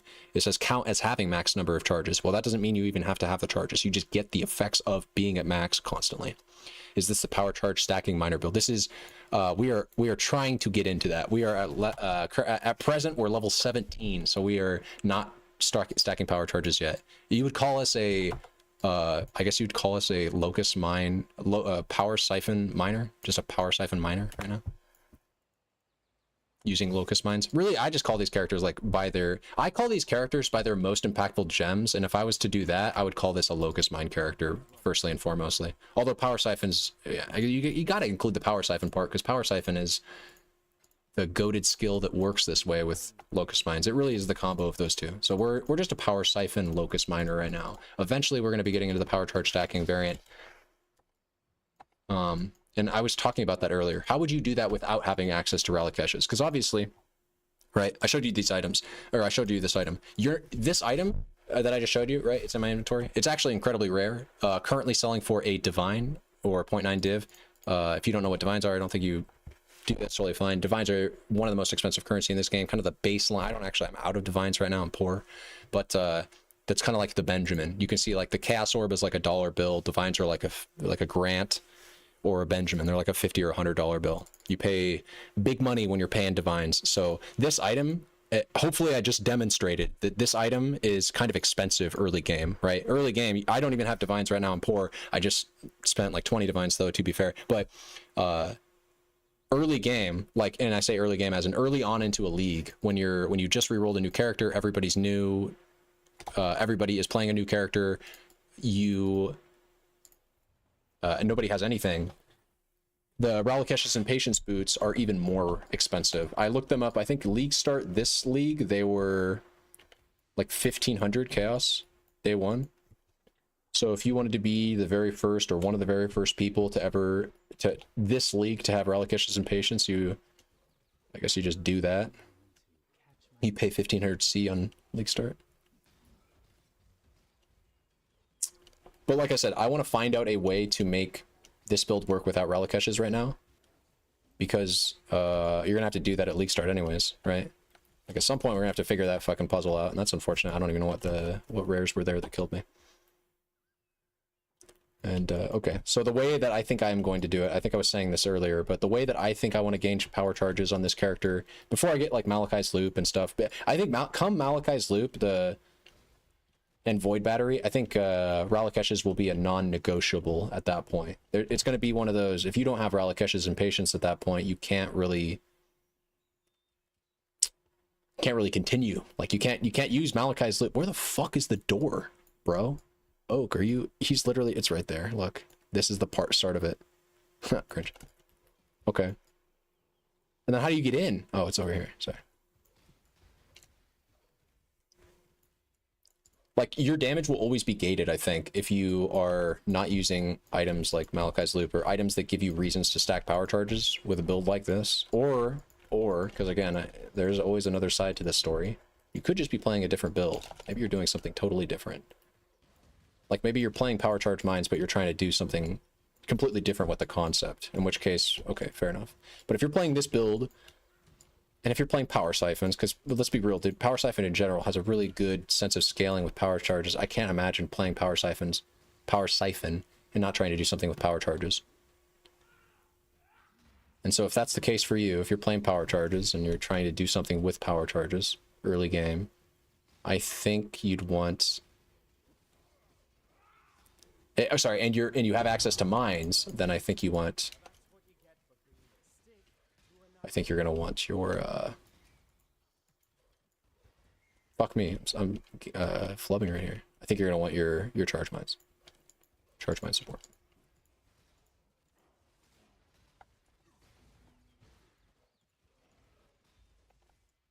We need to go talk to Alira.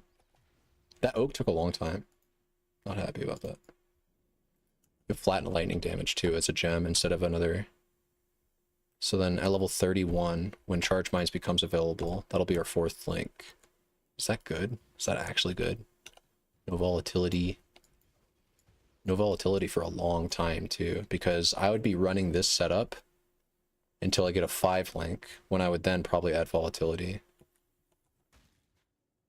Yeah, because you need charge mines, that's non-negotiable.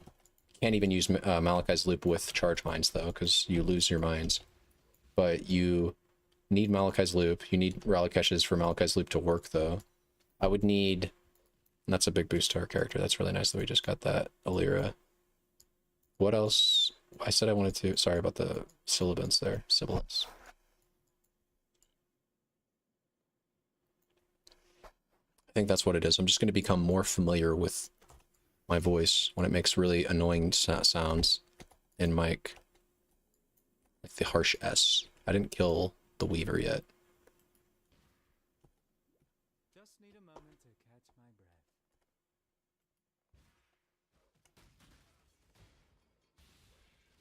In automation, we found out was like a level 30 tech too. I don't know if I'd play this build until level 30. Would it be bad? No. But would it be great? I don't think so. Should link a POB for this. Bro, people want POBs everywhere. I've shared like 15 POBs of this character, and I'm starting to see that if you don't have a POB everywhere, people... I guess, you know, fair enough. That makes sense. I should probably have a POB in my stream link. I should probably have a POB in any character demonstration. Anytime I'm demonstrating how my character works, I should just have a POB there. Just anytime you're talking about your config for your character, just have a POB. People like that. Okay, fair enough. Makes complete sense. Get a POB bot. It's probably a good idea, actually. And you know what? If you said that to me a year ago, before I did this whole Odin project computer science thing, I'd be scared. I'd be off-put by that suggestion. I would say a POB bot. Bro, you want me to configure a bot? And that's probably easy too, you know? It's probably like super easy to set up too. But I would run away from that challenge. But now, I'm ready for it. I think you're just right. I just need a POB bot. And really, when you say a POB bot, what it is it's probably a Twitch, a syndicated Twitch tool that has like all the plugins. Again, it's super easy to set up. I bet, super easy. It's probably like 9K MMR bot. Arizaic knows what I'm talking about. People like their pops, understandably. In PoE, there's a because I want to help you understand why they would say that. In PoE, you've got like your tooltip, you've got your character sheet in the game, but actually, these things are terrible. These things are not terrible, but they do not give you the full story. They don't even really give you most of it. There's so many things that are just not calculated. And look at how shit this Weaver is because he spawns ads, and those ads are blocking my proj. Yeah, I'm gonna say it without getting to level 30 yet. That I don't know if I'd play this character until I was level 30. Or at the very least, if I was going to play this character, I don't think I'd be coming up here for damage. I think I'd be coming down here for Pierce. But man, that's a lot of points to invest early for nothing. For nothing but, well, yeah, for basically nothing, because the whole while that you're traveling over to Pierce, to the Pierce nodes, you're not getting any damage. God damn, I didn't have Frostblink up. I'm leveling this right now with a tabby, and it feels nice. With a tabby. A tabula rasa. Well, but again, do what you want, but I just want to remind you that you will probably not have a tabula rasa on league start. But yeah, having 2 extra gem links would probably feel nice right now. Having 3, right? I'm a fucking 3 link. Having, even if I just had Pierce, like, would that feel like cheating? Yeah, that would be cheating, because if I put on Pierce right now, you would say, Wired, whatever the character feels like right now isn't real, because you're not going to have Pierce. Like, I could equip Pierce as a jewel. I could roll a 2 green, 1 blue. And actually, wait, that might... Maybe Pierce is a literal link for this build. But if you have to use Pierce, that's terrible, right? Isn't Pierce like a half a support gem when it comes to damage? PoE. Pierce. Didn't I type in PoE? Hello? No. Pierce support. This is not the support. Pierce support. You get 20%. That's a half a gem, man. But it does come with the juicy amount of Pierce too. It comes with the 4 Pierce. You're basically getting Eyes of the Great Wolf. And you don't have to spec for it. And it's available at level 4. Yeah. Yeah, you'd run this maybe. You just wouldn't do this build, man. You just wouldn't do this. Right? Getting Pierce, I'd shit out. I'd be shitting on my damage even further. Because 10% more versus 1 to 17. Let's see, 47, 25, like literally half my damage. I'm probably missing pieces of. I'm probably missing pieces of the build that would be rather easy to assemble too, though. To be fair, right now. Or no, am I? Let me think about that for a second. I'm missing a helmet. I'm missing an amulet. But realistically speaking, what am I gonna get? What am I gonna get from those slots right now? That's really gonna make the build that much better. We got elemental focus. This gets rid of my ability to shock, though. I don't really like that. Go with courage.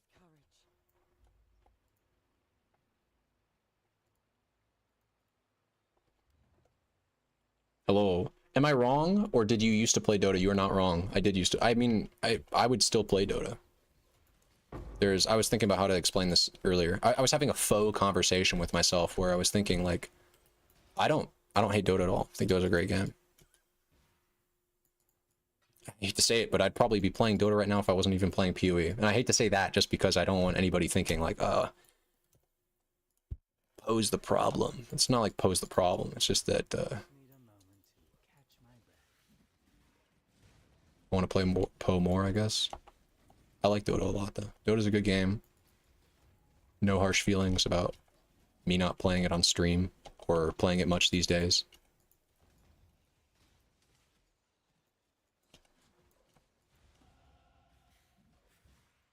Remember you used to play me before you trolling? You remember me from a long time ago then. Were you the person that commented on my YouTube video? That said something like they were waiting for... I'm still waiting for a Meepo guide, by the way.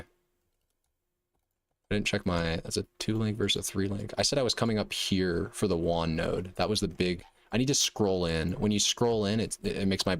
When I scroll in, it makes my brain more manageable, more focusable. One time he tried this Brood Hero. Could be a myth. Okay, sorry. The main reason I say that is because wait, what? What? These things spawn in the Val Runes? What? How does this work? Is this just a single corruption? Let me use it on this. This is just a single corrupt, right? Like, this isn't actually a double corrupt temple that I just found. This has to be like a single corruption. Sorry for being off topic. No, what, yeah, you don't have to be sorry for that. That's totally fine. It's a fair question. You probably, yeah, because you're follow aging. You probably were following for a while and you were just curious, like, hey, why am I following this guy? I don't recognize his name. And fair enough, I haven't been online for a while. I guess I was streaming a little while ago, but like I haven't been regularly making content. Okay, prior to this last month, where I've been pounding out YouTube videos more than Smosh themselves in their prime, and they've all been the highest of quality, and I'm a YouTube celebrity now. But prior to this past month, I really wasn't present on any social media as like Wired Guitars. I wasn't trying to make a big presence for myself in any regard. So I completely understand your question, and you shouldn't feel weird about it at all. I enjoy talking about Dota. I would talk about it right now. I only have 9 viewers in this chat. You're not derailing anything by asking things about Dota. If anything, you're probably introducing another great game into this discussion that we're having about a great game. And it wouldn't even drown out the conversation. So feel free to talk about Dota if you want. I did used to play Meepo. I did try Broodmother a few times. She was an alright hero, I guess.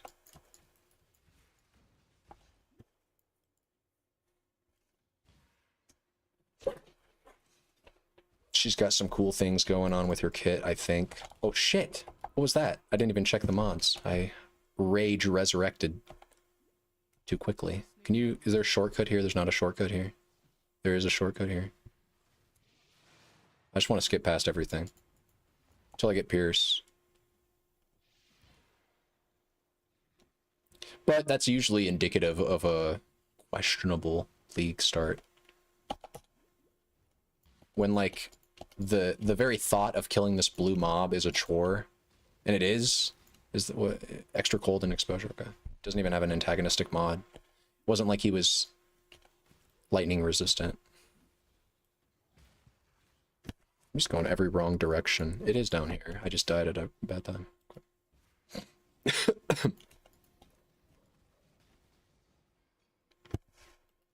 Could power charge stacking miner get you to top 100 immortal? Oh, hey, by the way, did you... I don't know if I like... I don't know how much of an explanation you were even looking for, Erzake, but did I don't know. Were you satisfied with my explanation of power charges? Erzake, how much of Poe have you played? Give me a good understanding for how much of this game you understand. Help me understand your understanding. My knowledge has been expanded greatly. I'm glad. I'm glad that I gave you that I gave you that knowledge boost. I gave you that Ty Lopez. Got to level 13 once. When was this? When did you play last? Dude. Yeah, the damage is starting to teeter off. But it won't once I get like 10 more passives. Here, just rush to Aramir. Try to go for like quest points. When we get the increased spell damage applies to wand attacks, that actually will be a huge boost to our damage because we have Dodri's damning or whatever. Dodri's tenure. It's like 100%. Oh god. Wrong direction for Frostblink. Jesus.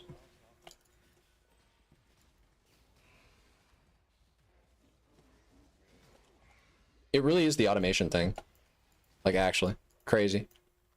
Crazy how something so small as me having to push an extra button that has no cast time and can be held down is still just so goddamn annoying that it makes the build kind of feel shit. But okay. That's fine. 2021? The reason I asked that question was because I was trying to get a context for how much the game has changed since you last played. And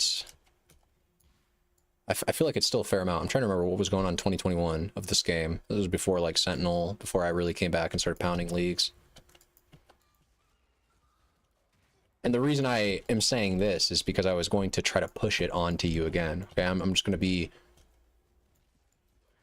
I'm going to be bold and say, Erzake, you should play PoE. That's a bold suggestion, I know. Can't believe I'm saying it. It's crazy that I would even suggest that you play a different video game. But, or actually, I don't even know. Do you play Dota anymore, Erzake? Eric, what games do you play? Why do you watch my stream? I'm just kidding. I think we both know the answer to that. Almost committed to the dive. The friend. Ah, I see. Fair enough. That's actually a common story with this game.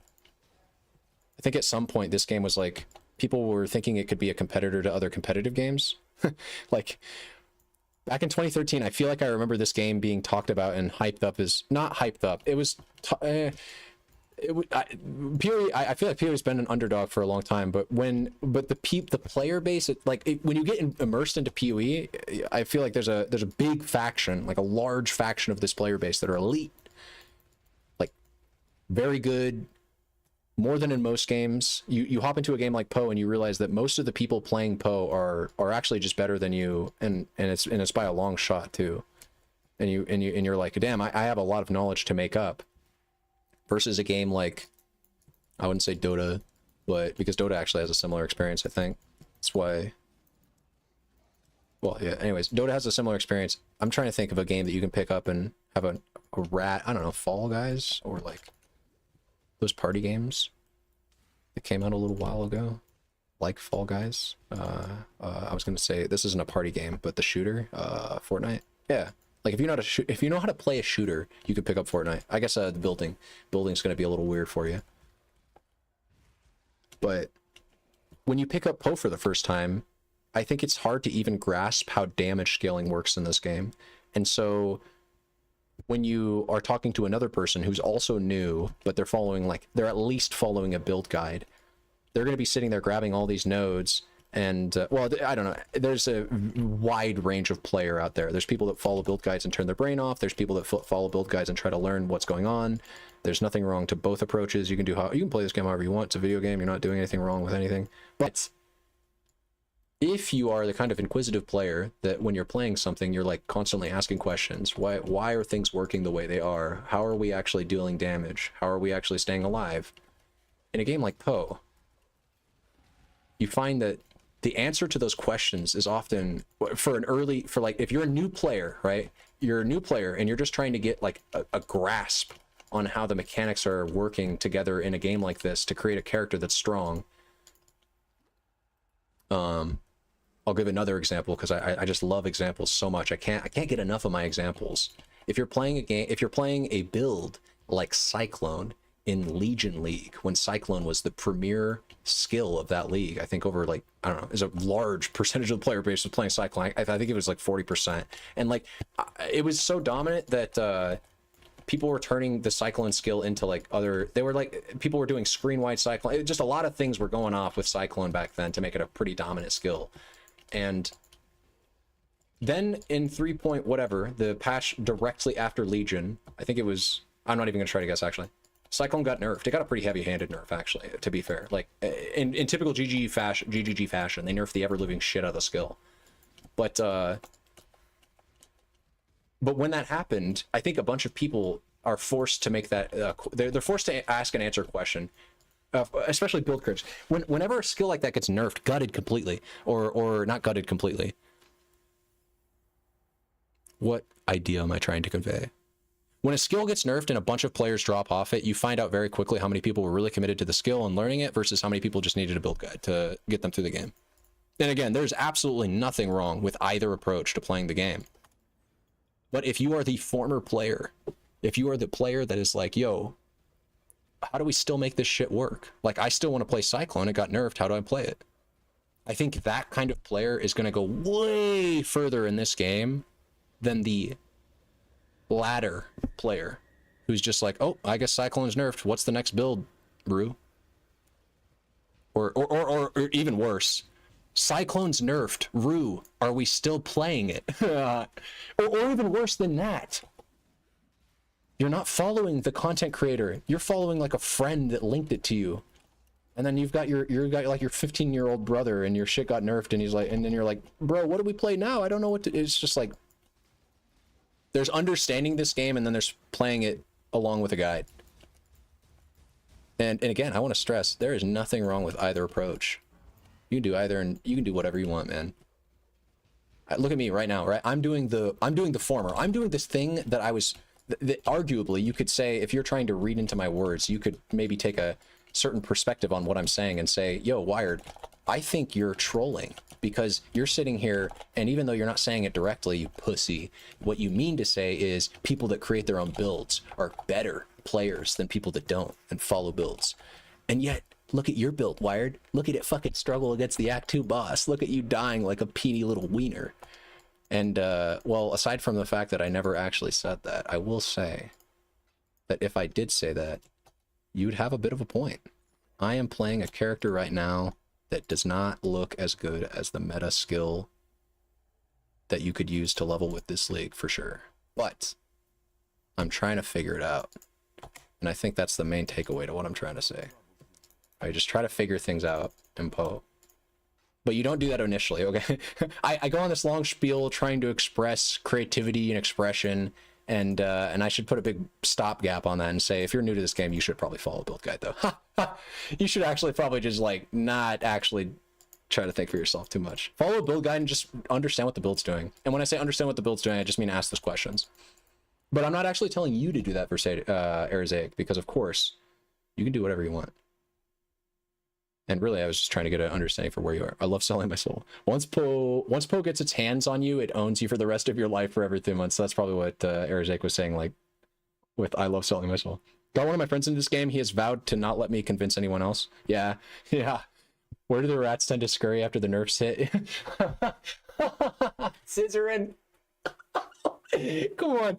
I didn't even mean it like that. Hold up. Let me be clear. There's nothing wrong with those content creators. There's nothing wrong with those players either. I just want to be super abundantly clear when I say that you can play this game however you want. And I think just having fun with a video game is the goal of a video game. I don't think it's playing to some arbitrary standard that some other rando person on the internet says or sets out for you. But I'm going to say that, and then I'm going to immediately follow it up with this. I'm having fun right now. And nobody can take that away from me. But nobody's trying to. People are, if anybody's wondering anything, it's what the fuck am I trying to say? And I think the thing I'm trying to say is just, if you experiment around with something, you tend to learn a lot more about the thing than if you're just taking somebody else's word for things constantly. You know what I mean?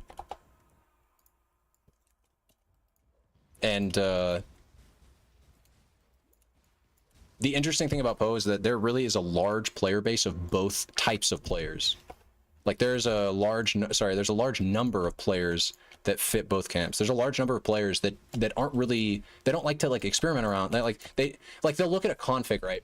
And actually, I can't even blame them too much because sometimes when you try to experiment around with somebody else's build, problems start arising and.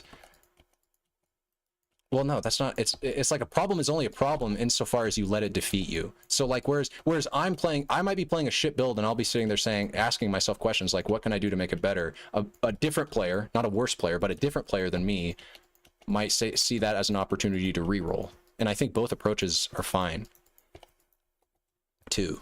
You could be the kind of player that plays a build, tries it for like, and when I say plays build, what I should be more specific. Like, let's put this into a real example. For instance, my build. What I'm doing right now with this character that I'm leveling, I am trying to recreate the character that I have in endgame, a level 99 trickster that I was just playing earlier in the stream, clearing all the content. I'm trying to recreate that in a league start solo leveling environment where I also gave myself the 7 league step to help run. But doing that, I'm starting to realize there's a lot of problems, right? We do have some accuracy issues. Main thing is like our damage is just lacking, the main thing is everything that you're trying to do in this game, this build doesn't do amazingly. We have lacking clear because we don't have pierce. We have lacking single target for a variety of reasons. And a lot of people probably would have put this shit down at the end of Act 1. They would have said, okay, this just ain't great. They would have made the swap. They would have realized, hey, the swap is cool, but probably wants pierce before you actually make it. And they would have just stopped right then and there. But me, I'm also probably going to stop. I'm also probably going to find a way to, what I'm probably going to do is, I'm going to play this one out for a bit. Put in charge mines, see how that feels, and then I'll probably try this again tomorrow with a magma orb setup. Where I level to like level 30 or basically I'll probably try to level to power until I get access to charge mines. But I'm not giving up. That's the important part. We're not giving up. And also, I do think I'm killing too many things. Like, I'm trying to make sure that I'm staying on par with levels so that I can at least kill this thing, kill the bosses when I come up to them. But simultaneously, I am under-leveled. And yet I feel like I'm killing too much. Or I'm stopping to, like, kill things too much. But I probably only feel like that because everything takes a while to kill. Because whether I'm clearing or I'm doing single target, I don't have Pierce, so I'm always doing single target. So, like, even here, right, it may look like, oh, you got so much, like, look, you got all these projectiles beaming things down. Yeah, they're only hitting one thing every single time because they're not piercing targets. Sad. But that's fine. We're all elitists here. It's actually funny, though, that you mentioned Ziz as the premier, like, person that people who are just looking for a POB to replicate go to. Because, I see that more as Mathel, funnily enough. Even though I don't, does he still make, I'm not sub to him. He's still making YouTube videos for sure. Yeah, he's got a good thing going on YouTube. I don't think he'd let this go. Despite nerfs, penance brand. Okay, wait, is this his last video? No, he's still, yeah. This is the secret. This is Mathel's secret. It's kind of got the Wired secret too. Just pump vids, man. Just pump shit, you know? 3, 5, 7, 10. Every 3 days we get a build update for Mathel. No thumbnail though. I don't even want to click on these videos without a thumbnail. Look at this. But it's like, it's Mathel. You know, he doesn't need a thumbnail. And Mathel's builds are good, by the way. I want to stress, I'm not talking shit about anybody. Seriously, like everybody in this game, it's one of the other things that draws me to this game. This game has a great community. Everybody that I talked to playing this game, except for one person yesterday in Twitch chat that wasn't even really being rude. He was just kind of giving me a hard time, and then he came around when he realized that I was just straight with him. I was just straight with him the entire time. You can go back and watch the VOD. I'm not hiding from shit. I was just straight with him, and then he just started being cool. Everybody that I've interacted with so far has been chill. The people that play this game are actually good. Or sorry, the people that play this game and make content for it are actually good at the game. Now, that being said, of course, I'm not talking shit about anybody like that plays Dota or StarCraft. But I think every like Lance, Jungron, Mathel, Zizarin plays hardcore and like regularly gets on the leaderboards, you know. So even though someone like Zizarin's content you could easily say, oh, Zizarin, he's for noobs, right? You could easily say that because his videos are very accessible from the new player perspective. He's also a very good player. Like, he's just objectively good at the game, and there can be no disputing that because I said so. And meanwhile, in addition to me saying so, I forgot, as I always do. I always forget this. I always forget to talk to Clarissa. I need to talk to her. And I almost want to just relog because I walked all the way up here. I went back to base. I didn't just talk to her and get the keys from her. Or no. Who do you have to talk to? I saved her. Somebody gives you the keys. I didn't get the keys. Did I just not take them? No? What the heck? No, I need to go to the crematorium. I'm crazy. I'm crazy. I'm crazy out here. Did I portal back to town? I did portal. I said I wanted to get Pierce. I'm not getting Pierce anytime soon. How would you get Pierce on this character early? Seriously. It's one of the two things I feel like this build needs a way of solving. Maybe just a 4-link. It is a pseudo damage thing. We just need 3 more nodes and then we're like 100% increased damage. That should feel good. That should get us back on our feet. That should help us out of this rut. Create a ranger and take the gem. Oh, that's a good idea. Mulling. How early does she get it? That's such a weird mule though. Whoever, like, you hear of mules for skill gems, never for, well, I don't know if I'm saying never. Not often is it for support, especially not one like Pierce. Interesting mule though. I think it's her first gem. You might be right. That actually might just be the strat. Because Pierce, really, dude, this build's clear is night and day different with Pierce. Even with my very pitiful damage right now, I'm still hitting for like, I'm hitting for 71. Well, it's hitting 3 times, but still.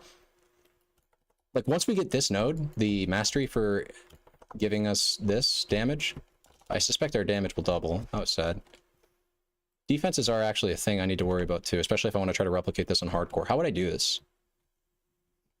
Because this game eventually scales into a build that I would consider playing for hardcore. Maybe. If I was a hardcore player. Do I care about hardcore? How many people really care about hardcore viability? I love Poe, and I love the idea of playing Poe on hardcore, but there's so much bullshit that can happen that I don't even play this game on hardcore. I don't even consider it anymore. I just don't like dying. I try to compromise by playing a character that's softcore, but that I take seriously as though it's a hardcore character. That I don't try to die on intentionally. I should at least try it. I should at least try playing this character on hardcore. Seeing where I could take it. After I really what I'll do is I'll finesse. I'll get the finesse on the early game figured out. And then we'll try hardcore. I might need to do this stuff off stream though. Because I'm so much worse just streaming and talking, dude. I can just not watch chat, but then at that point, what is the point? What is the point of me streaming if I'm not gonna talk and interact with chat? What's the point of you guys coming here if I'm not talking? Nobody watches me for my gameplay. I wouldn't even watch me for my gameplay. I edited that shit out. In my videos, I don't focus on the gameplay, man. I'm just trying to talk. We would need grace to even think about trying to scale our survivability early. Not really. Actually, determination, literally just determ with very little armor scaling does give your character a noticeable survivability boost early game. The problem is I don't have strength to level the gem or even equip the gem to begin with. I also didn't take these 2 life nodes, which is kind of troll. The blood siphon. Most people at least do that usually. Oops. And here's another thing that I didn't consider as much for leveling, but that makes a lot of sense with respect to how awkward this feels to level. When you're leveling, you don't choose your zones, you don't choose your maps, right? In this build, I noticed this doing Crimson Temple maps. A lot of Crimson Temple maps really highlighted this problem. This build is probably one of the few builds that your map... No, every build has this problem to some extent. The map that you run is going to heavily determine your clear speed and general enjoyment of this build, or of this build, like many builds. And the reason for that is that this build does a lot better in open zones where your power siphon can't get trapped on walls and shit when it fans out. When you throw the mines out and they fan out, they're gonna some of them look, these things are getting stuck behind a pillar. If she was standing right here and these were firing, they wouldn't look. They missed her. They missed the piety or whatever. Where is she? Oh, she's over here. Okay, you don't actually have to kill piety here. You just gotta get her to 1/4 HP. So even though it looks like Z DPS, don't worry. Her real health bar is I think it's that. She should be stopping. At a certain point, she'll get bored. Don't worry. I think she'll die before me. Maybe. And by die, I mean... just get out of the lightning storm. There, okay. Hey, did you do the Tidal Island quest? I did not, because, and I'm not saying you shouldn't, but I'm just trying to test the core interactions of the character, so I just equipped 2 Quicksilver Flasks, I equipped a 7 Leak Step. Shadow gets... Oh, what? Wait. That changes the game significantly. I can't believe I didn't do it then. I didn't even know that. That's huge. That's actually huge. So if you did that in place of added lightning, your damage would really suffer early game. Because because then you're not using a damage link. Then it's okay, do we not play the build until we get a 4 link? And even then, you're still gonna, because Pierce is a half a gem, you know? But it's okay. I just want to go test that right now. Because you have me curious. Just get a 4 link in Act 1. Yes, but then again, I want to stress the problem becomes damage from my I'm nervous about Pierce as a support gem, because this build leverages gems to get like the standard for a gem in a build like this, or not in a build like this, but for this build does it give me 40% more damage, or 44% more damage From Lightning Pen, we're basically getting 50% more damage. From, what's it called? Volatility, we're getting like 50% more. From Locust Mines, we're getting like 300% more. Early game, you got to make sacrifices, you know, and that's just part of the game. It's just what you do. But I will say that I don't like playing characters that don't do damage. I'm just going to drop this. I ain't going to use this. Okay, let's get the Pierce. Thank you for the suggestion. This is, just changed the game a little bit, I gotta say. Because, now I could maybe see that. I could see you doing this for everything but single target. I still feel like the single target is cringe, though. What else do you get? Momentum. That's right, you get momentum. You get, like, good gems here. Cute. Okay. 4-link, you said from Act 1. But I don't think I've seen a 4-link even in my Act 2/Act 3 situations. Can you get one from the vendor? How do you get a 4-link this early? You just find one on the ground?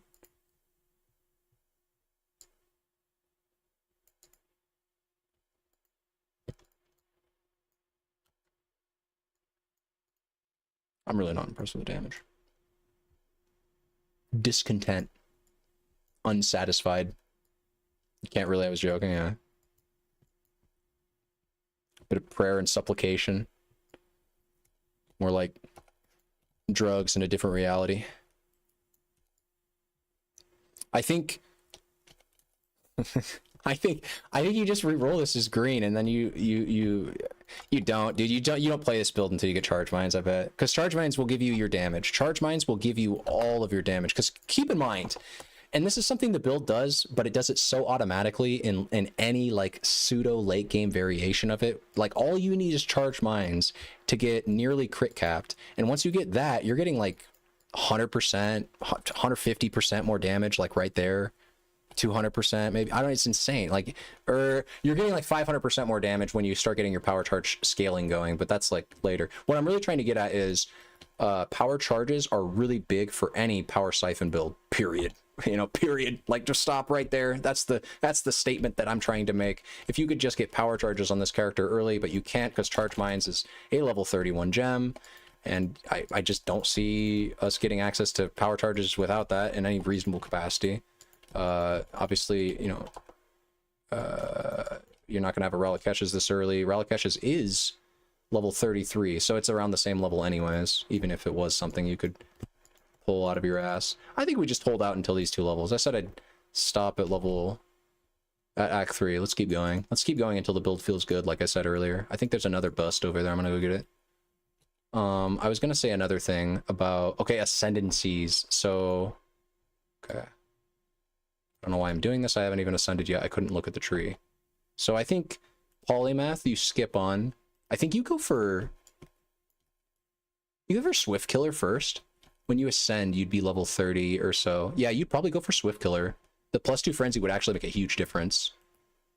Swift Killer and then one step ahead, and then Polymath, and then go Stance, I think. Look at the damage. Pitiful. Just you wait. Just you wait. Once I get 100% increased damage. Or 4-link. 4-link would be goated here too.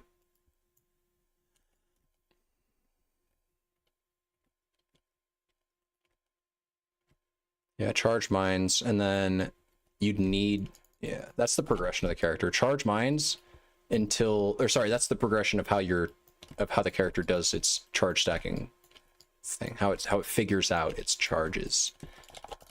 You do charge mines, then you can start playing the build, or then the build probably feels good, is what I should say.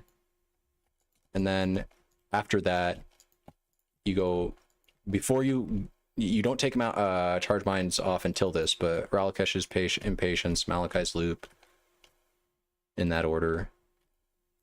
Once you get the Malachai's, you can start really looking into, like, because Malachai's gives you that big reason to go Crown of Eyes, and then also that big reason to go for the +1 power charge Corruption. I would, in fact, dude, you're playing this on League Start, and you know, if we're going to be realistic about the chances of getting a +1 power charge Crown of Eyes, which I said was very important for the build, that +1 power charge, very important. Yeah, you do want the +1. Yes, we really do. You really don't want to just get like, yeah, you can, Crown of Eyes is good as is, because we do want a way to scale our spell damage with our attack damage, and with wands, Crown of Eyes lets you do that. Well, with anything, right? How does Crown of Eyes read actually? Hold up. Crown of Eyes. It's all spell damage applies to attacks, period. Not even just wands. Do other builds use this? I know wanders are a big fan of turning their spell damage into attack damage, but like, aren't there builds that cast spells? Or sorry, that can scale spell damage but use attacks? Like, you could use this on any build, really, even melee builds. Scale spell damage and then run an attack on a melee build. It's like I only ever see that helmet bot with wanders, but theoretically anybody could wear it. Anybody that wants to make use of spell damage and leverage it for attacks could use that helmet. It doesn't need to be just wanders. I bought about 25 Crown of Eyes and just followed them because it was cheaper. Wait, did you hit it with 25? No shot, you hit that in 25, right? You need like 200 Crown of Eyes on average, I think, to hit the power charge, right? Which is why it's so fucking expensive. Yeah, I was gonna say.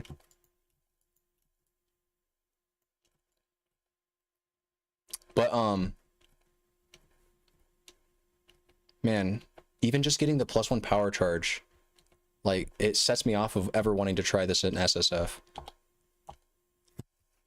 How would you do that? Like, it's like, how would you do that efficiently? There's just no way. There's just no easy way to get a power charge on a helmet like that. There's just no easy way. Oh, go craft a warlord helmet. Fuck that. I'm not crafting a warlord helmet. You lose so much damage giving up Crown of Eyes. It's not negotiable. I'm sorry. There's no version of this build. There's no version of my build that doesn't use Crown of Eyes. I popped this out earlier, and I hate to sound so restrictive, right? Because it's like that's creating an artificial constraint. But I seriously, when I popped this character out earlier, I need to pick that up. I remember thinking, every time I tried a different config, I kept coming back to the same conclusion. There's no shot you don't run Crown of Eyes on this. You just don't. You don't not run Crown of Eyes, sorry. We'll use the double negative. You did get it? You got it in 25 corruptions? Isn't this, what? That's some bullshit. Dude, when I was playing Crown of the Inward, when I was playing Forbidden Right, cast on crit, going for my +1 power charge implicit on the Crown of the Inward Eyes, which is a similar name, but not the same helmet. You probably know what I'm talking about. I remember buying out like a full quad tabs worth of Crown of Inward Eyes and not hitting it.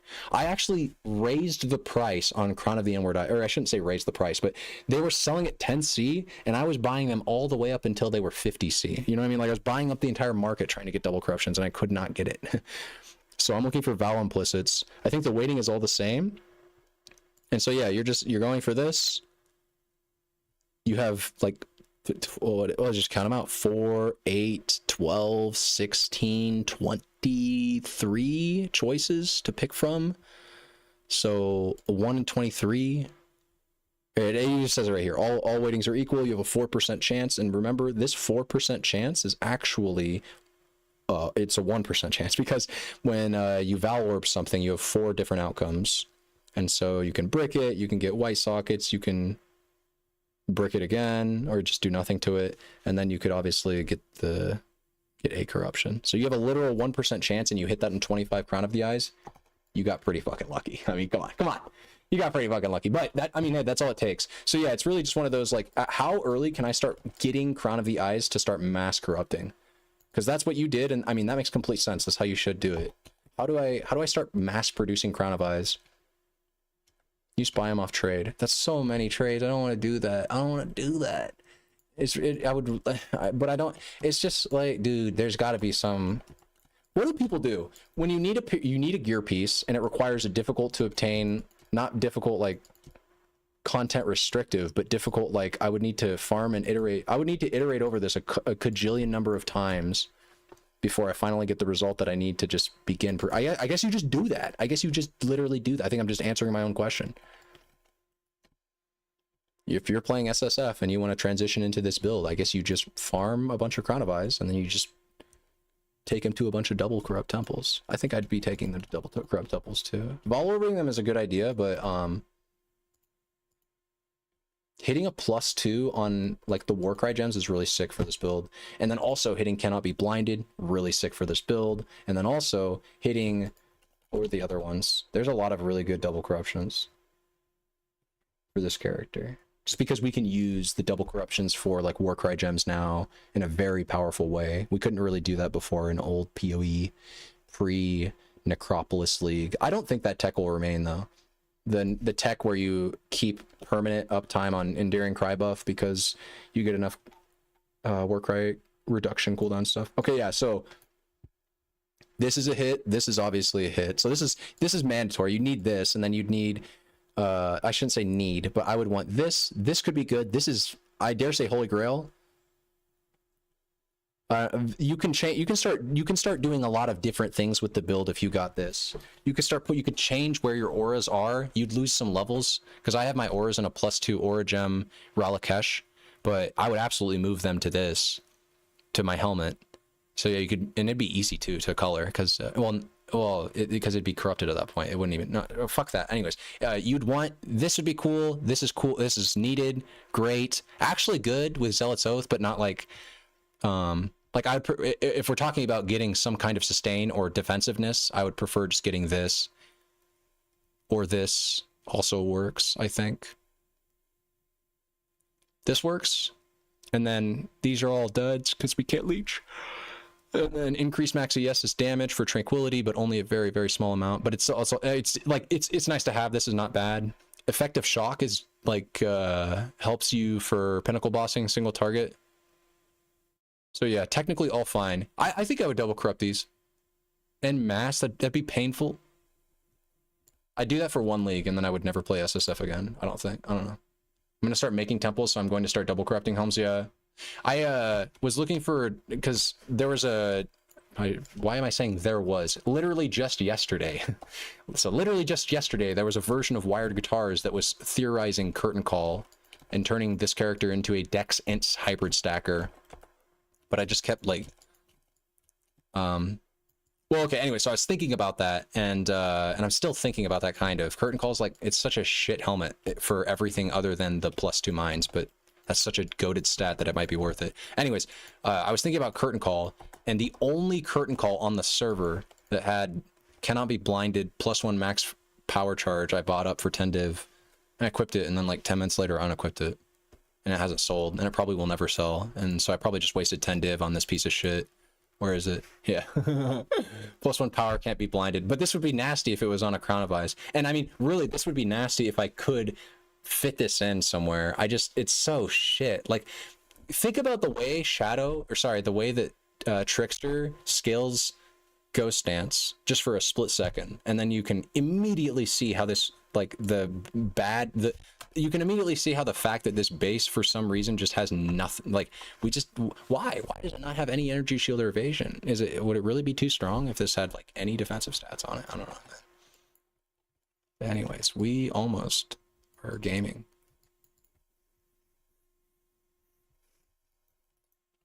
Actually, even just with Fusillade, yeah, we can probably even take off precision. No, no, we can't. We'd probably de-level precision a little bit. Actually, dude, that was it. It's giving me crit. I forgot about that. I was wondering how I was getting crit earlier, but yeah, that's it. So even just with my base crit scaling off of precision and the wand, I have like 20% chance.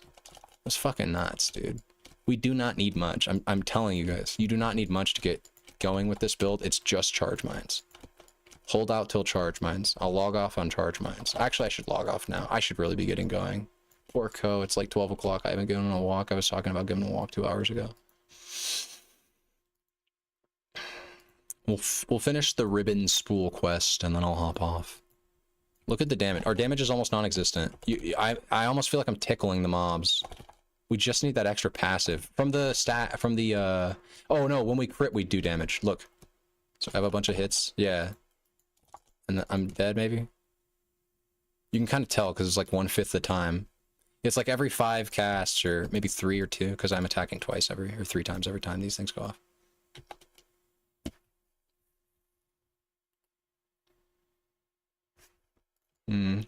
Magic monsters. Juicy. Where is this ribbon spool? What's going on? Did I already... I picked it up. It's here, right? No, that's the thing in the other area. Just check the quest.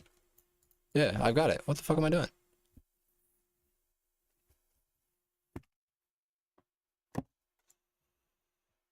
I want to check Po Ninja here for a second.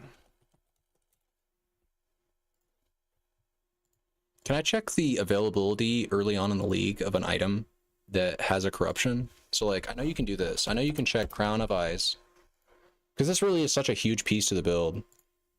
I can't check the corruptions. I just want to know, man. I just want to have an idea. Like, what am I, like, realistically, right? The first power +1 power charge Crown of the Eyes on the server is going to be money. They're not even going to give it up. They're just going to hold on to it. These things won't be selling for like +1 power. How hard is it really to get that? Who's double corrupting those? It'd be something that somebody farms out of like a Val Temple map or some shit, right? It's just not going to be available. You're just going to have to be okay with that. And you will be okay with that. It's a huge boost, but it's not so huge that we can't live without it. It's like 10% more. In early game, it's probably closer to 20, because I bet that +1 power charge that you're getting from your helmet is putting you in crit cap range. Late game, this build over crit caps by like 90%. It's kind of disgusting. Like, I have so much crit. Equipping a Marlene's Fallacy would still over crit cap me by like 30%. I literally don't know what to do with it. And that's the funny thing too. What do you do when you have excessive crit? It seems like a problem that very few builds need to meaningfully deal with. My build really needs to deal with right now, the whole damage thing. We just need to get the... Like, I actually literally can't fucking play until it's the last one in the sewers.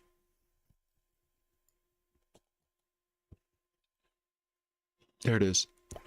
I'm like desyncing now. No, it's not on this side. Fuck me.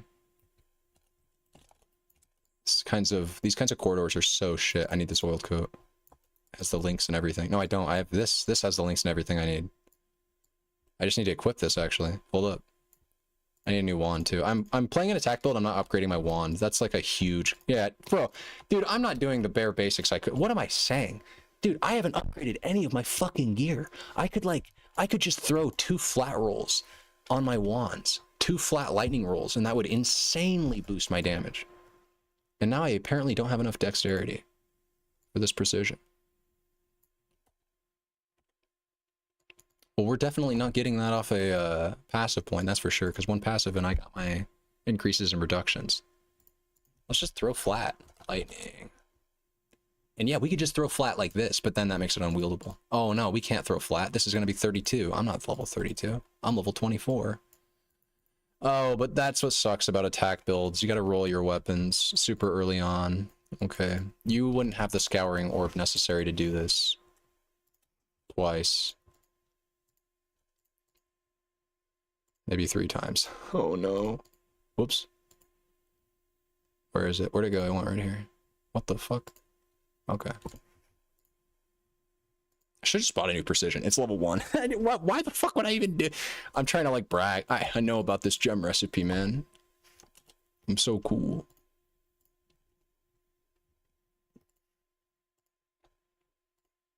Wait, technically could be an upgrade. Remember the fizz damage? Like all that is working with, like actually probably probably should be on my character, because watch this, right? Well, no, I can't, because it's not a wand. Foolish me. I should not be keeping these all flames either. They should all be getting trashed, or I guess used. I'm not keeping these for endgame, that's for sure.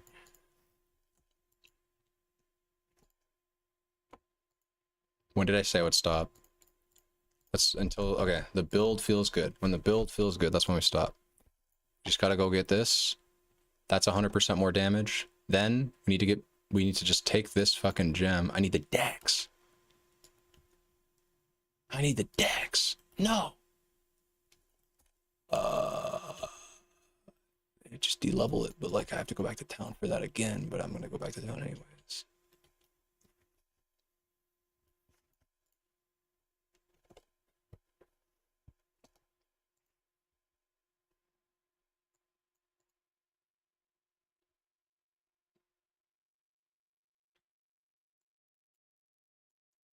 Okay. Nice, we're gaming. Yes. And then whoa, hold up, because this is a shit ton of damage too. It's 30% more or Pierce. Of course it's Pierce. Every fucking day of the week it's Pierce. Yeah, I think you can make this swap very comfortably in Act 3, especially once we get our next big upgrade, which will be what did I say? Charge mines. That'll be what it is. Charge mines. I'll reroll. I guess this flat should make up for it. Because I'm getting power charges, which should put me like very high into it's worth it. It's for sure. You're playing power siphon. You want power charges. Okay. Yeah, I kind of fucked this up. I don't think I really fucked it. I think the sewers is this entrance is like okay. I did kind of fuck this up by not grabbing the waypoint. How did I not grab the dude? I was even by it too. I grabbed the thing that you get out of the what's that? The chest near the waypoint for this. Didn't I grab that? I'm going backwards. What the fuck? No, I'm not. Wait, I had this waypoint. Dude, I'm all sorts of fucked up. What am I? I'm like disoriented as shit. But we have Pierce. I want to see it. I want to see it activate. Nice. I want to see it do its thing. I want to see there be mobs. Watch. Yeah. Yeah, it's like double damage, man. It's like I can actually kill groups of things.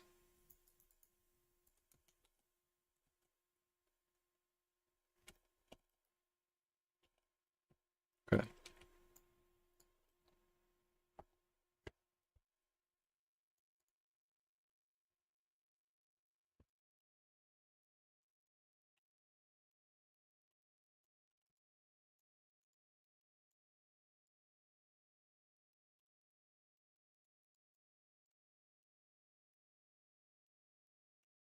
This does feel a lot better though, for sure.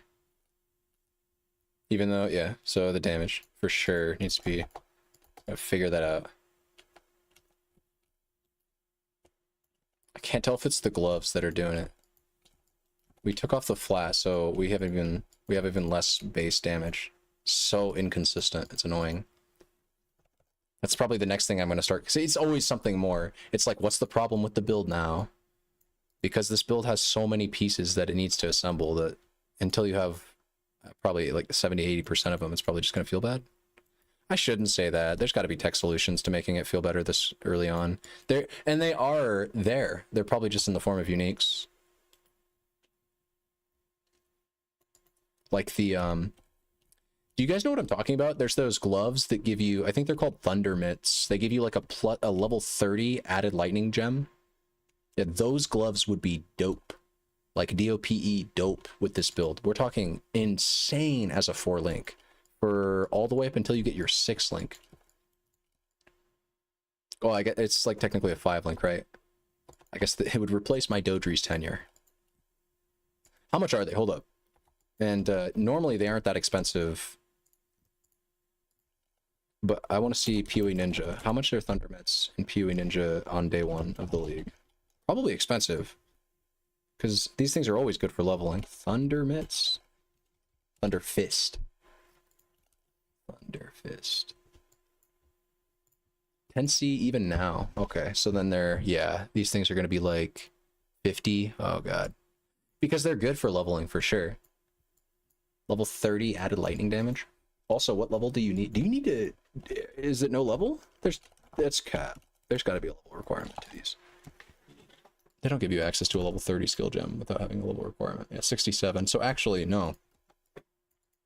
Oh, I should say, yes, these are good, but you have to be in maps. Do we keep going? or because I don't use the int, and I'm scaling crit, but I need power charge more than crit. And power charge doesn't come until I get charge mines, which is a gem. So I think I would just want to go straight into my next damage scaling vector, which and I really think you should come back. You should come down here.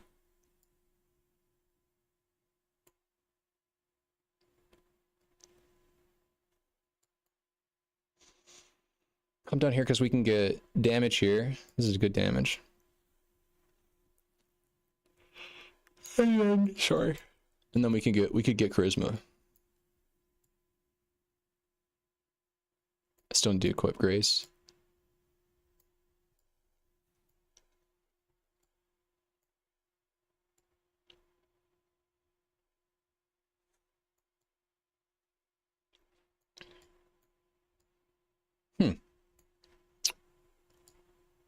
I don't know what we do. I don't know what we do. Just make our way over here, I guess.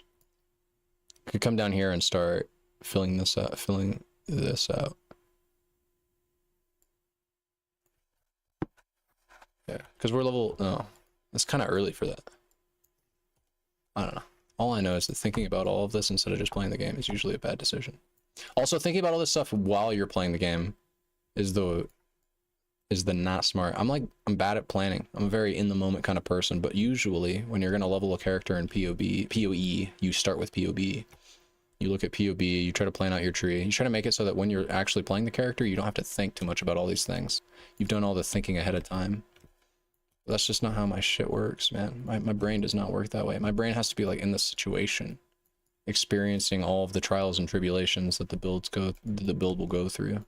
Only then can I understand them with poise and clarity, and utmost clarity, right?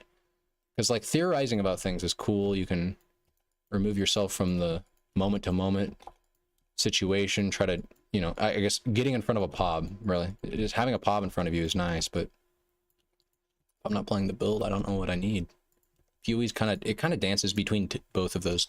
Like, Slay the Spire is a great example of a game where you have to be flexible if you want to get good win rates on Ascension 20. You have to be like flexible with what you can make happen with what the game gives you.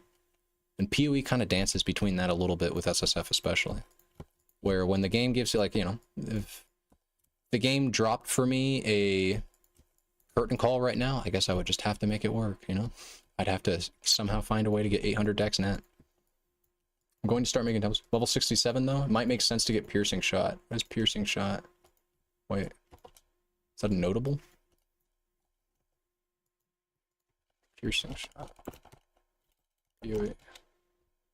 Piercing Shots. That's the fandom. I don't click the fandom normally. Click this. Oh. Wait. Is this an annoying?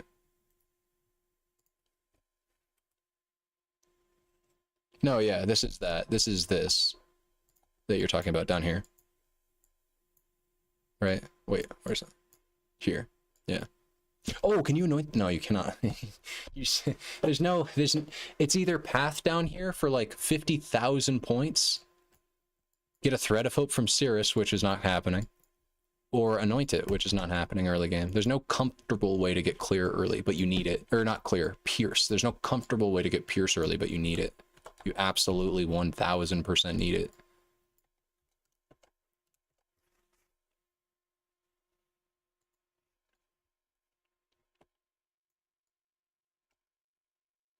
I think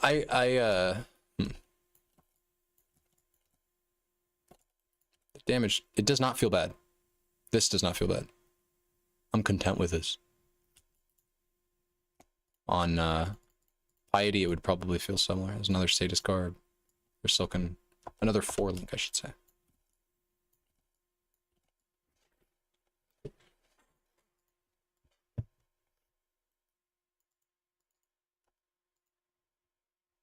I still have an amulet. That's funny.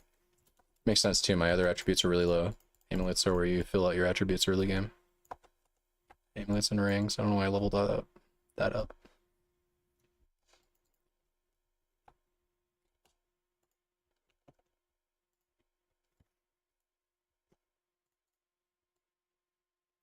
Poe's kind of annoying too, because it's kind of a game where you always want to be on display capture, even though it eats up more resources. The amount of times that I'm alt-tabbing, I'm dead. The amount of times I'm alt-tabbing, and that I'd want you guys to see what I'm alt-tabbing to. Anytime you're... Yeah. It's like... Wait, why did I even come back here? Oh, for this. This was the... This is the... Yeah, this is the, Oh, no, yeah. I didn't get the... That's what you need from this area that I did not get for Diala. Diala.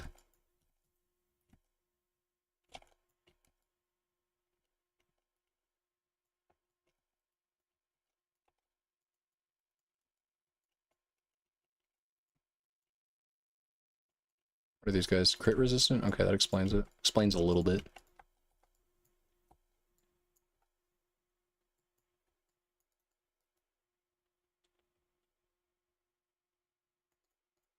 Let's just do this.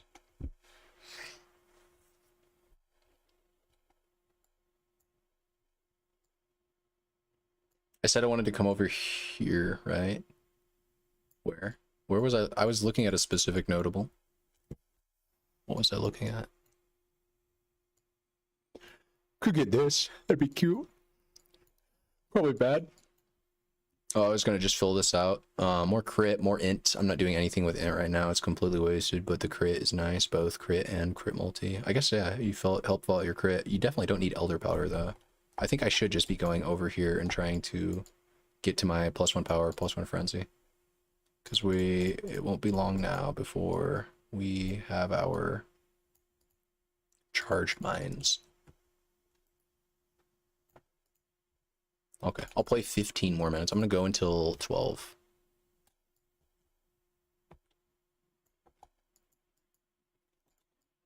Okay, we got that.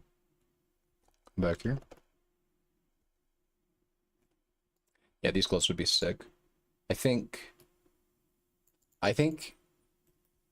I don't, they're 40C though. It's like, this is a day 3 build. This is a day 3 or day 3, day 4. I could see this being maybe even like end of week 1. Like once other players, other people have beaten everything and cleared all their shit, then you can start putting the pieces together. Maybe.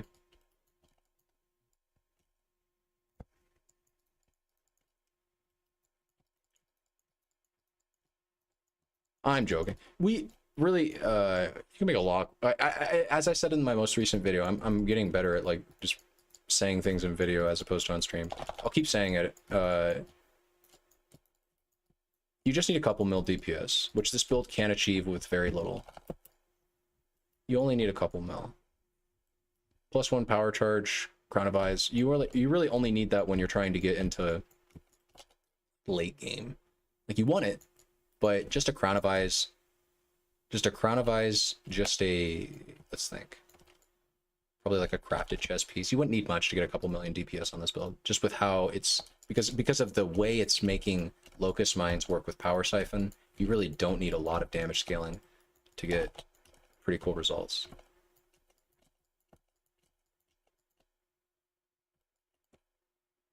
I will say no automation sucks though, for sure. And the chilled ground is actually dope. You might think, actually, yeah, the chilled ground is super sick because you can jump backwards and slow the mob from closing the distance, which increases the, basically just being able to crowd control mobs is nice with a build like this. Stun, slow, anything that keeps them away from you. Now I'm out of flash charges. I'm probably gonna die. I got one. But man, it's painful doing a Gravicius like this. I could have a curse right now, and I probably should. Yeah, it's, I don't want to reset his ES though.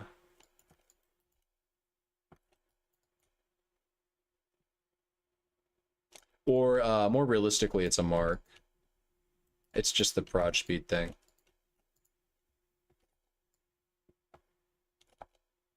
What'd I say I wanted? I wanted to go get a curse. I think I already hit the waypoint for this area. I'll just... I'm not trying to use Frostblink as I am, by the way. There's a good way to use Frostblink in a bad way. I'm using it the bad way. Where you don't use it to actually cover any terrain.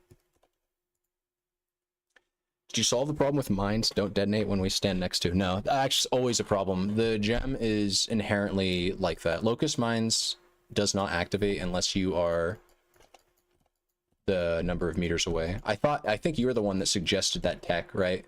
Of equipping or of clicking this mastery. Shit, I can't find it. Because I'm gaming this mastery that says mines detonate when you move. But the fact of the matter is they don't. It doesn't. That does not overwrite the rules for focus mines or locust mines. Sorry. Yeah, I said I wanted to start moving over here now. Let's go down like this.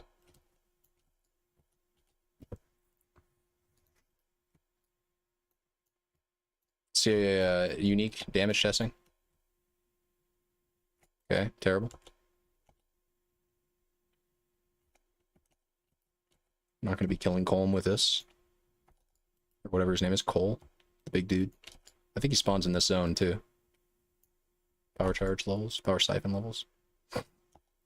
Yeah, there he is. Cole. It's literally just Cole.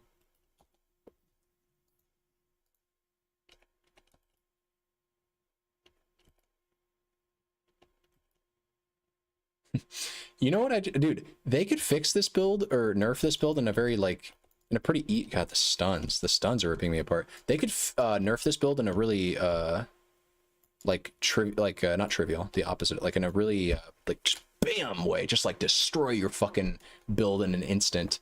And they would do it by just making it so that locust mines don't overwrite. Sorry, they could just make it so that power siphon doesn't overwrite locust mines. Okay, I made a quick pop. I might do a run and see how it goes. It's a good idea. If you do, let me know. I'm curious.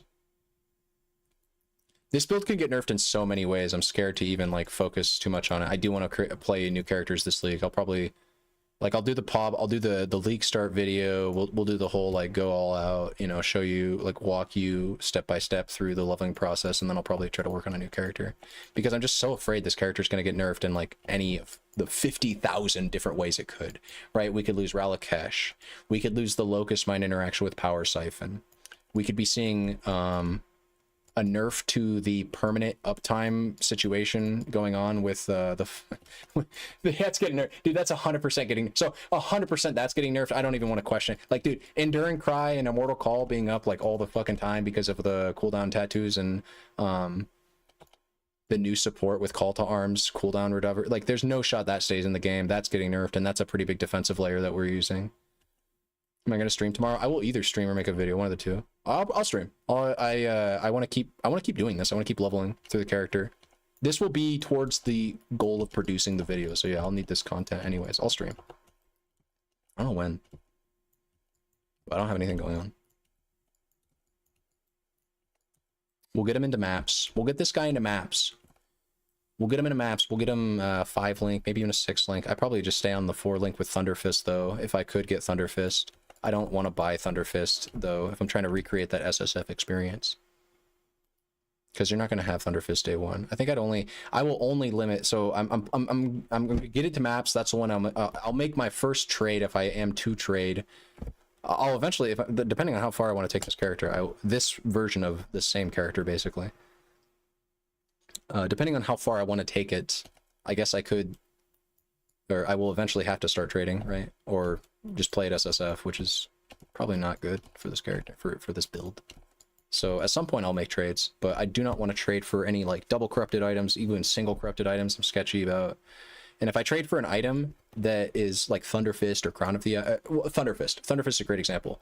Or another great example of an item that I don't really want to trade for is the item that we were talking about earlier that's like super cheap, but day one is like giga expensive. Oh fuck, what is like, yeah, like I guess Ralakesh is a good is a great example. Ralakesh I think is tier 0 or tier 1 unique rarity, so it's about as rare, it's either one step down or it's about as rare or just one step down as Mageblood or Headhunter. And so day 1, day 2, day 3, these boots can be like 10, 15, 20 div. They usually scale down. They usually drop to Like right now they're at 1 div. They usually drop to about 2 or 3 div, but that's still one of those, like, I need a mapping strategy before I can even consider that item. Like, I'm not going to have access to it in the campaign for sure. And I'm not even going to have access to it in early maps. I'm going to have to have farmed a bit of currency and probably got lucky on a few drops before I can even get that item. So I don't want to assume Ralakash, obviously. Crown of Eyes, I would like to... Oh yeah, Crown of Eyes, that was the item. I was thinking, I don't even want to buy Crown of the Eyes. Crown of the Eyes? Crown of Eyes. If Crown of Eyes on day 1 or day 2 is like 50C, I don't even know how... Like, I mean, you can work towards a 50C item on day 1. That's not impossible, right? Fuck it, I'll whip out the Chaos, right? I'm never doing the Chaos recipe ever again. Yeah, I will do things for money, okay? To make 50 Chaos. But I can't guarantee a div's gonna drop.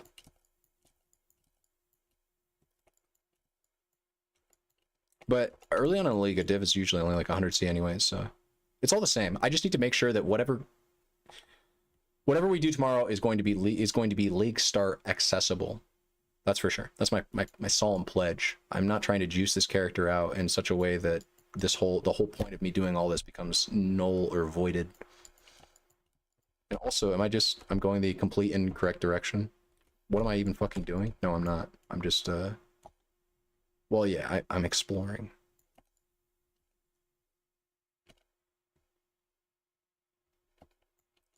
Automation too. I keep coming back to that, where it's like, even if I could solve every other problem that this build has early game, the damage, the no pierce, the lack of any quantifiable degree of survivability. Like, dude, we get white mobs blow us over so much as a bush, so much as a cough. But even if I could solve all of that, we still have this dog shit mines playstyle. I guess you just spec out, you just click this node.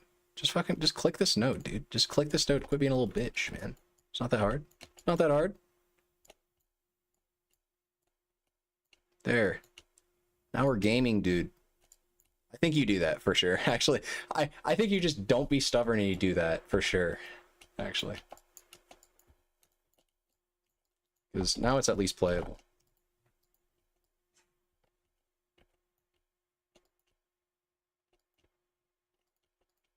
It's a kind of an interesting playstyle where we ramp them up, rev them up like Beyblades, and we let them rip. Except there's really no benefit to doing this like there is with high impact mine, because at least with high impact mine, you get things like the % chance to deal double damage, and the aura is being scalable. Makes that all the better. I really do need a curse too. I've been back to town multiple times. There's no excuse. I should have a curse for sure. There's no reason my character doesn't have a curse right now, except for laziness. Laziness is not a good reason. Curse would be 30. No, it'd be like 20 to 15% more damage, depending on the level of the curse right now. Conductivity would even be nice. I don't have the elemental inversion resistance yet, so I read conductivity the same as I would Sniper's Mark. Here's my curse, right? Was it this? This was my curse. It was back here.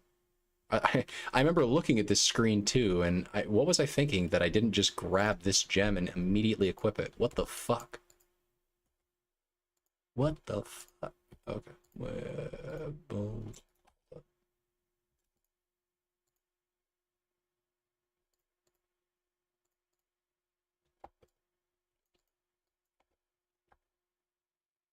Oh, wait.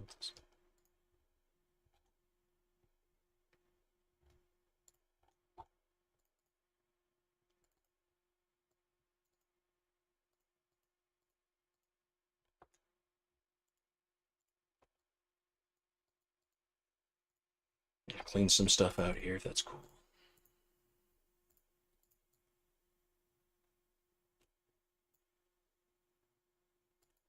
Oh wait, that's actually upgrade. Go talk to the homie Grigor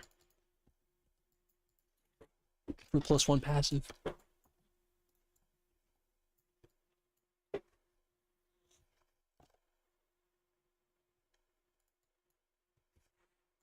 I said I was pathing down here now, right? I wanted to come down here and grab this. Right? and the charges, for sure. For sure, that's what we're doing. The way I'm doing this on my other character is I'm clicking this, and then going like this. But I'm also doing that for split personality reasons. But I don't have a split personality. Yeah. We're also not going through here, but that's also, again, because I have a split personality. It's totally changing the pathing. This character does not have a split personality. So let's just do this and prepare for charge mines, which is coming in 3 levels. Yes. Yes. 3 levels. Oh, yes.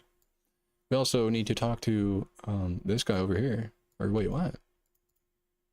That's we didn't click on this earlier for some reason. I should have. I didn't even look at it. Pyroclast mines. This is also a very good skill that you could, as early as right now, equip and start playing with instead.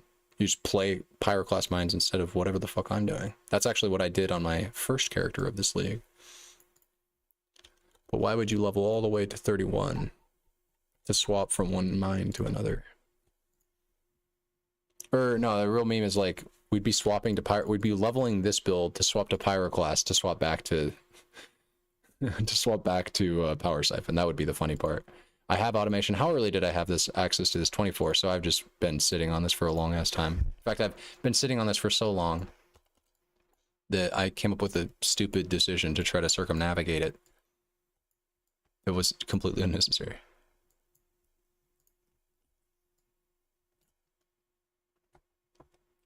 I wanted to go to buy Detonate Mines.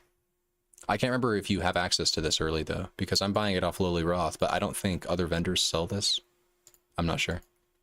Also, shouldn't Convocation just be white? Why is Convocation not white? Automation with conductivity does not work because it's a non-instant skill. Okay, we gotta go talk to Dominus. He needs to tell us something very important. And I'm not one to keep him waiting. Oh, he's over here, I think. Turn on automation. Nice. We are gaming. We're officially gaming. I have my curse. I've got my single target. Dude, are we chilling? Hold up. Wait. Are we gaming? I need Wrath now. I need to replace Clarity?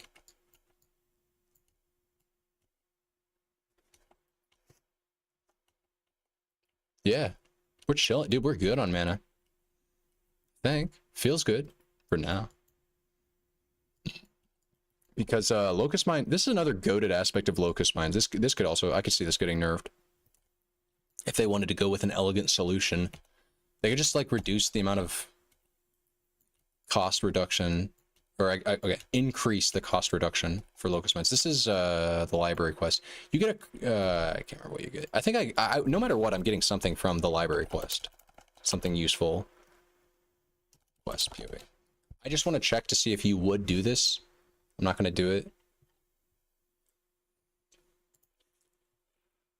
I'm not going to do it because I have Lily Roth, but maybe you will. Let's see. You get Archmage, you get Charge Mines. There you go. That's how you get Charge Mines. So you do this quest. So you do this quest, walk into the library, do Charge Mines, or do the quest, get Charge Mines, or Lightning Pen. Buy the other. Don't buy the other, actually, because you're going to be on a 4-link for a long-ass time because it's league start, and you will be unlucky. You will get unlucky, right? You will not be the first to get your 6 or 5 link. You will probably not even be the 5th. You're gonna be on a 4-link all the way up until red maps, right? Let's just be real. Let's not hide it. I don't know what just happened. I feel like I desynced.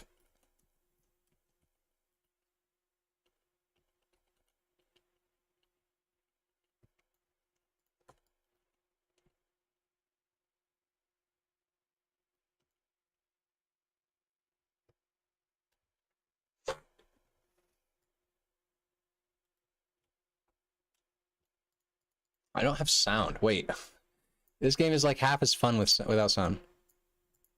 I haven't had... Dude, I haven't had sound on this entire time. I've not... Oh, I just don't have my headphones in. Why don't I have my headphones in? Oh, they were low on power. That's right.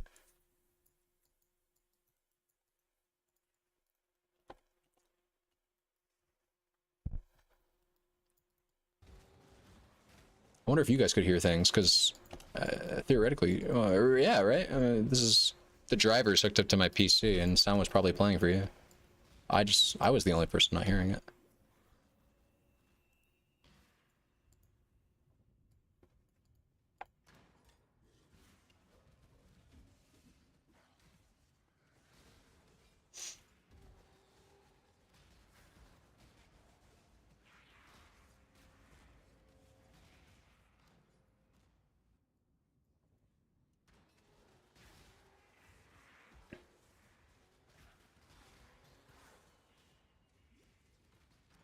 Oops. Okay. Just need a moment to catch my breath.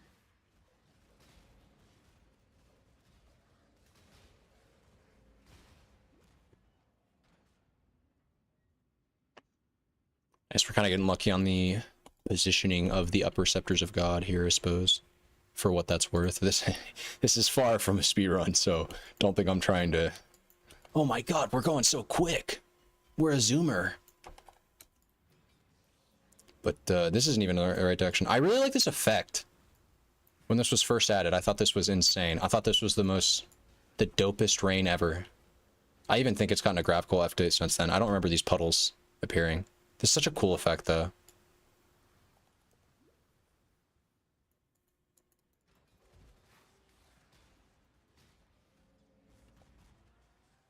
I'm impressed by it.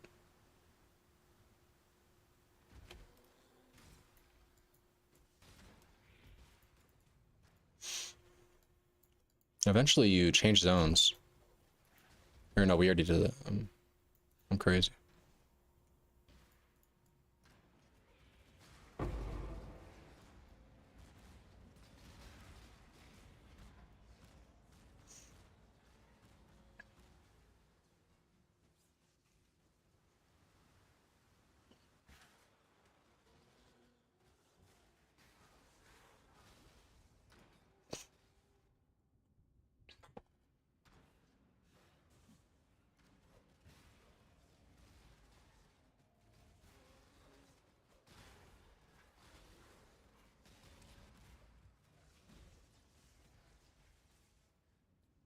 What am I doing? It's gotta be this way. Of course.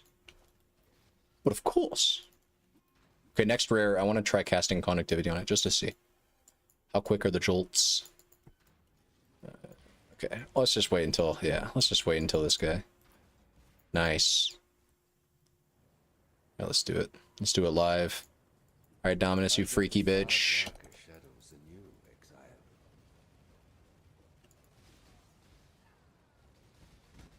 Okay.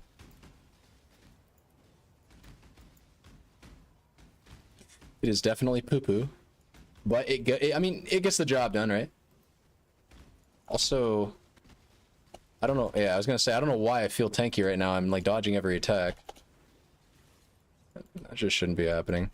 I think with Wrath, I should have Wrath, right?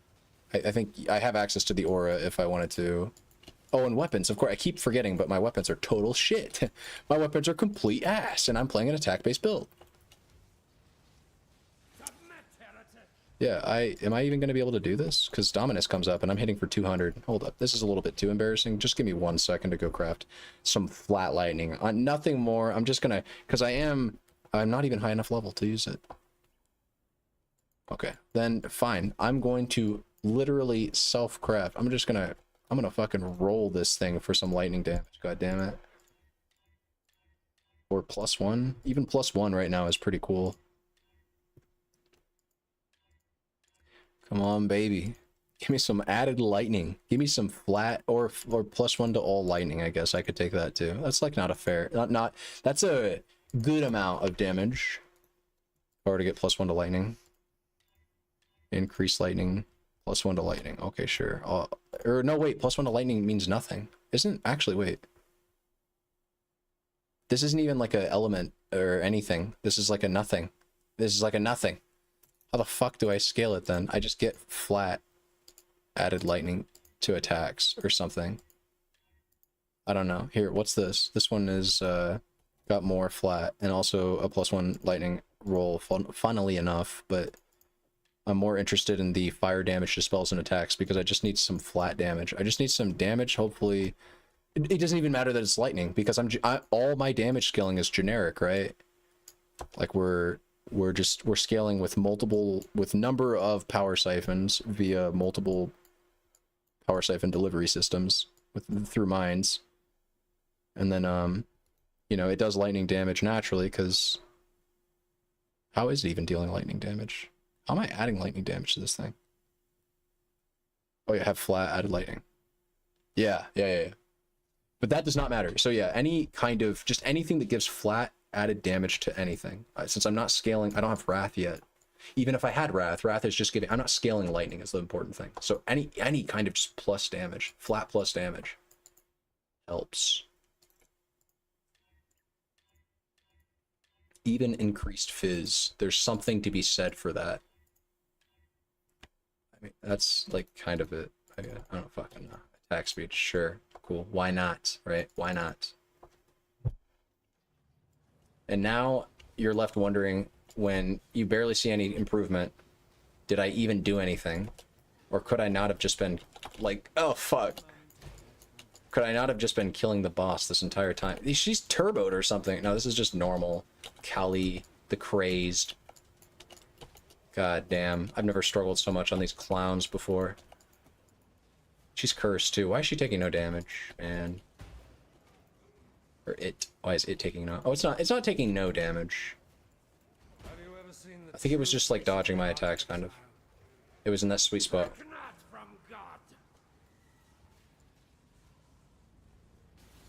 The touch of God!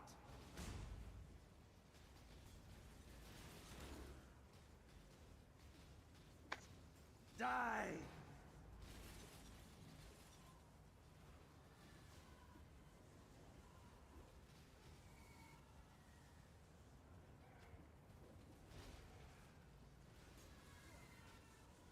Nightmare prevails!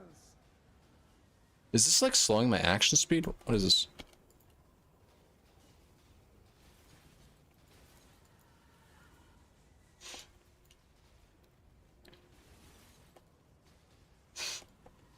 Come on, Cole, just... I don't think your Cole activates on targets that have 2 phases.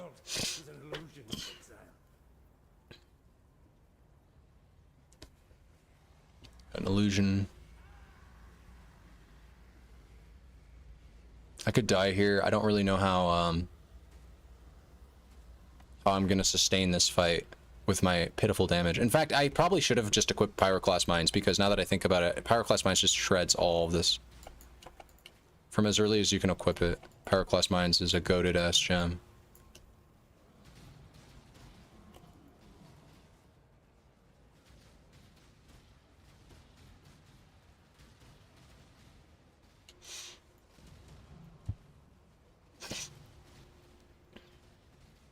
I don't know what these Bloodwell things I'm standing are do. I've never found that out.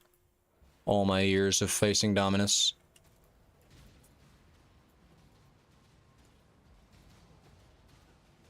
Just sit here and tank it. It's only a half-life, for Christ's sake.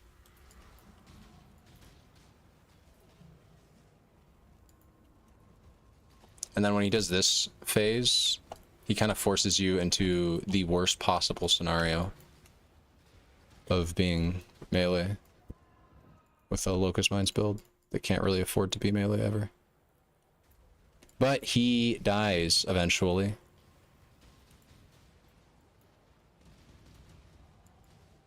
It's funny, Your Grace.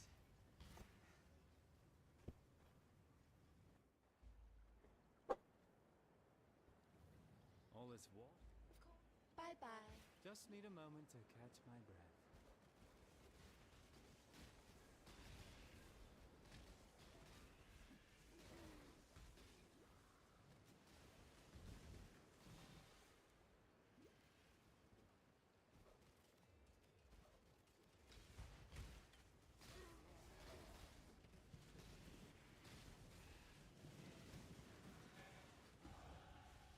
question what I've become.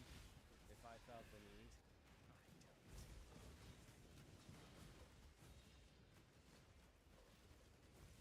It really isn't that bad. There's potential here. We just need a little something. I just need to roll my weapons, I think. If I just rolled my weapons, we'd be in a lot better spot. If I was continuously upgrading my weapons, like picking new ones up off the ground that had... Because even flat fizz, like, any damage is good at this stage in the game. Especially given that all... Well, and I haven't ascended too, I guess I can consider that, but... Excuse me. With the direction that we're taking our damage scaling right now, this early on, any flat added damage is good. Could be physical, could be lightning. It doesn't actually need to matter though. You just need any kind of like generic added damage. The more the better even. So rolling like rolling percent increased local physical damage on your wands, that can be a goated stat because you can get like 50 to 75% increased and you can get wands that do like 80 fizz damage early game. I mean, that's 80 damage, you know? That's a shit ton of damage for how we're scaling it, for how it like effectively translates out to like 240 to 300% or 300 damage, right? Because you're firing 3 mines. Like when you start to think about it like that, suddenly the flat damage makes a lot of sense.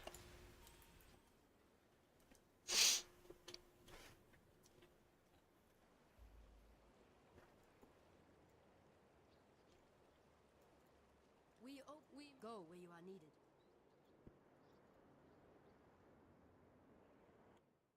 I'm 32 now. I'm 30. Okay. I'll just get that because I just want to avoid the jewel slot. I have literally nothing to put in it, and I know that in 2 levels we will be 33, and then we will be jamming. Or no, is it 31? Yeah, in 1 level we will be 31, and we're gonna be jamming. Jamming, but without flat added lightning damage? Question mark? That's a curious decision, Wired. Curious decision. How will we make that work? I think it's just gonna work because the benefit of getting the power charges and the frenzy charges, like applying to our character, just beats out anything else, and it's not even close. Given how they scale with power siphon.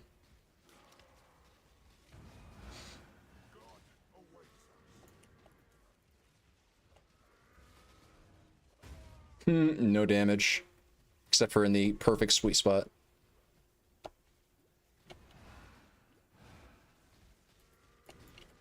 I still got hit by that. That was lame. I'm getting stunned. I got hit by that. What the fuck? Dude, I like perfectly dodged it. I El Toro'd the shit out of him.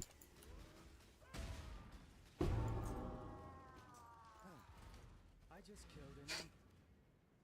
Faith in the charges? Yeah. I was kind of just throwing my face at him, wasn't I? I guess I have to take the jewel socket unless I want to take some other cringe shit. Ha! I have to click this.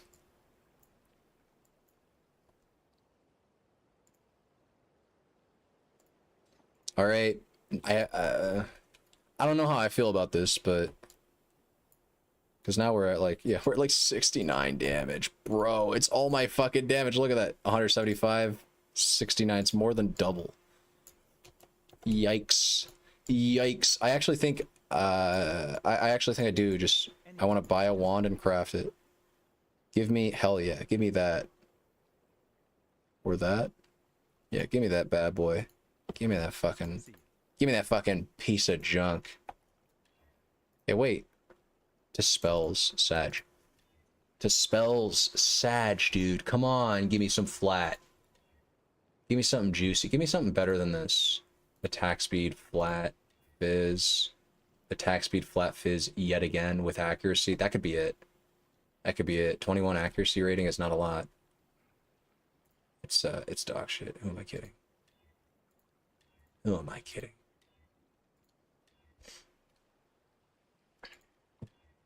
Okay, there we go. There's a little bit of flat.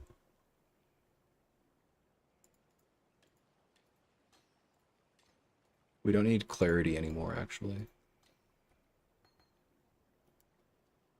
I don't want to play. I don't want to replace that yet. I can just roll over its current roll. Attack speed, lightning. What? Sure. I also don't know how I feel about attack speed. I don't fully understand what it does as a stat for this build, because like, aren't we not attacking? We're throwing mines which attack, but why do we care about their attack speed? Don't we care about their detonation speed? Like, what is attack speed, I guess, for mines? How do they use it? What's it good for?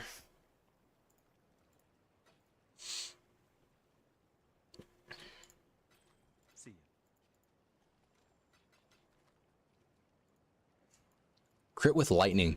Well, I'm not using lightning, but it'll be the biggest bait known to man.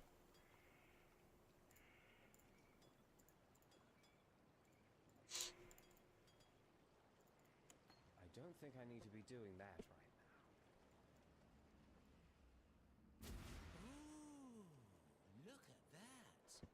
now. Okay, let's see how piss poor my damage is now. Oh look, we actually, hold up, 209%? Is that from... Yeah, Jesus. Dude, again, rolling wands with attack builds. Can they... Oh, I don't have my auto activation. There it is. Okay, the build slaps again. Crazy that. Crazy that. Crazy how playing an attack build, if you roll your weapons, they do damage. You do damage. I got another level on my power siphon. That's more damage. Hey, look at that. We're slapping. We're actually just slapping shit. And like I always say, I'm not going to make this statement yet. Yeah, I'm not going to make this statement yet. Because, no, that was good damage. Okay, wait, maybe I will make this statement. I've got a cocky thing to say. I don't want to say it if it does not apply. No, okay, we killed our rare and that didn't take us long at all. Okay, yeah. Like I always say, leveling, you should be, if your build is good at leveling, you should be able to make it look like early maps. That's the threshold. That's my standard for leveling builds. If your build is really a good leveling build, you shouldn't need to say anything about it. It should just be evident by the way your build looks like when you're playing, when you're leveling it. I should be seeing a lot of running, a lot of movement skills being used, not a lot of us stopping and attacking monsters. Very little of that should actually be happening, because you should be one-shotting everything, so you shouldn't have to stand still and attack things for very long. Because if you're leveling with a good build, you're doing a fuck ton of damage, you're killing everything in your sights. But then another reason you shouldn't be doing that is because, well, if you're good at leveling, you're not stopping and killing everything. But that has less to do with leveling a good build and more to do with being a good player. But you know, that's not even like... What do I mean, good player? And everybody's a good player, right?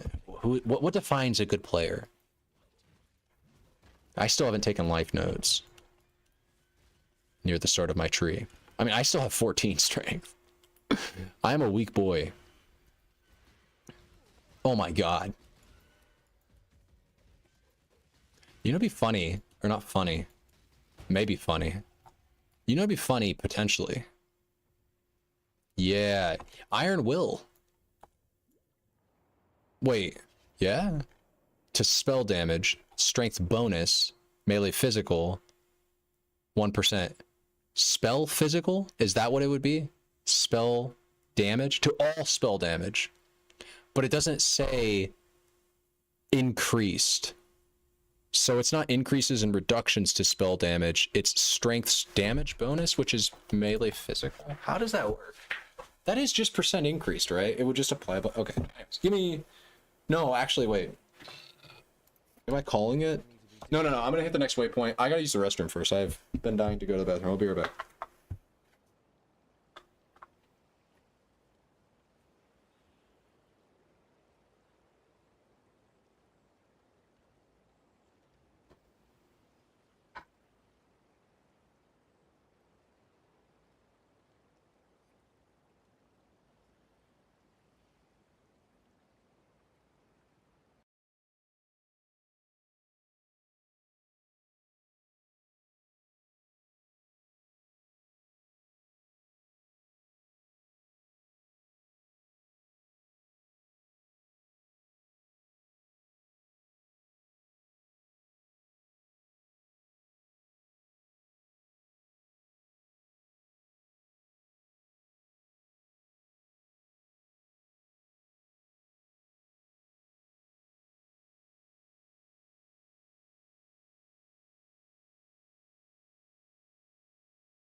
All right. Apologize for the wait. Next waypoint, though. I'm giving my boy a walk. We're close to it. I wanted to try pop testing. Wait, do I have music going on? No. I feel like I hear music somewhere. Oh, yeah, I do. I have my video playing on my phone. What the fuck? Okay. I want to also try pop testing Iron Will. Tomorrow, I'm going to probably post a video, and then I'm probably going to go to sleep, and then tomorrow I'm going to wake up and I'm going to stream. But I want to, at some point, look into how Iron Will or Strength stacking would scale this build with Crown of Ice. Because I could be wrong. I think I was just talking about this, or I was thinking it in my brain. No, I was saying it on stream for sure before I went to the bathroom. That Strength's damage bonus applying to all spell damage as well. Is that just an increase? Is that saying that instead of melee physical damage, it will be spell physical damage? No, but it says all spell damage, so it would just be all spell damage. So it would just be 1% increased spell damage. Because if it is that, if it would just be one like increased spell damage per 5 strength, and we're getting that multiplied at a 150% value with Crown of the Eyes, or Crown of Eyes, I should say, then there could be some potential there, because that's a lot of damage. I want to get a +1 here. Then we already have extra damage coming out here from getting the power charge that we got from Charge Mines. Charge Mines gave us a power charge, and now we have... Sorry, Charge Mines gives us access to power charges, so now we have a reason to take nodes that give us damage when we have power charges. Oh yeah, this guy. But he shouldn't be super tanky, because, yeah, we have damage. So really, it's just a matter of, like, leveling this build is a matter of, do you want to stay on top of your weapon upgrades? Because if you do, this build has no problems. You shred. Like, I am recording this. In fact, bro, I'm recording this gameplay footage. This, you could be seeing this on YouTube in a second. Because, I mean, this kind of looks appealing. Like, this looks like a good build. The way that pack just kind of exploded. And these guys are lightning resistant, so that's the reason they were tanky. Not every mob is like that, I promise.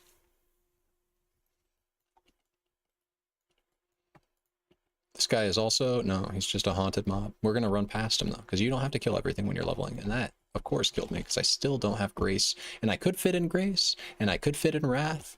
I just don't have the gems. I can't remember if I'm, like... I can't remember the quest that gives you them, and I'm too lazy to go buy them, because I shouldn't just buy them from Lily Roth. I really shouldn't be that lame, even though I've done it before. I should obtain them naturally, like how you would obtain them if you were actually leveling this character, because simulating that experience is like the most useful thing that I could do right now. Way more useful than me trying to be all like, oh, you know, I'm just going to get all of these advantages that you wouldn't have at a League Start environment, because the whole point of this test is to not test League Start, right? The whole point of me doing this is totally not to see how this build would perform in a League Start environment. I'm totally just trying to play a worse version of the character that I currently have for no reason.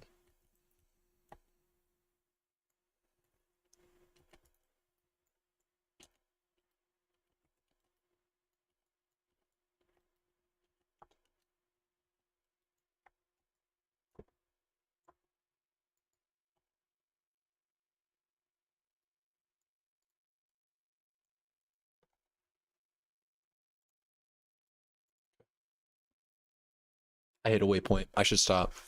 I'm addicted. No, I really will stop after I kill Calm.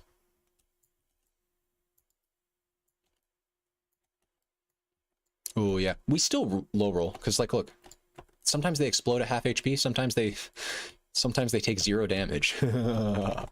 Check the damage roll. 15 to 273, fuck me.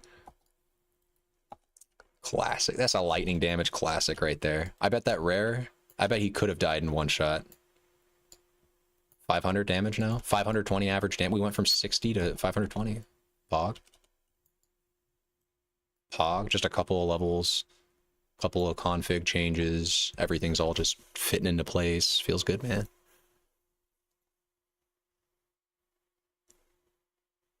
POB is a project. Path of Project. That should be my name. Path of Projects. Wire guitars doesn't suit me anymore. No, my name is Wired. Okay, Ko. I know. Well, I know. We should go. We should go. Let me just make it to calm first. I think I'm close, Ko. I think his door's right here, Ko. Ko. What do you think? What do you think, Ko? Here. Oh, Ko. Oh, Ko. He says, why aren't we going? Why aren't we going on a walk? Oh, Ko. He's looking straight at me, too. He's like, what the fuck, dude? I got him on a schedule, and I'm breaking it. Not really. Usually we go around this time.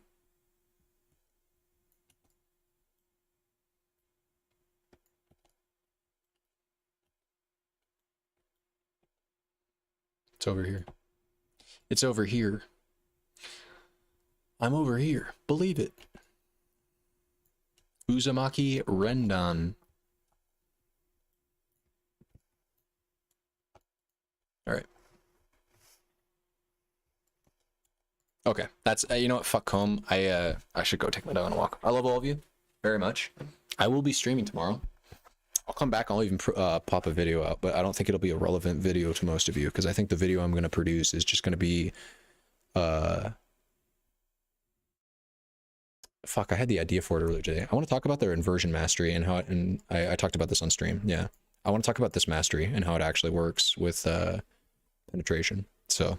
Anyways, that'll be the YouTube video. That's the plan for tomorrow as well with respect to this stream. I love all of you very much, and I will catch you tomorrow if you're here. Because I will be here. So peace out.